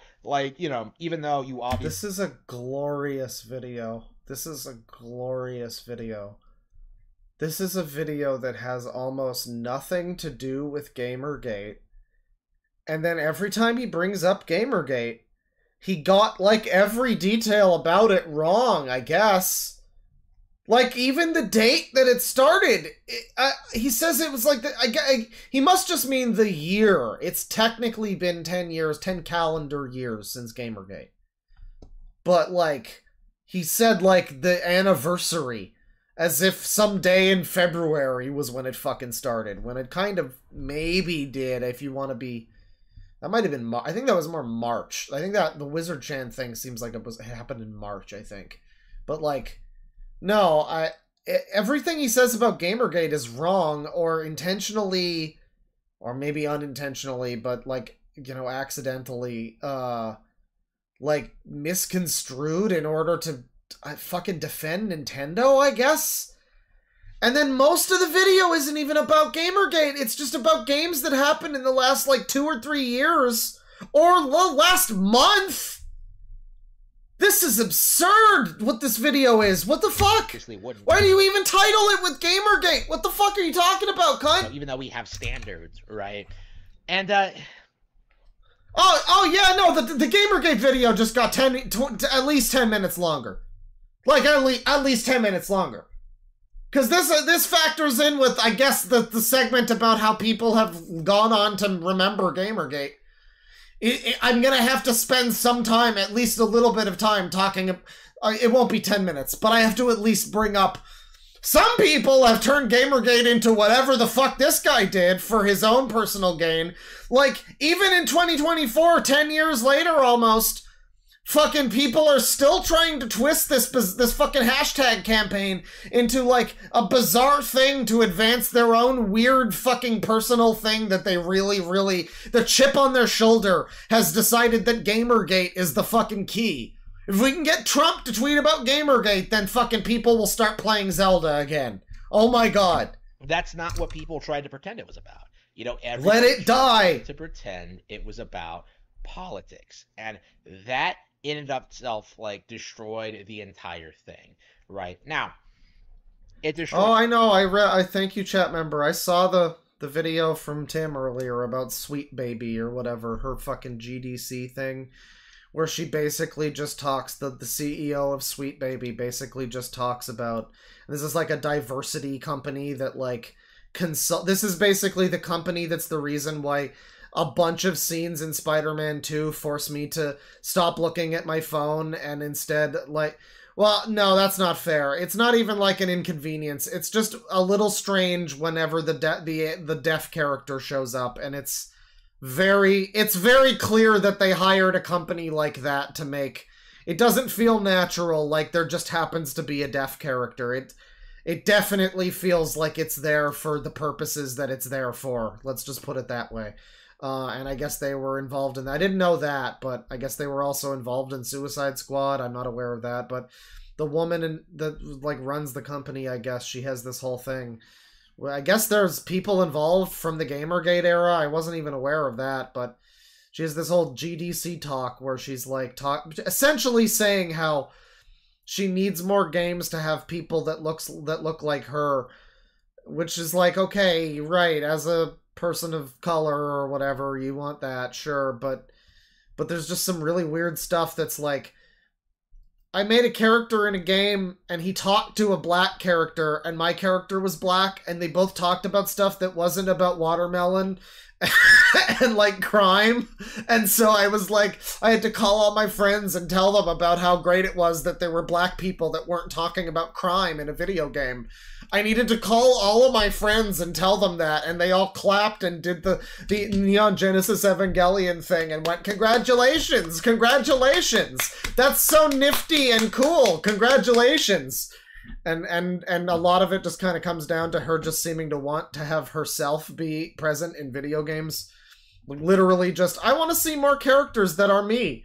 I really want more characters that are me in video games. I want all my friends to see characters that look like me and think about me, and then when characters that aren't me are in the room, all the characters should be thinking, where's the characters that look like me? That's what they should be thinking. That's what a lot of that came across as. Yeah, and they've been getting in hot water lately. That's a whole other Gamergate relevant thing that's kind of funny too. I guess I just thought I'd bring that up since that's been apparently happening, and yeah, I watched that video today, and boy, it's pretty funny. It's Gamergate. Pretty funny. But it evolved. This is like a new favorite video. I mean, I don't know about favorite, but I really like this video in the same way that I really like a lot of videos that I think are terrible and I think are very poorly of. I really like this video. This has brought me a lot of joy. This video that's incomprehensibly unrelated to the thing that it's about. And when it's about that thing, it's wrong. It's great. This is a wonderful video. Into something else, you know, like the anti-woke movement, I would say today has a lot of roots in Gamergate, right? This is Gamergate my liked didn't really video. Die, it evolved into its next form. Right, it evolved to the next level. You know, people are like, you know, talking back to their teachers. People are like learning about corrupt politicians. They're learning about like, you know, the agenda. You know, they're learning about like how this woke stuff. Like, I can't even discern what this guy. I'm gonna be real. I'm trying to figure out what this guy's politics are. Like, you know, he seems to be kind of centrist, I guess, anti-woke, anti-woke. Right in the middle, I guess. I think his politics are Nintendo. Like, I really think his politics are just Nintendo. I think whatever happens in the world that's not a Nintendo thing is a distraction from Nintendo to him.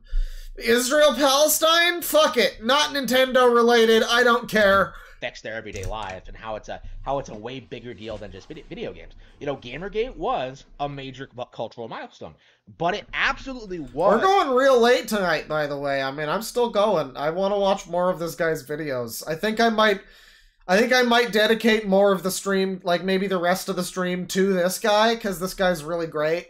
I want to watch more of his really cool opinions about things. I really like his opinions about things. I just really value his opinions and his viewpoint on things. It's very important to me that I get that information. But I think we'll keep going. I want to see some more from him. Held back by idiots like Internet Aristocrat. You know, it was held back by people like Mundane Matt, by Dame Pesos, by, you know, these people, Ethan Ralph. You know, these people absolutely had it in them, I think, to kind of lead the charge against corruption in video game journalism, but they... I thought the journalism wasn't the problem, though. I thought journalism wasn't the problem. Like, he basically swept Gamergate under the rug earlier, essentially, like, whatever it was actually about. Or even what they claimed it was about, and you could argue, oh, it wasn't really about ethics, it was about feminism, blah, blah, blah. But, like, no, the whole claim of it's, you know, and, I mean, it's what it was about, like, the journalism angle. It was about the fucking bizarre Kotaku articles that were just terrible hit pieces and shit. And he just took that and was like, no, that was never what it was about. Actually, what it was about was companies that weren't Nintendo making games that weren't Zelda and Mario. And so now, I mean, like, he just brings back journalism again, and I'm like, oh yeah, I'm right, the thing Gamergate's actually about, right, ethics and game journalism or whatever, right. They completely dropped the ball, they failed. And now you see, like... It is a bit of a meme to suggest that that's what Gamergate was about. It isn't... It wouldn't be fair to pretend that Gamergate was not also kind of about... It was pretty quickly hijacked by some people with alternative agendas. Let's put it that way. It was some people that saw that there were some people upset with an agenda that was happening, and they decided, you know what? I bet we can opportunize on this and make them like our agenda. And they were successful with some people. They were pretty successful at that. Their modern equivalents, you know, people it's like a grift. Warski, people like PPP, you know, these fat fucking PPP retards, strips you right? empty. They're just sitting there trying to like, Gamergate was cringe. Oh, I would never do anything like that. They say as they sit in their like 6-hour live stream. Well, Mundane Matt is gonna trigger the libs and own the libs. That's the only way to, you know, yeah. Making fun of people that like nobody has ever heard of or cares about. You know, yeah, you're not as bad as Gamergate. You're worse. You're worse than Gamergate. You are the everything wrong with the Gamergate community, right? You know, the more I think about it, like... Are you part of the Gamergate? We're at the end of the video. I don't even know what his stance is on Gamergate. I believe any question I have can just be answered by Nintendo. What's his stance on Gamergate? Nintendo. What's his sexual orientation? Nintendo. Blood type? Nintendo. Favorite food? Nintendo. Just every answer can just be Nintendo. I become more and more impressed with the people who manage to come out of Gamergate, you know, being much more influential and people who are more neutral, but ended up doing a lot more good for the community, right? People like JonTron, people like Kite Tails, people like Razor Fist, right? All of those people like did. Oh yeah, Razor Fist. Did he do much for the community? What community? What community are you even a fucking part of? I don't know. A lot more to kind of like, talk about the real issues, talk about the corruption of video game journalism, talk about wider topics, talk about like whatever, while still retaining their love and interest for video games. And I do think that is the root of the problem. Even now, What problem?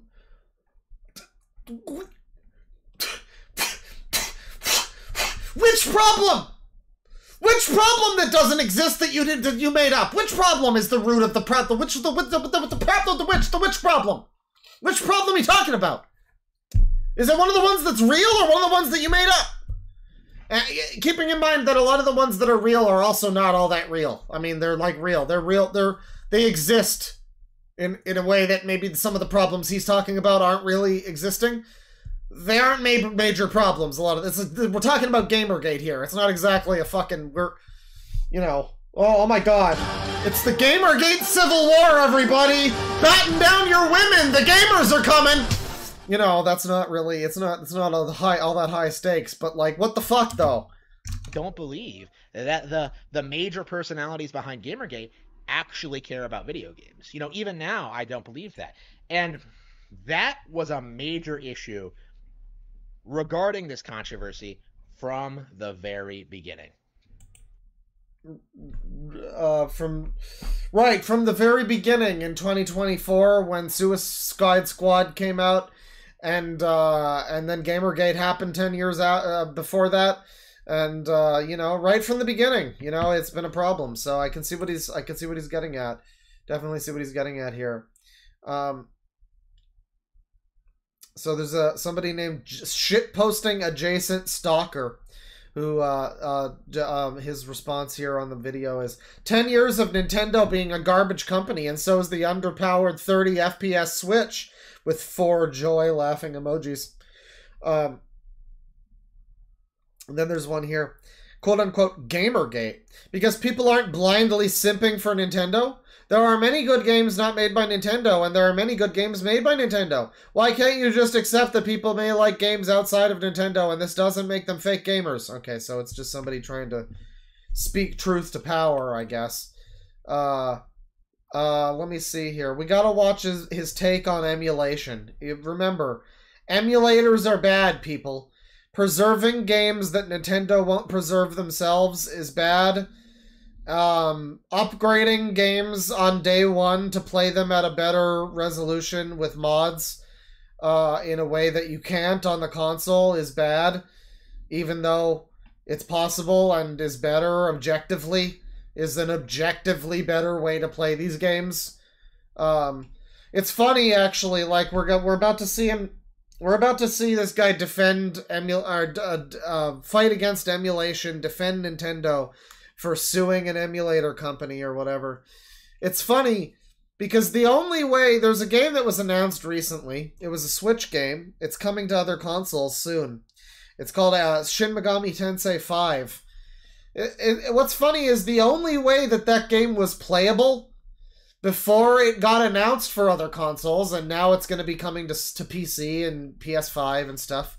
The only way that game was fucking playable was on an emulator, still is at this point, on an emulator with several mods to increase the frame rate, increase the draw distance, make it so that enemies are not popping in 5 feet in front of you on the world map.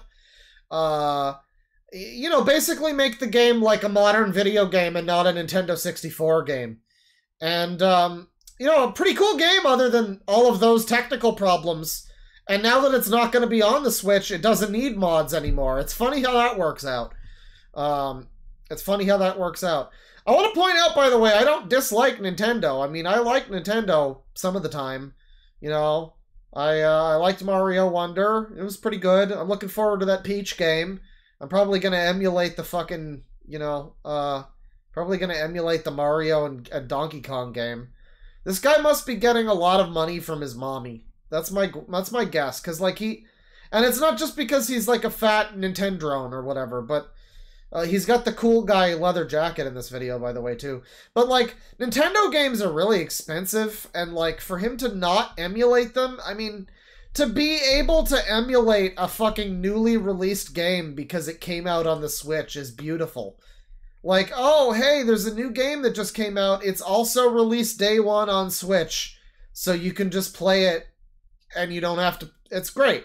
I mean, allegedly, I would never do that. I would never do that. That would be so immoral, and I would not do that. It's so wrong. It's so wrong to play a game released by a big developer that's definitely going to be a success and doesn't need my extra sale, and is already basically slated. It's so wrong for me to play a new Sonic game day one without paying for it. Because, like, they're probably never going to make another Sonic game unless I buy a copy of it, right? So, you know, I mean, I love the Switch. For that reason alone, I love the Switch, right? But, you know, emulation is also pretty cool, and most people are on the side of the emulators and the emulation community. Let's see what this guy's opinions are. Maybe he'll change our minds. It's over. Nintendo has won. So yeah, Nintendo's... The Yuzu emulator has been... Nintendo sued the people that were making... I guess they sued them. I don't know. Ceased and... Whatever they did. Some legal shit. They took down... They took down one of the big Switch emulators. As if that's gonna fucking stop anybody. I mean, we can still use it. You know, I guess we can't get updates now. But, like even still, it's like open source. I don't know what they think this is... I guess it sets a fucking precedent or whatever, but... People are still... Nintendo doesn't understand how the internet works because they're a weird, ancient, conservative boomer corporation that can't get with the times. They can't update any of their fucking series to be like a modern video game. If they had their way, they would still be using fucking friend codes. They don't understand how the internet works and the fact that this fucking open source software is just going to still be updated by other people, most likely. I mean, I don't know the terms of everything that happened, but yeah, that's basically what's going on. Some kind of $4 million lawsuit or something. And yeah, this is going to be one of the few people that's on Nintendo's side, allegedly. Allegedly, because he might just be a fucking shill. He might just be... I mean, he might be paid by Nintendo, hypothetically. I don't think so. That's what I mean by shill. He might be, however, just a troll. Is actually what I meant to say, but then I said shill instead, and I thought, and it came to my mind, like, yeah, maybe he is actually paid by Nintendo. He might be a paid corporate disinfo shill. I guess that's possible, but they're doing a really bad job of it if that's the case. So I mean, like, probably not that. I'm willing to believe someone just has really bad opinions. Let's watch. Taken out, Citra along with it. The developers will not be allowed. Wait, Citra's also gone? Wait, so you can't even... Yeah, see, that's the problem that I really have right now. Okay, so, alright, so here's the thing, right? So I can see, like, all jokes aside, I you know, allegedly's all around. I like to be able to play my Switch games, you know, for free, you know. I like that, and I think that's a fun thing that you can allegedly do that I would never do. However, I can definitely see why a company would have an issue with that being a thing you can do. I'm not even going to really argue with Nintendo doing that. Like, I can see why some people might look at this scenario and be like, oh, so people can just play a Nintendo game day one? Like, and it's not... And Zelda leaked, like, 2 weeks early, and people were able to play that early. I finished Zelda, allegedly. Hypothetically, I could have finished Zelda before it actually released. Well, technically I didn't. I never actually finished it because hypothetically the emulator might have kept crashing, hypothetically, if I had done that, which is why you shouldn't emulate, people. But, yeah, no, I can see why that would be a problem. However, the Citra emulator is the one for the 3DS, the system which they have recently fucking discontinued a lot of their, like, eShop is dead on Citra. The eShop is dead. So you can't download a lot of shit. So a lot of the shit on the 3DS, yeah, you're gonna want emulators to preserve that, because Nintendo will not preserve that. Especially the 3DS, a console that was like a 2-screen thing. There's a lot of games that are never going to be ported to another platform. A lot of, like, inconsequential shit like eShop games, random brain teaser puzzle word finder games or whatever, but still software people made and worked on that should be preserved. And I guess Nintendo obviously doesn't care about that. I didn't even realize Citra also got hit. The 3DS is defunct. They aren't making 3DS software anymore. And they've shut down a bunch of the servers for the 3DS. So the fact that they take down the Switch emulator, alright, that makes a little more sense. Fine. I'm not going to argue with that, to some extent. I mean, do I like it? No. But the fucking 3DS emulator? No, fuck that. Fuck that. Are to continue developing fuck off. Nintendo Switch emulation software. They are finished. And with them are the PC master race. The people who would openly go on 4chan or you... Oh, I knew it. I knew he was a fucking V. I knew he was a fucking V person. I knew it. I knew it. He's so V. He's so... This is like what I was 14 years ago. I really hope he finds his way out of the darkness eventually. It's not even like, oh, 4chan's evil. It's just like, man, being this cynical and bitter and upset. I was this way about Nintendo back then, funnily enough. I remember a specific post that I wrote about New Super Mario Bros. 2 on the 3DS when that came out. And how soulless and generic rip-off, cash grab, all the shit people said about FF7 Rebirth. Except you can actually say that about that game because it's like the third New Super Mario game that looks, and they all look the same, and they all have the same. The only thing in that game was there was a bunch of coins. You could collect a bunch of coins. That was its exclusive gimmick, was there were coins. There were more coins in that game than there were in most Mario games.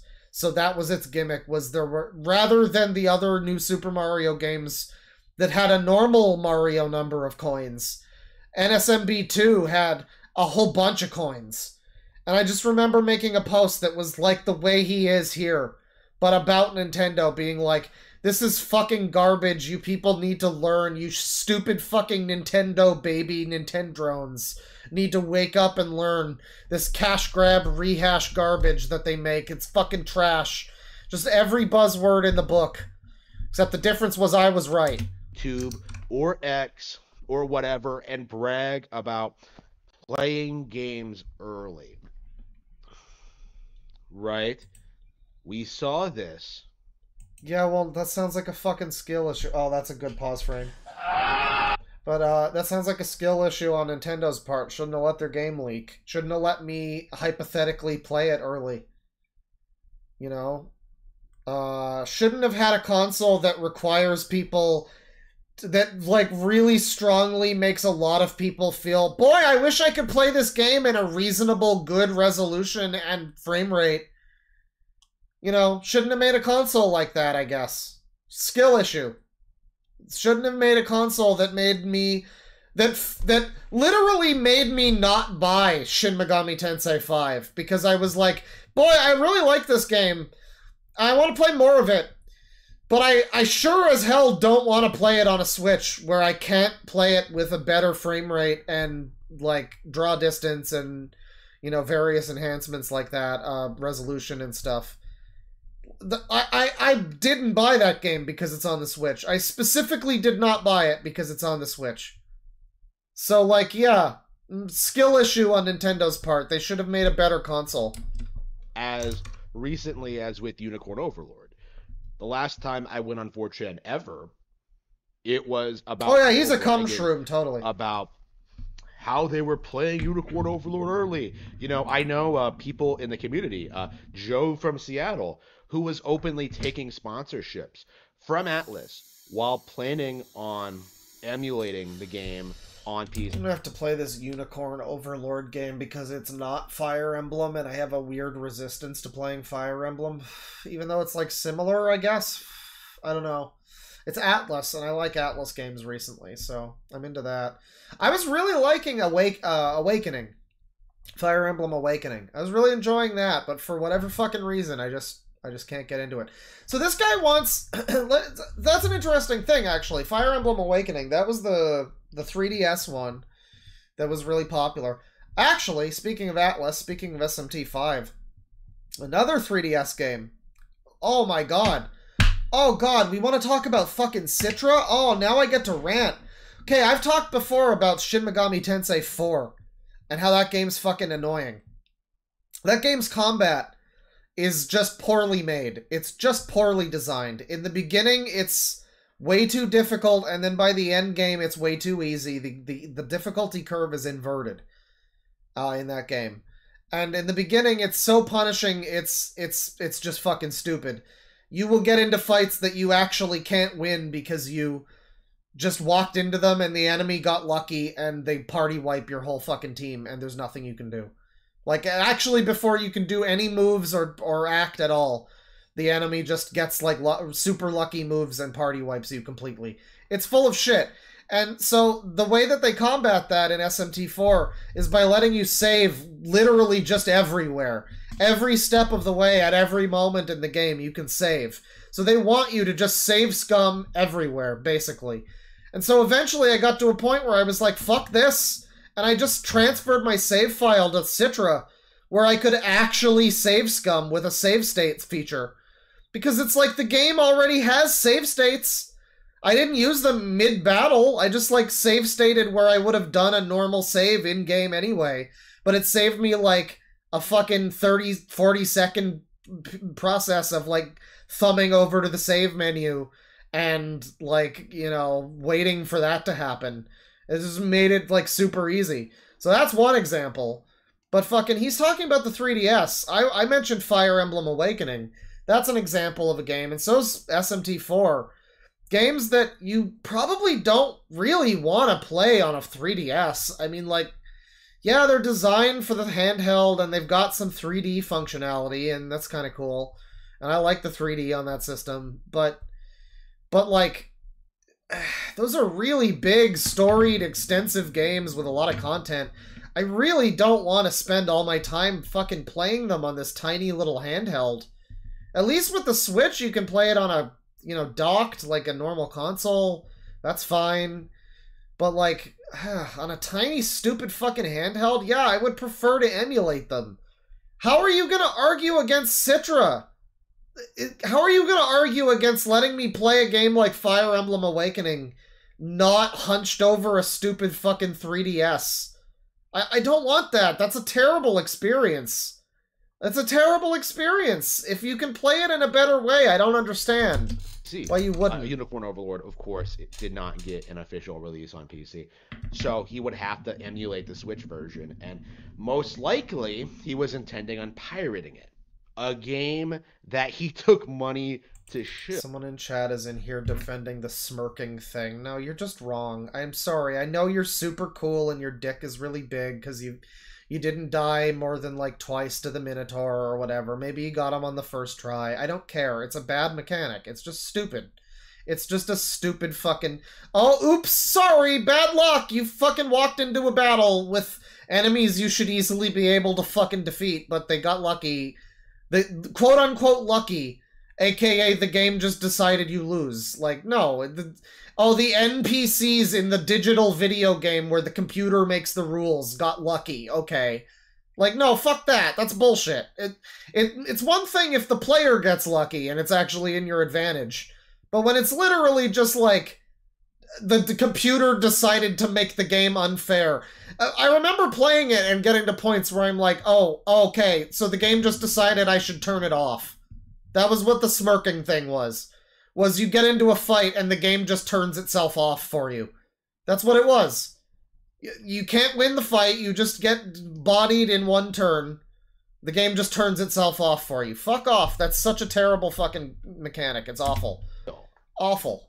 Play it with fucking save states. Emulation, you know. It's the only way to make that game fucking tolerable. And it's sad, because outside of that, it's a phenomenal game. It's just a shame that the combat is fucking horrible in that game. Citra was So he's getting into 3DS here. He's getting into my thing here that I'm complaining about. Yuzu, I get it. Fine. You want to take down the emulator that's allowing people to play the Zelda game before it comes out. Fine. Alright. I don't like it, but you got him. Sure, I get it. Fine. Not even going to complain. Citra, though, is the 3DS one for all of the older software that's, like, outdated and being taken down. And games that I'm mentioning now, like these, that you don't really want to play on a stupid, tiny, rinky-dink handheld. You want them on a big screen. And he's about to make a case for how this is bad, how this is a bad technology, and how Nintendo should really take that down, because it's really hurting their brand by letting people play a game from literally a decade ago, like SMT4, or I think also Fire Emblem Awakening came out in 2014. Literally a decade ago. It's really harming Nintendo by me playing a game that's not sold anywhere on an emulator like Citra. Please tell me all about that, please, sir. Facto 3DS emulator. It was the most relevant. I believe it was the most successful. It was the one that I think kind of spearheaded the whole 3DS piracy scene. But now that it's gone, people are going to have... Well, it's not gone, dude. I mean, like, it basically is fucking compatible with, like, most games, I'm pretty sure, so it's not gone. People are gonna... I mean, anything that's worth playing on the 3DS anyway, at least that, most shit is preserved.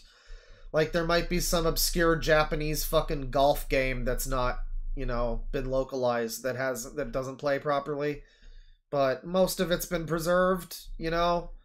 I think it still works, so it's just like a weird symbolic I mean, yeah, there could be more updates, sure, but fuck.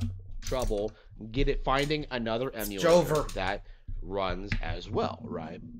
You know, this older platform, the 3DS, this legacy platform, is no longer going to be supported by the Yuzu developers. And he's going to act like this is a good thing somehow. This is the type of fucker that would rally against the Internet Archive. By the way, once again, shoutouts to the Internet Archive. As I've been playing the Yakuza games, playing through those again. I'm like halfway through 2 at this point. PS2 version of 2. God, it really... There's a video that called it Yakuza 1 but good. It really is. It is. It's just, what if we made Yakuza 1 but spent an extra week working on it and made the camera not bad? And there we go. Boom, it's better. It's a good game.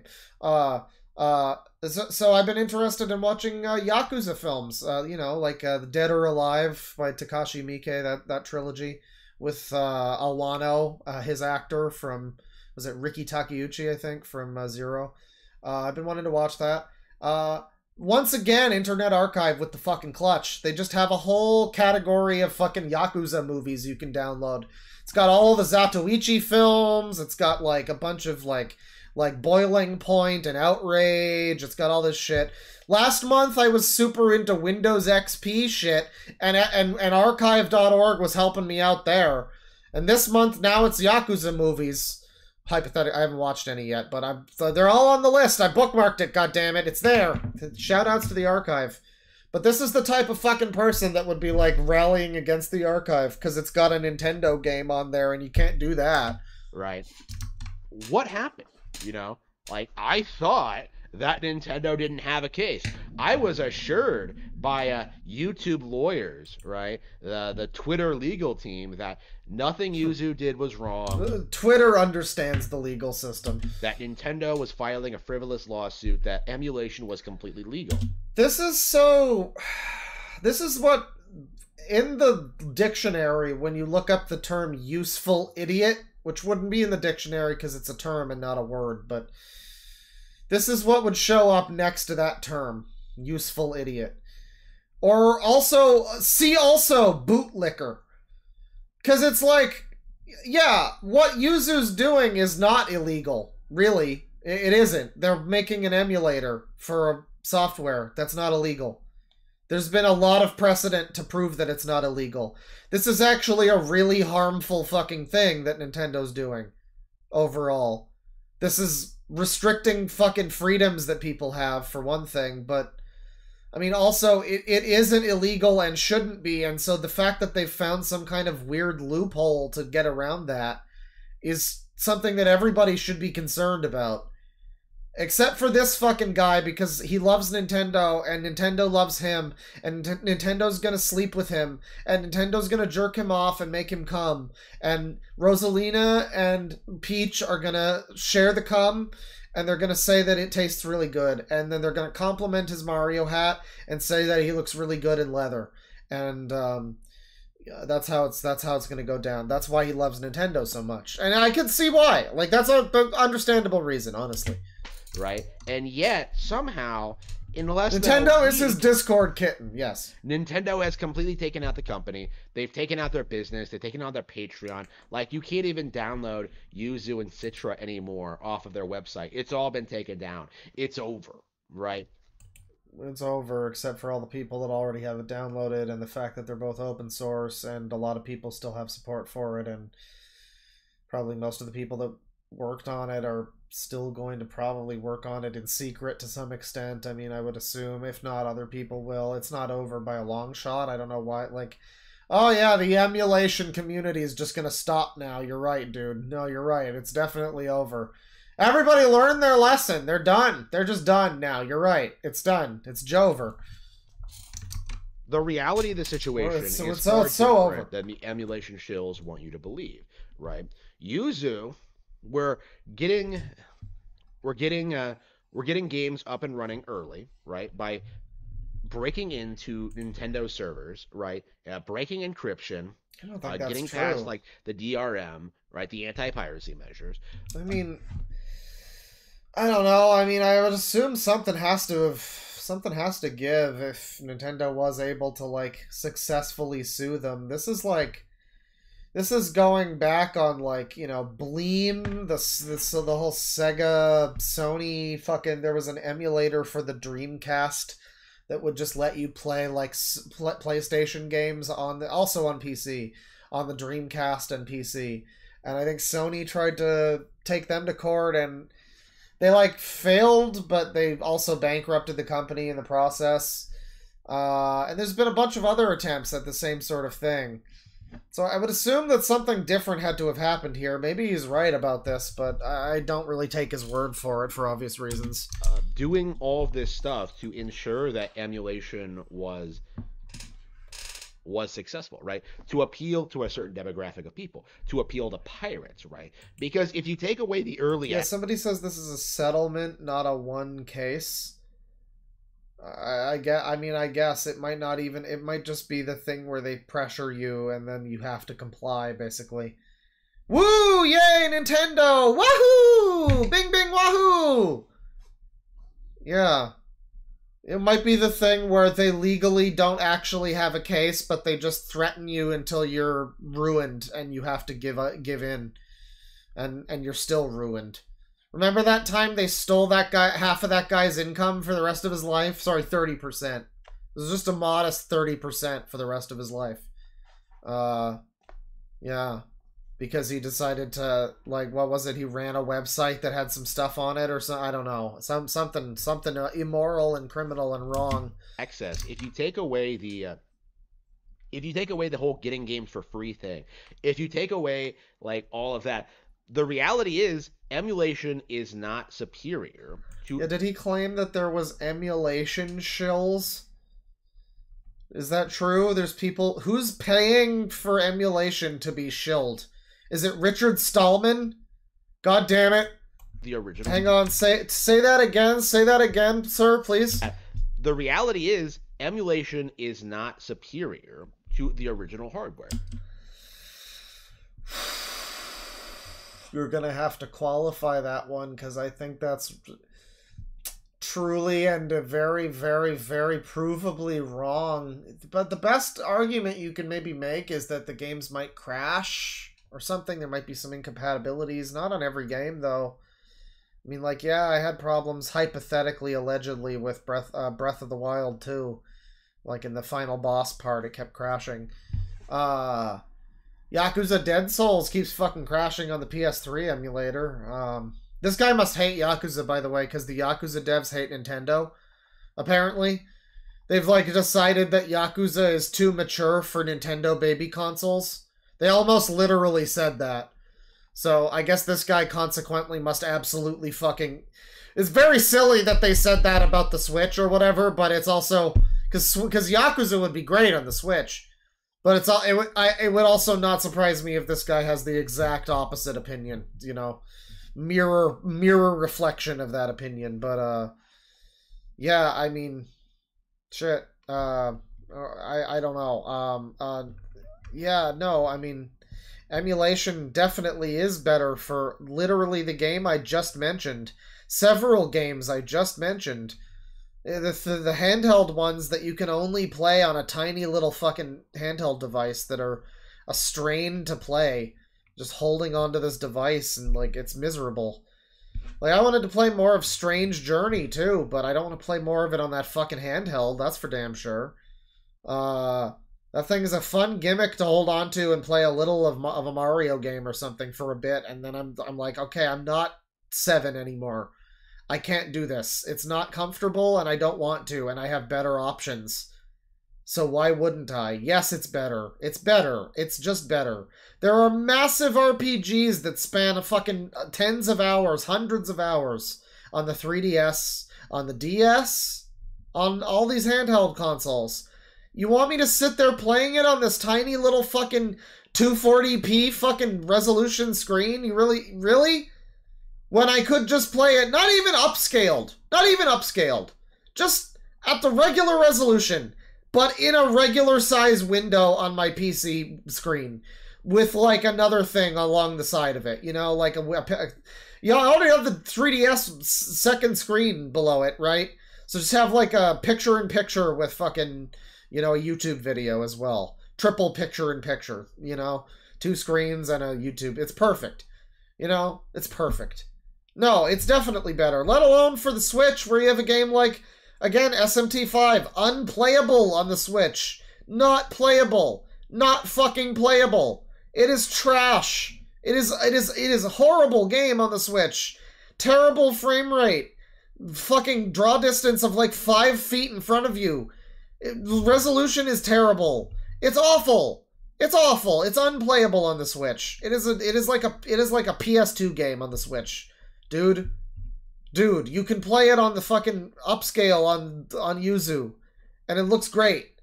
And it runs great. And it's so much better. What do you mean it's not better? He's going to have to qualify significantly when he says emulation is not better. He just outright says it, right? So what's your argument then, dude? Go for it. You know, buying and paying for the game legitly. I'm sure glad your mommy gives you so much money to pay for all these things. That's such a privileged statement to make. That's such a fucking statement to make from a position of I have the money to buy every Nintendo game. Or mommy gives me money. I'm assuming it's that one. But then I would assume mommy would want to help fix his lazy eye first, or whatever's going on with his eye. Somebody earlier said he came so hard that the cum landed in his eye. You know, he was jerking off to the Pokemon Direct, and it landed in his eye. And so he's just been having some problems ever since. I believe that, potentially. And that's been apparent to anybody who's looked into this stuff for a long time, but the narrative for the longest time from these people is that, like, oh, playing this game on Yuzu, it's superior. You know, completely ignore the visual bugs, completely ignore the crashes, the corrupted save files, the issues, all. I mean, some of those are issues, but it's a kind of a lateral move, isn't it? When you're getting such an upgrade on performance and stuff, there might be some visual glitches and stuff. I don't really care about that personally. But then, like, I mean, you know, yeah, you are getting a huge performance increase at the expense of maybe there will be some crashes and stuff here and there. I mean, but that's not even a problem with a lot of situations. I mean, is he talking about the, like, Citra? I'm sorry, he asked, I'm pause Andying it. Like, I can, you know, do this, you know, like it was all good just example. a smoke screen. It was all just an attempt to try and drive people into pirating Nintendo games, right? It was a By direct who? attack on the company's business. Who? On like their financial gains. Is he making a statement that like some company is, or who? Like who is it that's behind this nefarious plot to undermine Nintendo? Who? Who would be doing that exactly? I don't understand who would be doing that. It was the primary weapon being used against Nintendo in year 8, right? You know, like the Switch is 7 years old now. It's in the middle. It's beginning its 8th year, and this was going to be the method in which PlayStation and Xbox fans and PC, I suppose, as niche and irrelevant as they are, like this was going to be the primary method that these communities would use to weaponize. I feel like, I guess PC fans, I don't know, I guess Sony fans are probably his biggest nemesis right now. But like PC fans are the ones with the emulators, so they're probably the most direct threat on Nintendo in that way. But obviously Sony is the other big console. And so like he's not even talking about like mobile games or anything here. It's so bizarre to have this like console war mindset that this guy's like trapped in too. This is such a fucking like 1990s, but like I don't know, early 2010s, late 2000. Like this is a very dated mindset now, where it's like, I don't know, a lot of people are playing on fucking mobile phones and shit, and like that's not even a part of this conversation. You know, I mean, it's not really the same old, like, 3-party fucking system that we used to have. It's a lot more independent these days, you know, and Nintendo's there. They're kind of just doing their own thing. This is why it's so weird to have a guy like this now. I mean, I don't know, during the Wii U era, it might have made sense, but now it's like the Nintendo's doing its own fucking thing. It's not really competing with the PS5 or anything, or the Xbox, or PC. It's, well, I guess, no, PC is his biggest rival right now. It should be, because they've also got like the Steam Deck and all these other bootleg Steam Decks that are all basically PCs. So yeah, PC should be, the PC gamers should be they should be the ones that he's looking to for like the next shot across the bow on Nintendo. Because, like, Sony, they're not even really in fucking conflict with Sony. This is such a weird relic channel that feels like it comes from an era that's just non-existent anymore. Like, Nintendo is barely involved in this. The whole landscape of gaming has changed. I know people like this still exist, but it just fascinates me. Because, like, I remember when this was more, at least more, I don't know, relevant. A lot of the stuff, like, I don't know, update your arguments, dude. Talk about mobile games. Bring that into it, you know? That's a bigger deal than fucking PC gaming. Against the Switch.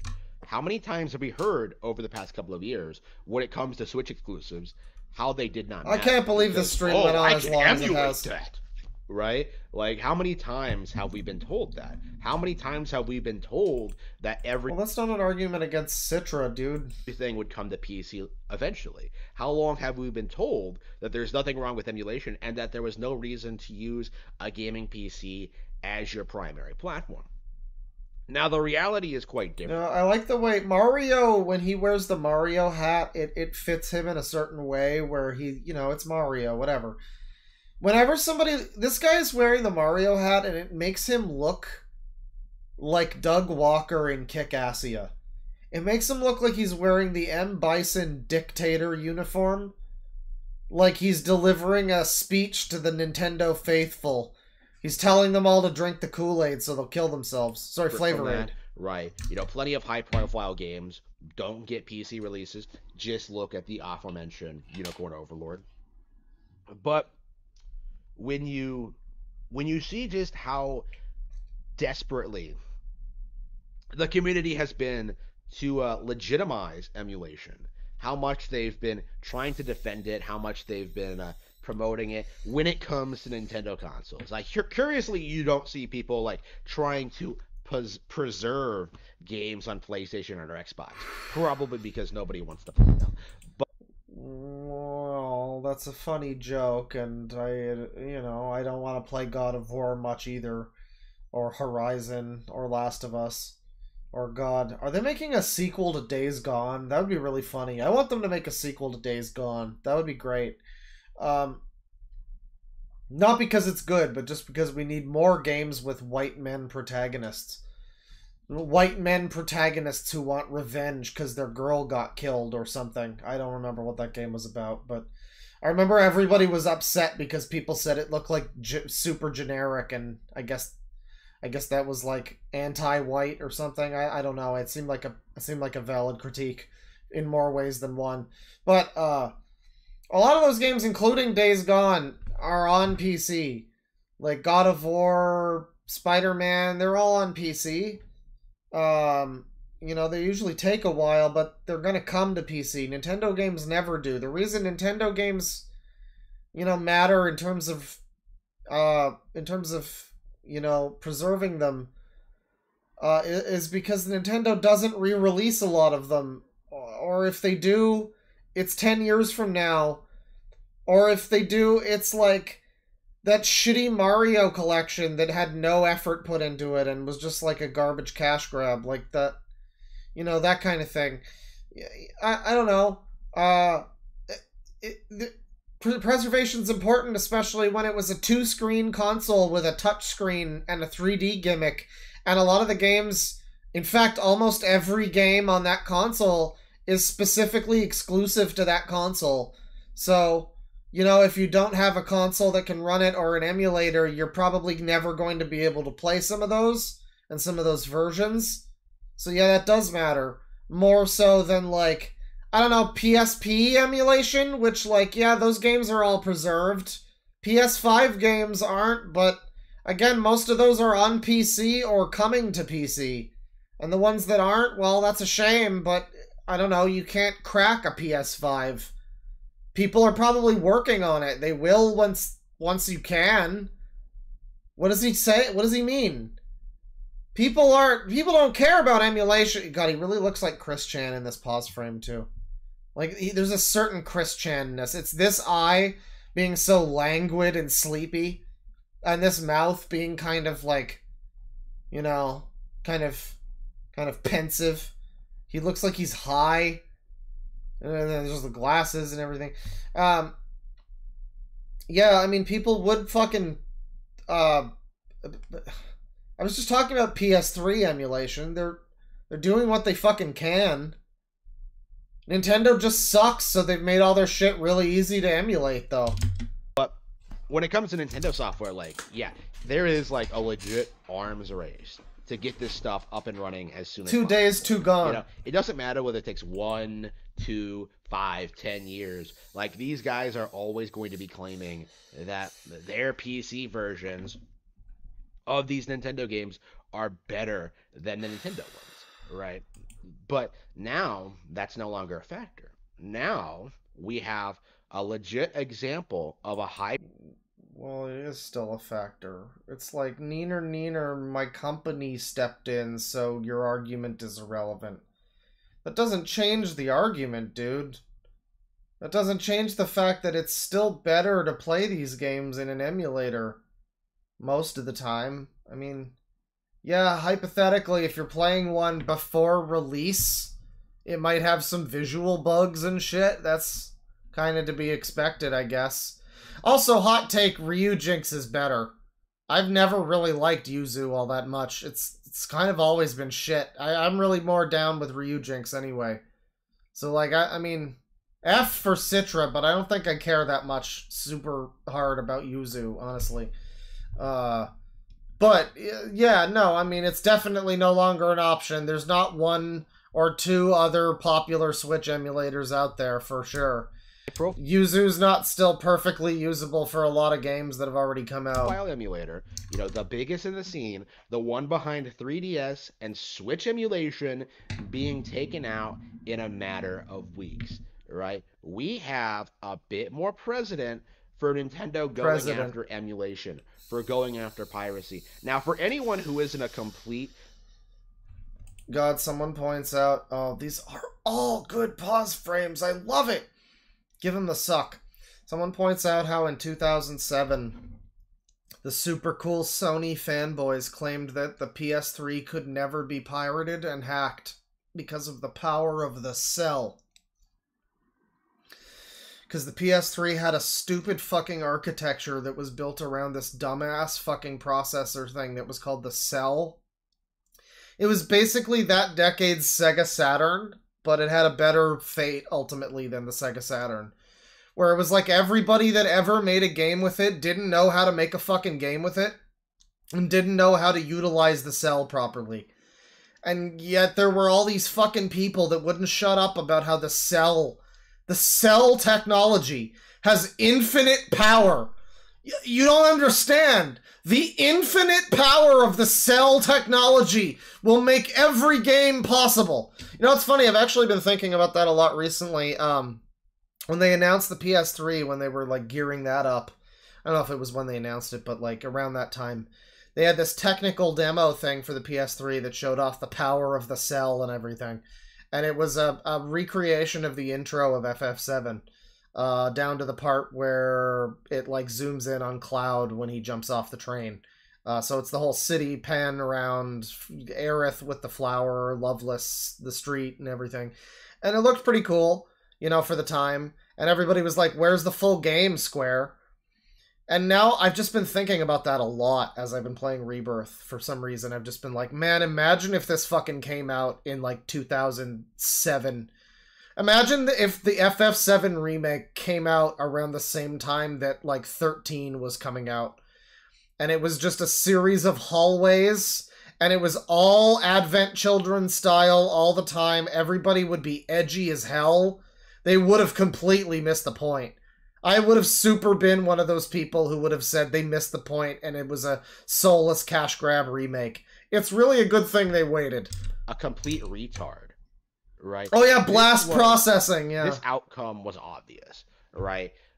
Even people who were shilling for Yuzu, people like Mutahar, users, like they knew what was going to happen. They knew there was no justification for emulation. They knew there was no legal support for it. They knew what they were doing was illegal, but they didn't care, right? Because so much of their business, so much of their channel. Does he think Mutahar is like sending flying monkeys to? I don't even. It's not even. It's weird. It's like a second-person video. There's a moment in Final Fantasy VII Rebirth, by the way, where it's a second-person moment in the game. I just thought I'd point that out. There's a part where you're looking through someone's eyes, but you're playing as another character. It's very cool. It's just like one brief moment. I just really liked it. I thought it was cool. But, this is like second-person trolled, like troll video or something, where like he's complaining about. It's not that he's complaining about him getting trolled by angry trolls who are sent here by people. It's that he's complaining that emulation is being trolled, or Nintendo is being trolled by emulators. He's doing like a Chris Chan video, but instead of him as the victim and the subject, Nintendo is the subject. And the victim, and it's Mutahar and emulator fans that are the bad guys. They're the blue spike in this scenario. Right, so much of their channel growth, it is angry on behalf of Nintendo on piracy. It is reliant entirely on doing things that like no legit video game journalist would do. And in this case, it is promoting piracy. It is promoting emulation. It is promoting mods. Yeah, somebody points out Muta. I mean, he at least claims that he dumps his own games. And I'm actually part of the club now of people that can legally claim that I'm emulating a game legally. Because I own a PS2 and a legal owned copy of Yakuza 2 on disc. And I played it that way the first time. And it was fun. And now I'm playing it on PC SX2 with like some minor, nothing crazy, but just like some in emulator upgrades. I've got it running at a slightly higher resolution. It's finicky because the game's got some weird blur on it, so you have to have it at like just a bit higher. It can't go 4K or it looks weird. You gotta go to like, I don't know, like 1.7 times the resolution or something. It's a little finicky, but you know, I got it looking a little better, and it's widescreen and everything, and it is nice. Like I can say I own fucking Yakuza 2, and I would rather emulate it. I legally own it. I own the copy, and I've played it and finished it, and I would rather emulate it. I would much rather emulate it at this point in time. It's nice that I own it, and I'm happy to have played it that way, but I would certainly rather emulate it now. There are moments where you have to run through the city and avoid police officers, and because the camera is in fixed angles, it will switch to another fixed camera angle, and you'll immediately walk into a police officer, and you'll fail the mission. And I'm like, you know what? I'm really happy I have save states for my second playthrough of Yakuza 2. I'm really enjoying that. Really enjoying not having to just, like go back to the fucking, like, load screen menu or whatever, retry. Just one click, one button, boom, bing, bang, boom, right back to it. Restart. Let's try again. Real simple. Real simple. Loving it. It's great. It is promoting not supporting Nintendo hardware. It is pretending that Nintendo is an anti-consumer company. Oh yeah, I can also speed up Yakuza 2. That's another underrated thing. Sad thing about Persona 3 Reload, when I was playing the original, I was really enjoying being able to speed it up to, like, double speed. Not so fast that it was uncontrollable or anything, but just fast enough that it moved me along through Tartarus a little faster. And I can't do that in Reload. That's why I was talking shit about FF12 earlier. Final Fantasy 12, the Zodiac Age or whatever, the upgraded version, is the fucking hypest shit in the world because they have a speed up game button. They just have a button that just speeds the whole game up, and it's so great. It's the best feature ever. Every game should have a button that just makes you walk through the fucking map faster. Cause, like, I get it, it's not realistic for me to move at turbo speed, Sonic speed, but I don't care. I don't want to walk through this map. I've already killed everything, and I'm just looking for, like, a key or something. Just zoom me around at double speed, please. Thank God. Thank you, God. Preventing Emulation's so good. I love emulation. You don't need it for the Zodiac Age, necessarily. That one's got the speed-up game button. But for every other game that doesn't have a speed-up game button and would be fucking improved by that, emulation's great. Piracy, right? That is something you're seeing right now. Is that people are going out there... Oh god, okay, I'm sorry to keep pause Andying. I'm sorry. We'll get back to his point. I'll let him talk for at least 10 seconds and not pause. But actually, I will point out, speaking of pausing and... speaking of speeding up emulation, there is a couple of games that I like exclusively because I played them on emulators and I never had the unfortunate luck of playing them on a real console. And they are the Game Boy Advance Sims games. Really fun games, except they're only really that fun when you play them on an emulator. When you can turbo speed through all of the times that you're just sitting there fucking waiting for a skill to improve, or standing around waiting for a shop to open, or whatever. There's a lot of waiting that's just like a horrible waste of time. And when I first played those, they were on emulator. So I just naturally was like, oh, this is stupid. I'll just speed through this. Oh, I have to get around town really quick. Oh, I'll just turbo speed through that. And so then I go and try and play them on a real fucking system, and it's like a horrible slog. I'm like, Jesus Christ.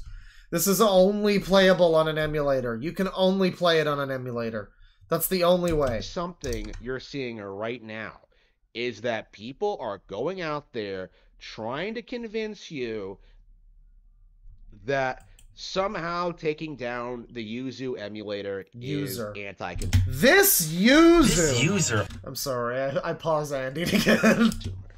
Right. That is the anti-consumer buzzword that's been thrown around about Nintendo in recent years. But the reality is Nintendo's always been the most pro-consumer company. And oh my god, no, it's not that they're pro-consumer, it's that they're really bad at being anti-consumer. They're not as good at being anti-consumer as EA or someone. They're always trailing behind, but they'll do all of the things, dude. They'll do all of the things. They'll do all the same things. They'll do paid DLC. They'll do microtransaction phone games. They'll do all of that. They'll do shit. Nintendo's thing, though, is they'll do shit that nobody else has ever tried.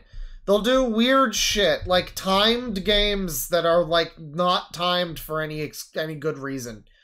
Like, it's not like it's a Sega Sonic whatever Olympic game. It's like, just, hey, you can only buy this Mario for a month. Fuck you. Fuck you. Eat some shit. Why don't you just die? Why don't you just fucking die, cunt? Fuck you. Buy the game. Eat our dicks. Just eat our dicks. Just go. Just get on your hands and knees and just eat our dicks a little bit. Fuck you, bitch. That's Nintendo. That's Nintendo making that Mario collection. You know, there's stuff like that. There's stuff. And then there's the weird stuff that Nintendo does that's not even fucking really, it doesn't even really do anything. I'm sure he has videos about all of the times where, like, Smash tournaments got canceled because Nintendo just got weird and petty and bizarre. And, like, this guy will turn that into, of course Nintendo had to do it to protect their fucking franchise from people eating food or something, or whatever. It was the one thing, you're not allowed to feed people at Smash Brothers events or something like that.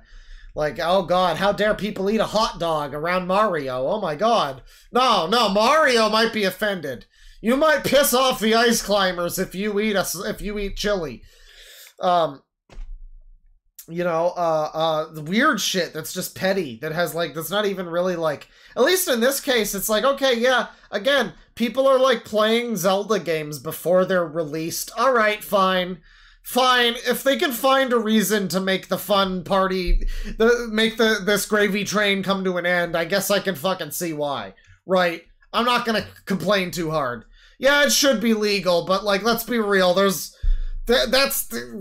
probably been too good for too long. Let's be fucking real here. And it's gonna continue being that way because Ryujinx is still fine at this point in time. But yeah, no, I mean, if they came down on Ryujinx too, it's like, alright, fine, yeah, like, I wish it wouldn't be that way, but fucking, I can't complain. But we're talking about Citra, we're talking about a console that's dead, they're not making more 3DS games. You're an idiot, you're a stupid idiot. That's always been obvious for people, actual enthusiasts, right? Like, you know, you don't see microtransactions, you don't see loot boxes. Yeah, Nintendo is super fucking consumer friendly. You don't see loot boxes in Nintendo. No, because they do other wacky shit, dude. You don't see any of the other What about the existence of Pokemon proves otherwise, sir. Practices that have been permeating the rest of the industry. Like, you don't even have a partnership with Sweet Baby Incorporated, right? You know. What? So is he woke? Is that a joke? My mind is broke. I'm gonna have a toke.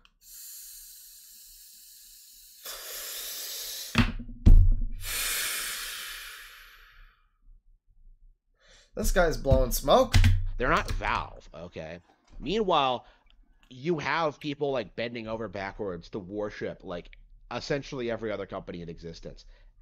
Blizzard, Valve, Bethesda, Obsidian. This guy really does view it as a war. He said, like, warship, didn't he? Like, it's a war for him. I mean, it is a literal console war to him. Larian, FromSlop, right? All these companies that just get endlessly worshipped, right? You know, just compare, like, how Elden Ring was. Sweet Baby Inc. He said that without any humor, though.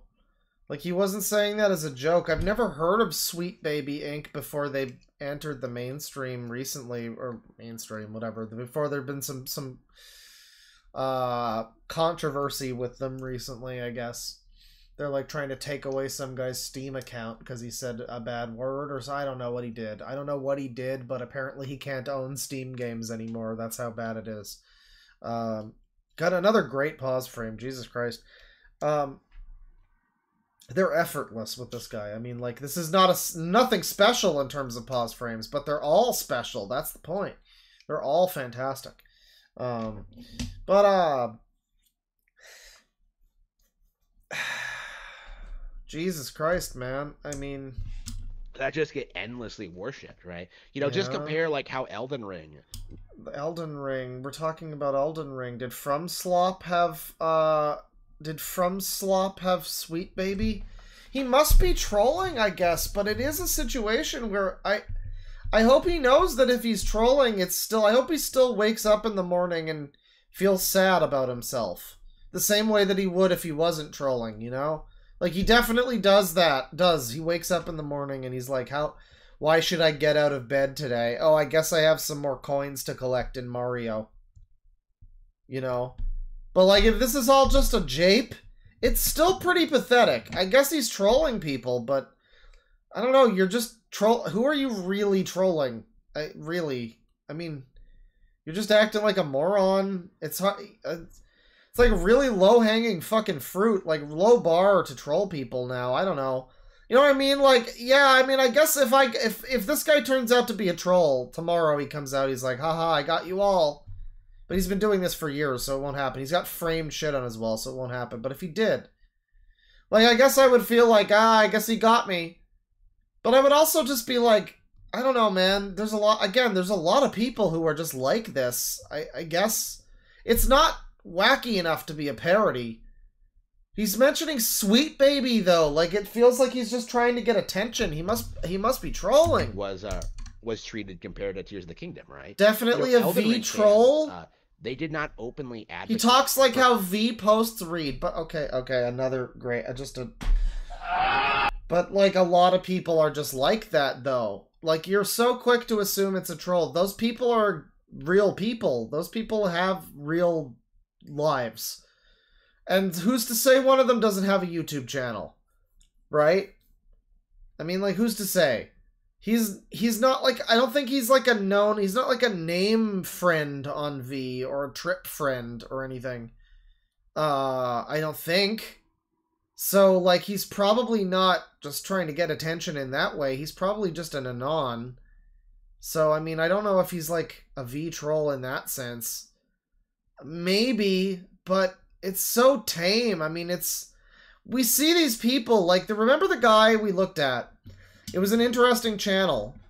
He had this video where he was complaining about, you know, modern video games. He's tired of wokeness, blah, blah, blah. And it was this guy who had this, like, disenfranchised Mario as an avatar. It was this really sad, dejected Mario. And it was called, I think his channel was called Disillusioned Gamer. And it was this video. It was like 10 minutes or whatever. It felt longer than it was, but it was a video. It was not that long, but it was just him going over a bunch of shit, and it was just a bunch of shit that's happened in like the last decade, vaguely related shit. It was kind of related to like wokeness, kind of tangentially. You know, like you could all sort of connect things together a little bit, but it was also. A lot of things were minor talking points from like a decade ago. And at the end of it, it was like, is this guy just trolling? This is like the worst fucking bait we've ever fucking seen.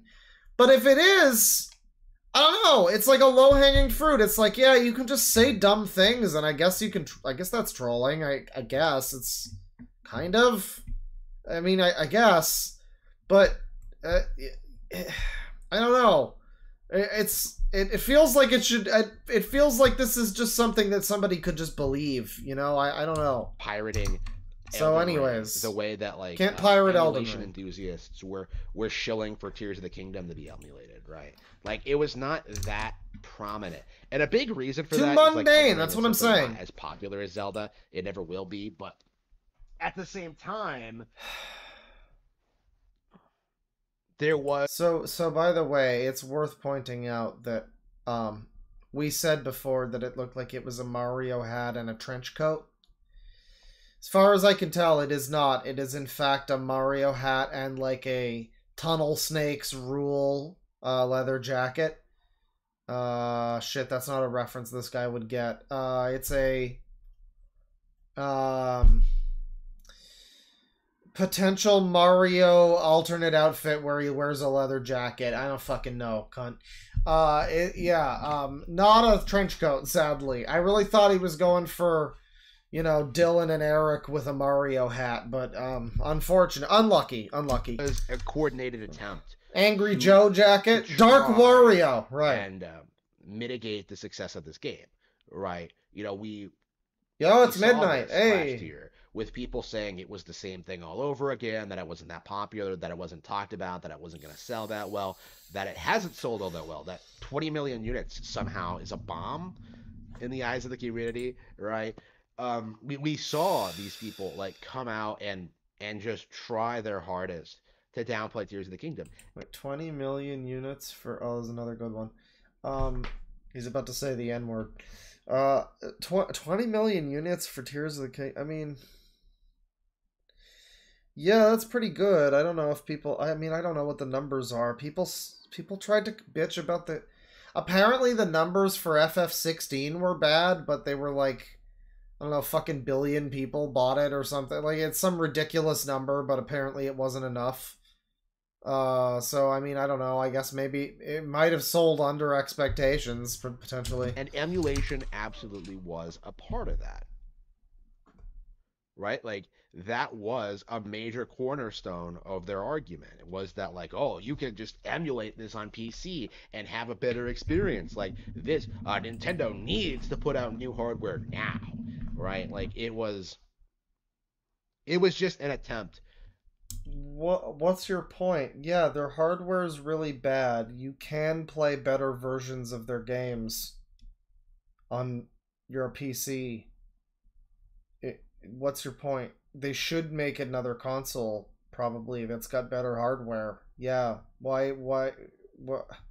Maybe instead of doing this, they should work on that shit. Like everything else, to keep the discussion around Nintendo, software and hardware negative, right? And now, that is no longer a fact. No, the software is being talked about positively. It's, hey, I want to play these games that are good in, like, a good frame rate and resolution, and, like, a proper video game, and not, like, a Fisher-Price toy, you know? The software is fun. Nobody has a problem with Zelda. I mean, some people do, but that's not relevant, really. The game's pretty good, you know, and it would be a lot better if I could play it on my PS5. I'm just gonna be honest. I know that would never happen, but, like, man, you know, like a graphics mode, fucking, you know, I'll take the 30, you know, it's not like the original fucking Switch version runs better than that, right? The fucking Switch game runs at like 20 FPS some of the time. So, you know, I'll take the PS5 30 FPS mode instead of the 60 FPS performance mode, you know, when the PS5 port comes out, right?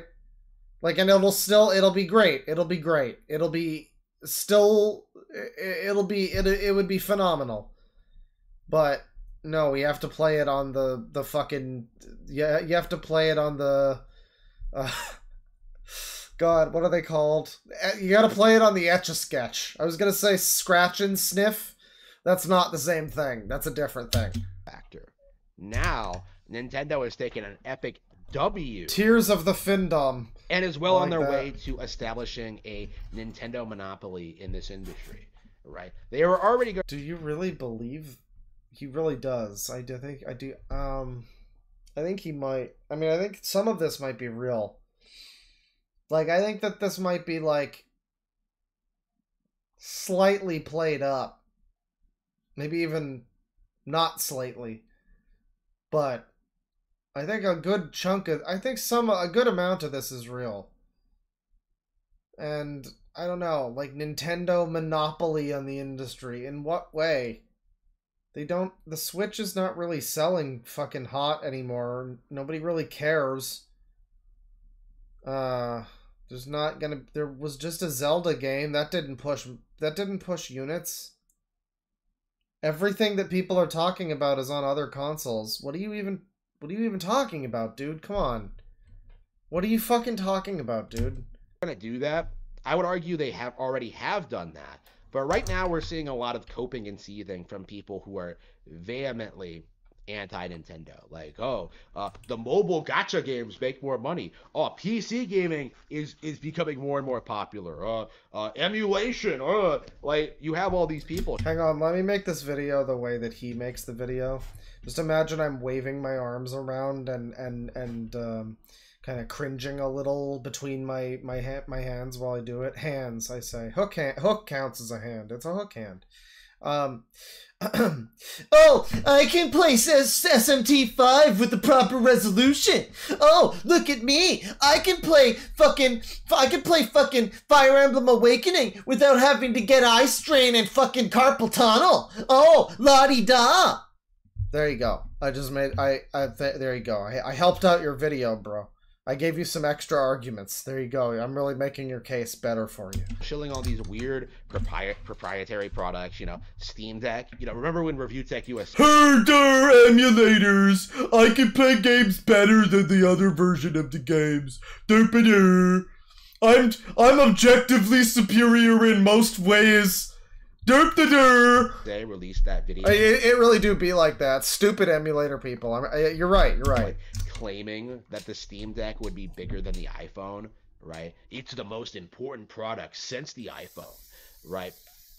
Like, oh, the Steam Deck is gonna take it. You seriously had people happened. like trying to tell you that the Steam Deck was successful, the PlayStation Portal was successful.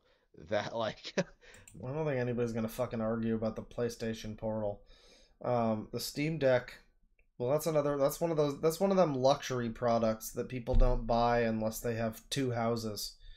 You know, the Steam Deck is, I mean, it's not that expensive. It's not like a Steam Index or whatever the fuck. But it's pretty pricey. It's pretty expensive, you know? That price maxing.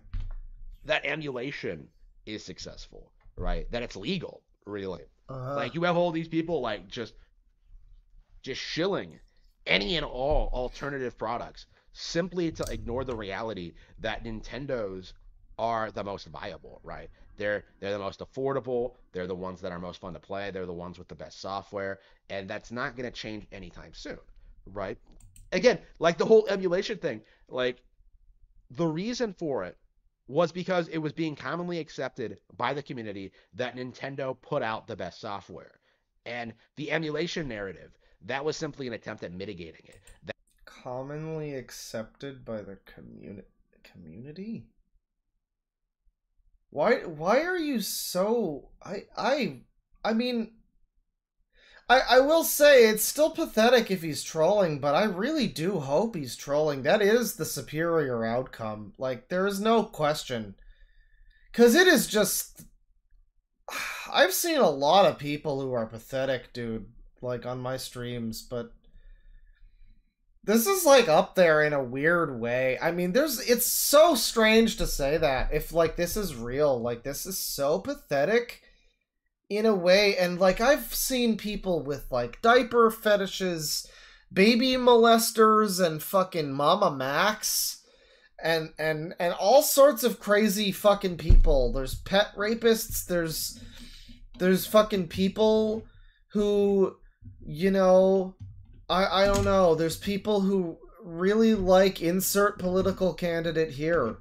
You know, there's all sorts of wacky people that I fucking looked at. There's the Fox and Falco macro guy. You know, the Star Fox poster on your wall back there has got me thinking of that. All sorts of wacky people.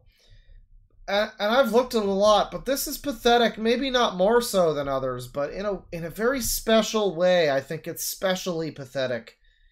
If this is a real video that's not meant just to troll people, if this is more than 50% genuine opinion, this is a really, it's so uniquely pathetic in this, like, you're a useful idiot, you're a corporate tool, you're just a corporate fucking tool, you're a stooge, you don't get paid for this, they pay you nothing, you pay them to just, like, be super defensive and pathetic and weak-minded about Nintendo. And just, like, people are emulating Nintendo games. It must be because they're the best! No, it's because people want to fucking emulate games, generally. Nintendo has bad fucking security most of the time. Yeah, their games are also good, but, like, that's not the reason. But he has to make it into... any opportunity he can, his brain turns it into something to defend the brand. This is so pathetic. This is so pathetic. You are a human billboard. This is fucking miserable. This is gonna make me a communist. This is watching this shit. Watching this fucking human corporate advertisement for a company. Just like just explaining away every evil thing that they do, cause guys, but Mario. Jesus Christ, holy shit. This is especially pathetic. In a way that, like, okay, pedophiles and stuff, sure. They're pathetic in the usual way. This is like a this is like a really unique, special kind of pathetic, though, right? Like, this is extra. It's not more. It's not more pathetic, but it's differently pathetic, differently abled. That was an attempt at trying to convince people that, like, oh, you don't need that inferior Nintendo hardware to play Nintendo games. You can just do it on your PC. You know, completely ignoring the fact that that's illegal. No, that's right? true. The Trying jacket to is downplay epic. The fact that it's illegal, right? That is the current situation, right? Well, emulation itself is not illegal, sir. I still don't believe it is. I think this... somebody said this was a settlement situation, so it's still not even like they, you know, won a court case or anything, really. Nintendo has made an epic move against Yuzu, something that people genuinely believe would not happen. And I do think I want to leave off on the fact that this isn't going to be the only situation in which this happens, right? You know, one of the biggest situations, one of the biggest narratives that have propped up this year in regards to the Power World thing, people legit are coming out saying that, like, oh, if Nintendo has a problem with Power World, if it actually plagiarized Pokemon, why don't they just file a lawsuit? It would have happened already. Yuzu has been pirating games for, like, years and years, right? Nintendo is building... So they're gonna file a lawsuit on Power World 5. That's what you're telling me. Okay. Well, I guess I'll wait for that, then. You'd think that they fucking would have by now, because, again, they're like taking legal action against people making mods to add Pokemon into the game. I think they're pretty fucking closely watching it, you know? If they could, they would. Dude. They would. They really truly would. And the reason they did with Yuzu is because they probably fucking could, finally. So... that they haven't with Pal World means they can't at this point. Sometime eventually they might, I guess, but seems unlikely. A case against them, right? They're building an ironclad case that cannot be disputed by the lawyers, right? They're building... Yuzu got taken down because of prod keys. Yeah, that's always been the annoying thing about running fucking games on... Fucking Switch games are always just a pain, because, oh, the prod key is wrong. Get a new prod key. I don't know, prod key up your ass. Fuck off. They're getting a case together. They're getting their evidence. They're getting, like, they're documenting exactly what Power World did, what Pocket Pair did, what Microsoft, Xbox, what the YouTube shows did. Like, they're... So the problem here is that, again, we're at the end of the video. He's mostly not mentioned Citra. He's mentioned it a little bit. Hang on, sorry. The good face. He's mentioned it a little bit, you know, in passing as like also a casualty of war or whatever, you know. But he's not really talked about that or focused on it all that much. Like, yeah, Yuzu's his best argument, I guess. But, I mean... even then, it's not a great one, and Citra is a much weaker one for him. Much weaker leg to stand on, talking about the system that most of its games are exclusive to that system, no longer being supported for emulation by the main emulator. That one, If he brought that one up more often, I think it would be harder for people to stand by him on this.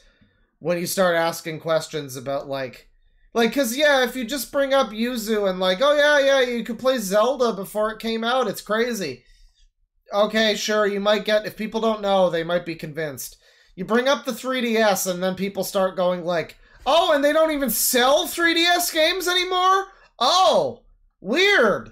And you mean I can't pirate the... Oh, well, I'm just gonna pirate those, thank you, but no, I'm just gonna pirate them anyway. Thank you for warning me off, but I'm going to. Going after them, right? The process has clearly started. The great thing, too, is that I'm pretty sure Yuzu and Citra are open source. I'm not certain, but I'm pretty sure.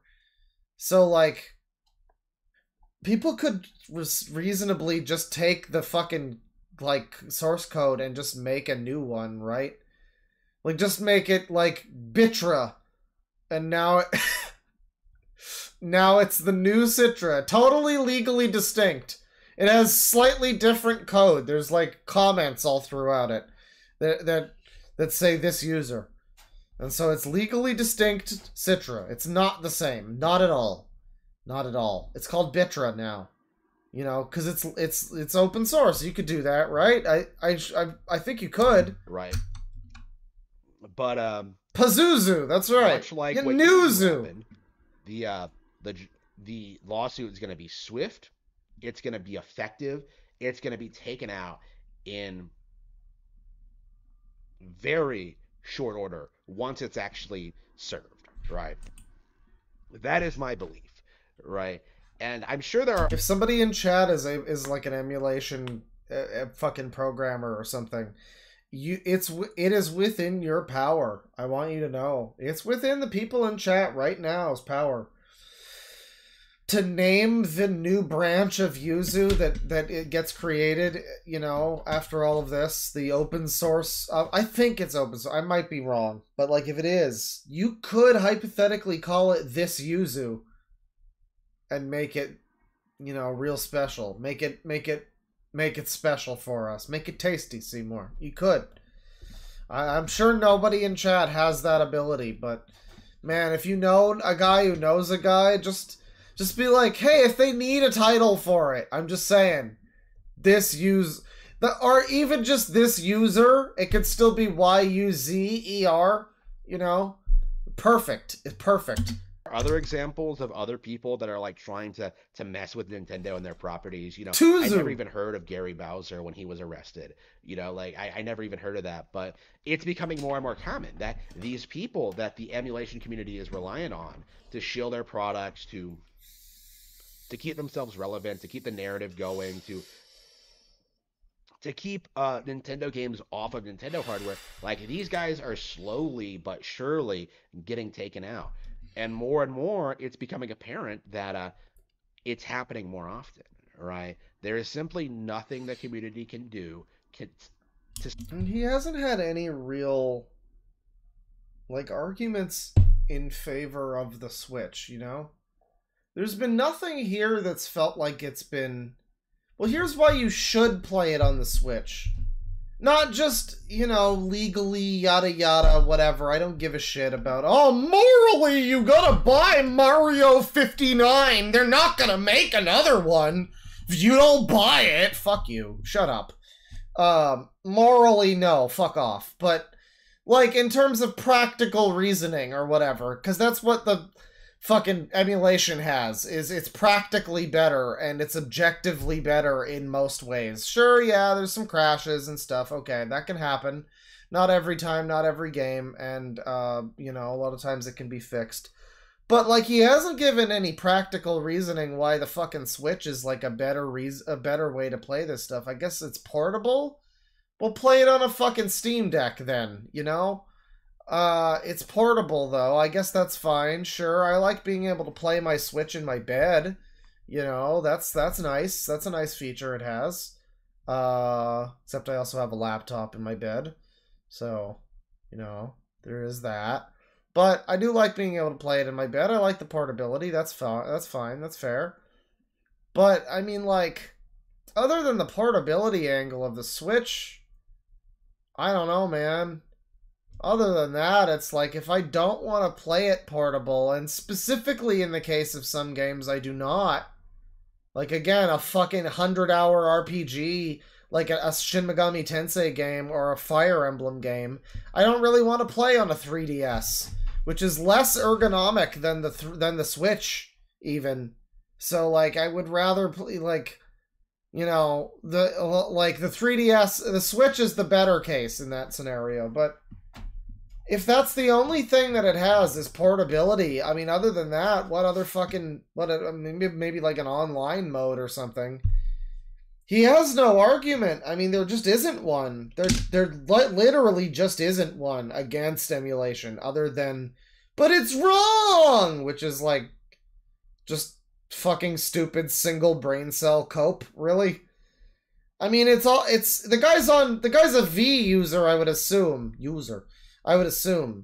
So I have to assume, like, I have to revert to my classic V argument whenever piracy was brought up, which is like, okay, if you go to a store and you steal a ham, then that store no longer has the ham. They are down one ham. They've lost a ham. And you've gained a ham. You have gained at their loss. At the expense of their loss. If you pirate a copy, if you steal a copy, quote unquote, if you pirate a copy of, you know, Mario whatever, then I just wasn't gonna buy it anyway, right? Like, and then you got cases like SMT5, like I mentioned, where I specifically didn't buy it because it runs like shit and is ugly on the Switch, and I was waiting for a version that's playable like the one that's coming out in a few months. You know, I'm waiting for that to happen, and then I'll play it. You know, like, I'll buy it then. But I was pirating it because I didn't want to play the inferior version. Right? So, I mean, like, outside of just moral arguments, bullshit about like that, like, yeah, if I download a copy, it's not replacing anything. It's not stealing a ham from Nintendo. It's just giving me something that I otherwise wouldn't have purchased. This is not a new argument. People are going to be like, wow, original take. But this is the argument I would have used in my 14 years ago arguments with this guy on 4chan. Where I would have been lobbing insults back and forth because I would have been anti-Nintendo at the time and he would have been pro-Nintendo at the time. And I'm not anti-Nintendo now, I just don't think they're amazing. I don't think they're perfect, they got a lot of problems. I like a lot of their games, though. But, you know, 14 years ago on V in 2010, I would have been saying that same thing about, yeah, you can fucking steal a ham from a supermarket and it is directly cutting into their stock of hams. They bought that ham, they're now down one ham. They've got to compensate the money for that ham, whatever. You know, the cost of the theft, whatever. Maybe they got to hire a guy to beef up security. They got to hire one of those fucking people to walk around the store with an empty cart to just stare at you if you look suspicious. I've had that a few times. There's a guy, it's great when I can suss him out immediately. There was a guy, I've been to the store like twice, and it's been like 4 months apart. But I go there the second time and I see the same guy and he's like following me around and I'm like, buddy, dude, you're really bad at this. You need to like at least put some things in your basket, dude. Stop following me to every aisle. Come on, man. Like, they gotta hire that person because somebody stole a ham. But Nintendo, they don't gotta worry about nobody stealing no hams. Maybe with Breath of the Wild too. But like, okay, you know, the average fucking game, no, they don't really gotta worry about it. The average piracy case, you don't gotta worry. I wouldn't have bought it. In the case of Baldur's Gate 3, for instance, I pirated it. I played 200 hours, and then I decided, you know what? I want to get the update that's on Steam and is not, like, cracked currently. At the time it wasn't. I think it is now, but I wanted the update that gave you, like, extra ending bullshit and stuff so that I could finish the game and get all of that going on. And I got that, and I bought the game. And I bought it because I pirated it. So that's another classic 2010 argument that I would have used. Well, I wouldn't have, because I wouldn't have bought a game specifically at that point, but that would have been one of those arguments back in the day. And now, here I am in 2024, 10 years after Gamergate made Cyberpunk happen or something, and also Sky Squad came out. And he's got bad opinions, and I'm still superior and better than him. Stop what's coming. Infamously, I've mentioned this on stream. One of my favorite moments on 4chan. My favorite moment ever was a really fun Canadian nostalgia night. It was just this long thread that went all night on V. For some reason, it was on V, even though it was about cartoons and shit. But it was about Canadian nostalgia, and it was about like fucking old commercials and old cartoons and stuff. I had a great time. It was a wonderful thread. Life-changing. Beautiful. The other best time, though, was when I completely rudely took over a thread that was just innocently trying to talk about Diddy Kong Racing, and I named myself Better Than You. No, Smarter Than You. And I started, like, doing a stupid avatar thing. I forget what it was an avatar of. But I just, like, was being all like, this game is for babies who haven't figured out how to move their thumbs yet. You know, just like this kind of, like, really flippant bullshit. And I did. I successfully ruined that thread that was just innocently trying to discuss a video game that's pretty good. It's a good video game, actually. I've always felt bad about that, but also I miss that. That was a good moment in time. I gotta do that again sometime. I wonder if that would still be effective. That has to still be effective. You know, I'm gonna do that. I'm gonna do that sometime. Yeah, that's gonna be fun. That's gonna be I'm gonna put on some music. I'm gonna make a whole time of it. It's gonna be great. It's gonna be great. Emulation. I'm gonna call myself Smarter Than You and everything. Not just piracy is going to be made completely and utterly illegal, and there is nothing you can do to stop it. Well, you're evil if you want that, sir. You're just frankly kind of evil. You want me to not be able to do things that I should be able to do. You want me to not be able to... You want me to not have freedoms that I have currently because you're a baby. That's literally the reason. You're like a...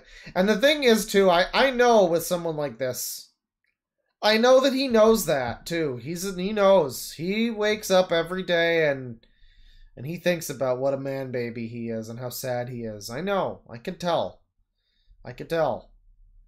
And he's maybe that's the licking the window of self-awareness a little bit. We weren't doing bingo tonight, but man, maybe we should have. Maybe we should have. You know what? That's the end of this video. And I'm gonna call it here. We're gonna read a few super chats, but I am gonna do a quick bingo for this guy. I just want to see if we get a bingo just for what we've seen from this guy here. Let's see if we get a bingo. Let me see. You can all make your own bingos if you wish. But here, we're just going to be playing a little bit of Yakuza over here. This user. No loud intro. There's drama. Suicide Squad came up. Trying hard to be cool, the leather jacket. Let's see. Swears too much. Not really. Apology video, not that we saw. No human voice. We're not going to get one. What a shame. It's not going to happen, guys. No unnaturally long pauses. No mouth noises. No. Mom's basement, sure. No, not going to happen. What a shame. Could be a good guy for future bingos, though. That guy, it seems promising. I could have got a better bingo. Maybe had a shot at that one. But that was a fun, terrible video. That was a fun, terrible video. Wow, that was like 4 hours of watching that fucking guy. Jesus Christ. 3 hours ago, Liquid Dinosaur says, Sleepy here. Member for 7 months, by the way. He's probably not still here, but... Thank you. Well, that wasn't 7, but it's fine. Thank you. Sleepy here, I brought it up to the players. A few people are okay with it, but it's in agreement that it'd be a one-shot. Well, I mean, I don't know. I'll talk about this in the thing with you, but I mean, my thought was like a series of one-shots. You know, like one evening I mean, I mentioned on stream already, but yeah, one evening where we just do like you know, a series of different little micro campaigns. I like the idea because there's a few like homebrew ones that are, you know, like Persona based or SMT or Yakuza based, you know, stuff that I hate, all the things I hate. I would love to try to like work on like our own homebrew type of thing, maybe, where we put together like Diaper Dungeon or something, and it's like we make our own lol cows, maybe. That would be fun. I don't know how that would work. You know, we could adhere closely to some other homebrew that exists, maybe. There might be something close to that. We could kind of twerk it up a little bit, fuck it up, and make it a little bit, you know, make it a little skibbity. I don't know, something like that could be kind of fun. Let me see here. $2 from Alan Sampson. Why not a new game stream featuring the Loud Equals Funny crew? Well, I suggested it, but I think everybody's kind of busy. We've already got our own schedule with all that going on, so I would like to, maybe. I mean, I think that would be fun. I know Tristan's done some of the Star Wars campaign. What is it? It's not Shadows of the Empire. It's something. I forget the name of it, but I think it's based on 3.5. I'm not sure. I played a little of that one at one point, and then I died instantly on our session 0, so that was a shame. Let me see. $10 from Malrific. Oh wow, I haven't played this game in a long time. I'm not sure what game it was that you were talking about here. There's Zelda, Final Fantasy. I'm not sure. 3 hours ago, we were talking about this guy at that point. It must have been Zelda or something. 2 months membership from Reverend Cudgel. I think it's been technically longer than that, but you might have lapsed for like a day or something. Thank you. God, I'm having so much fun playing this super secret No Bears Allowed bingo. I'm so glad I joined the Discord by signing up for the Deadwing Patreon. That's right. You can play a special secret bingo that I'm not allowed to play on stream or otherwise. Not allowed to play it. I've been disallowed. It's in the rules. I'm not allowed. It's a real shame. Special secret bingo. You can go play it. It's on there. It's in the live stream discussion. $5 from Charbway. My favorite genre of Left 4 Dead players are the ones who run super far ahead of everyone, get pinned and die. Oh, that video. Yeah, that's the one. Haven't played this game in a long time. Right. Forgot all about that video. Jeez, that was a fucking lifetime ago. Holy shit. Get pinned and die and leave the game. Yeah, that guy's crazy. Just fucking complaining about this game while he demonstrates how he's just not even playing a multiplayer team game. He's just running fucking off on his own, killing zombies the other side of the map from everybody else. It was real great team dynamics. And you know, that was 11 years ago. You look at a video like that, you're like, man, I hope you're not like a fucking like KKK member now, dude, because you seemed at that point like you were pretty unpleasant, and I hope it improved from there and did not get worse, because you seemed like, well, he was racist also, so yeah, there was the racism too. Let's see here. $2 from Ranma Satome. It sounds racist because it is on the soundboard. That is a good soundboard clip, yeah. That might be a good... That could go right next to... as a sex offender, I'm quite surprised by this. Rorschach13's probably not still here, but Rorschach13 with $5 said the tragic thing about FF15 is that they canceled the DLC that was supposed to improve the story. Here's the thing, and I said I wanted to talk about this. I'll keep it brief, because it is late, and I'm hungry, and I've got to find some restaurant that's still open. But, the DLC was such a stopgap. That game was fucked from the start. I mean, it was gonna be one thing, and then they, like, changed it, and then they turned it into fucking Versus 13. Like, there was an original Final Fantasy 15 that was gonna be made unrelated to Versus 13. And then I think they just, like, jammed them together. I forget what was to become of that. Versus 13 looked really cool, too. But, I mean, it looked a lot better before it became 15. And then they forced you to watch a movie, which admittedly I remember liking. Everybody hated it. Kingsglaive's not bad. It's okay. It's 3D kaiju movie. It's like a CGI kaiju movie. It's not bad. When you consider that all of those movies these days are CGI anyway, well, I don't know, maybe -1 wasn't. I don't know. But a lot of CG. So it's like, you know, whatever. Just watch a Final Fantasy one where Yamato is leveling fucking cities or whatever. You know, it's cool. It was a cool movie. I didn't hate it. But having to watch that and then watch, there was like the Brotherhood anime or whatever. And there was like some other shit you had to read. All so that you could understand the fucking story being told in the game at launch. And I didn't even play the launch version. I played the Royal Edition that fixes a bunch of shit. And it still didn't fix everything. It still had a whole bunch of fucking problems. There's still vast chunks of the game where characters just disappear and shit's just never realized. And it's just so sad. It could have been such a quality game. It really had a lot of promise. You know what had a lot of promise? The Fabula Nova Crystallis. The series, the like meta sub-series that 13 and its sequels, Type 0 and 15 and all of its related media, they all fall under Fabula Nova Crystallis, which was this like specific sub-series with specific lore, really interesting stuff by this really creative writer who sadly all of his the best game out of the bunch was Type 0, really. I guess play Type 0, you know, that's a really good, I played a bit of it. It seemed pretty good. I got to play more. It's a pretty cool game. A lot of death in that game. They're not afraid to be like a little edgy about it, you know. The good kind of edgy where it's like, oh, you know, you don't know who's going to make it, whatever, that kind of thing. You know, as opposed to just everybody's friends, the typical Final Fantasy thing. So yeah, a lot of promise to 15 and the Fabula Nova Crystallis and all that. But 13 was just kind of garbage, and the sequels to it are like a little bit. I never played the third one, but I got to the very last save point, I'm pretty sure, of the second one. And I just kind of it wasn't even like, oh, this is too hard, I rage quit. I don't know, I stopped playing, I got bored. I guess I just never got back to it.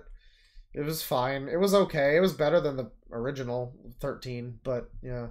And then, yeah, 15 was just botched from the start. It was such a shame. It had a lot of really good ideas. The general plot of it could have been great. Could have been the best Final Fantasy. They just, you know, they really dropped the ball on it in several ways. And then, yeah, the DLC was supposed to be the way that they were going to fix it. It didn't really fix it. I never even bothered playing much of the fucking Prompto DLCs or whatever. I don't know. I don't really play a lot of DLCs. I just recently started playing Kaito Files, the Lost Judgment one, which has been okay. But, like, I don't play a lot of them, you know. I don't know. It's not my thing, really. I guess I just don't care. So, like, yeah, doing a whole bunch of shit as DLC is not really my jam. But then they were going to have this whole special final DLC, and they didn't do it, I don't think. It was going to be this whole thing. They just didn't do. They had a series of final ones they were going to do. I think they ended it with the one based on the villain. I'm not sure. But I'm not sure. But they botched it, and now that game is like forever incomplete, and just, you know, it's kind of like, who even gives a shit? I don't know. It's like, it's sad that it couldn't have been better. But when I think of FF15, the first thing that comes to mind is the mission where it's just an advertisement for cup noodles.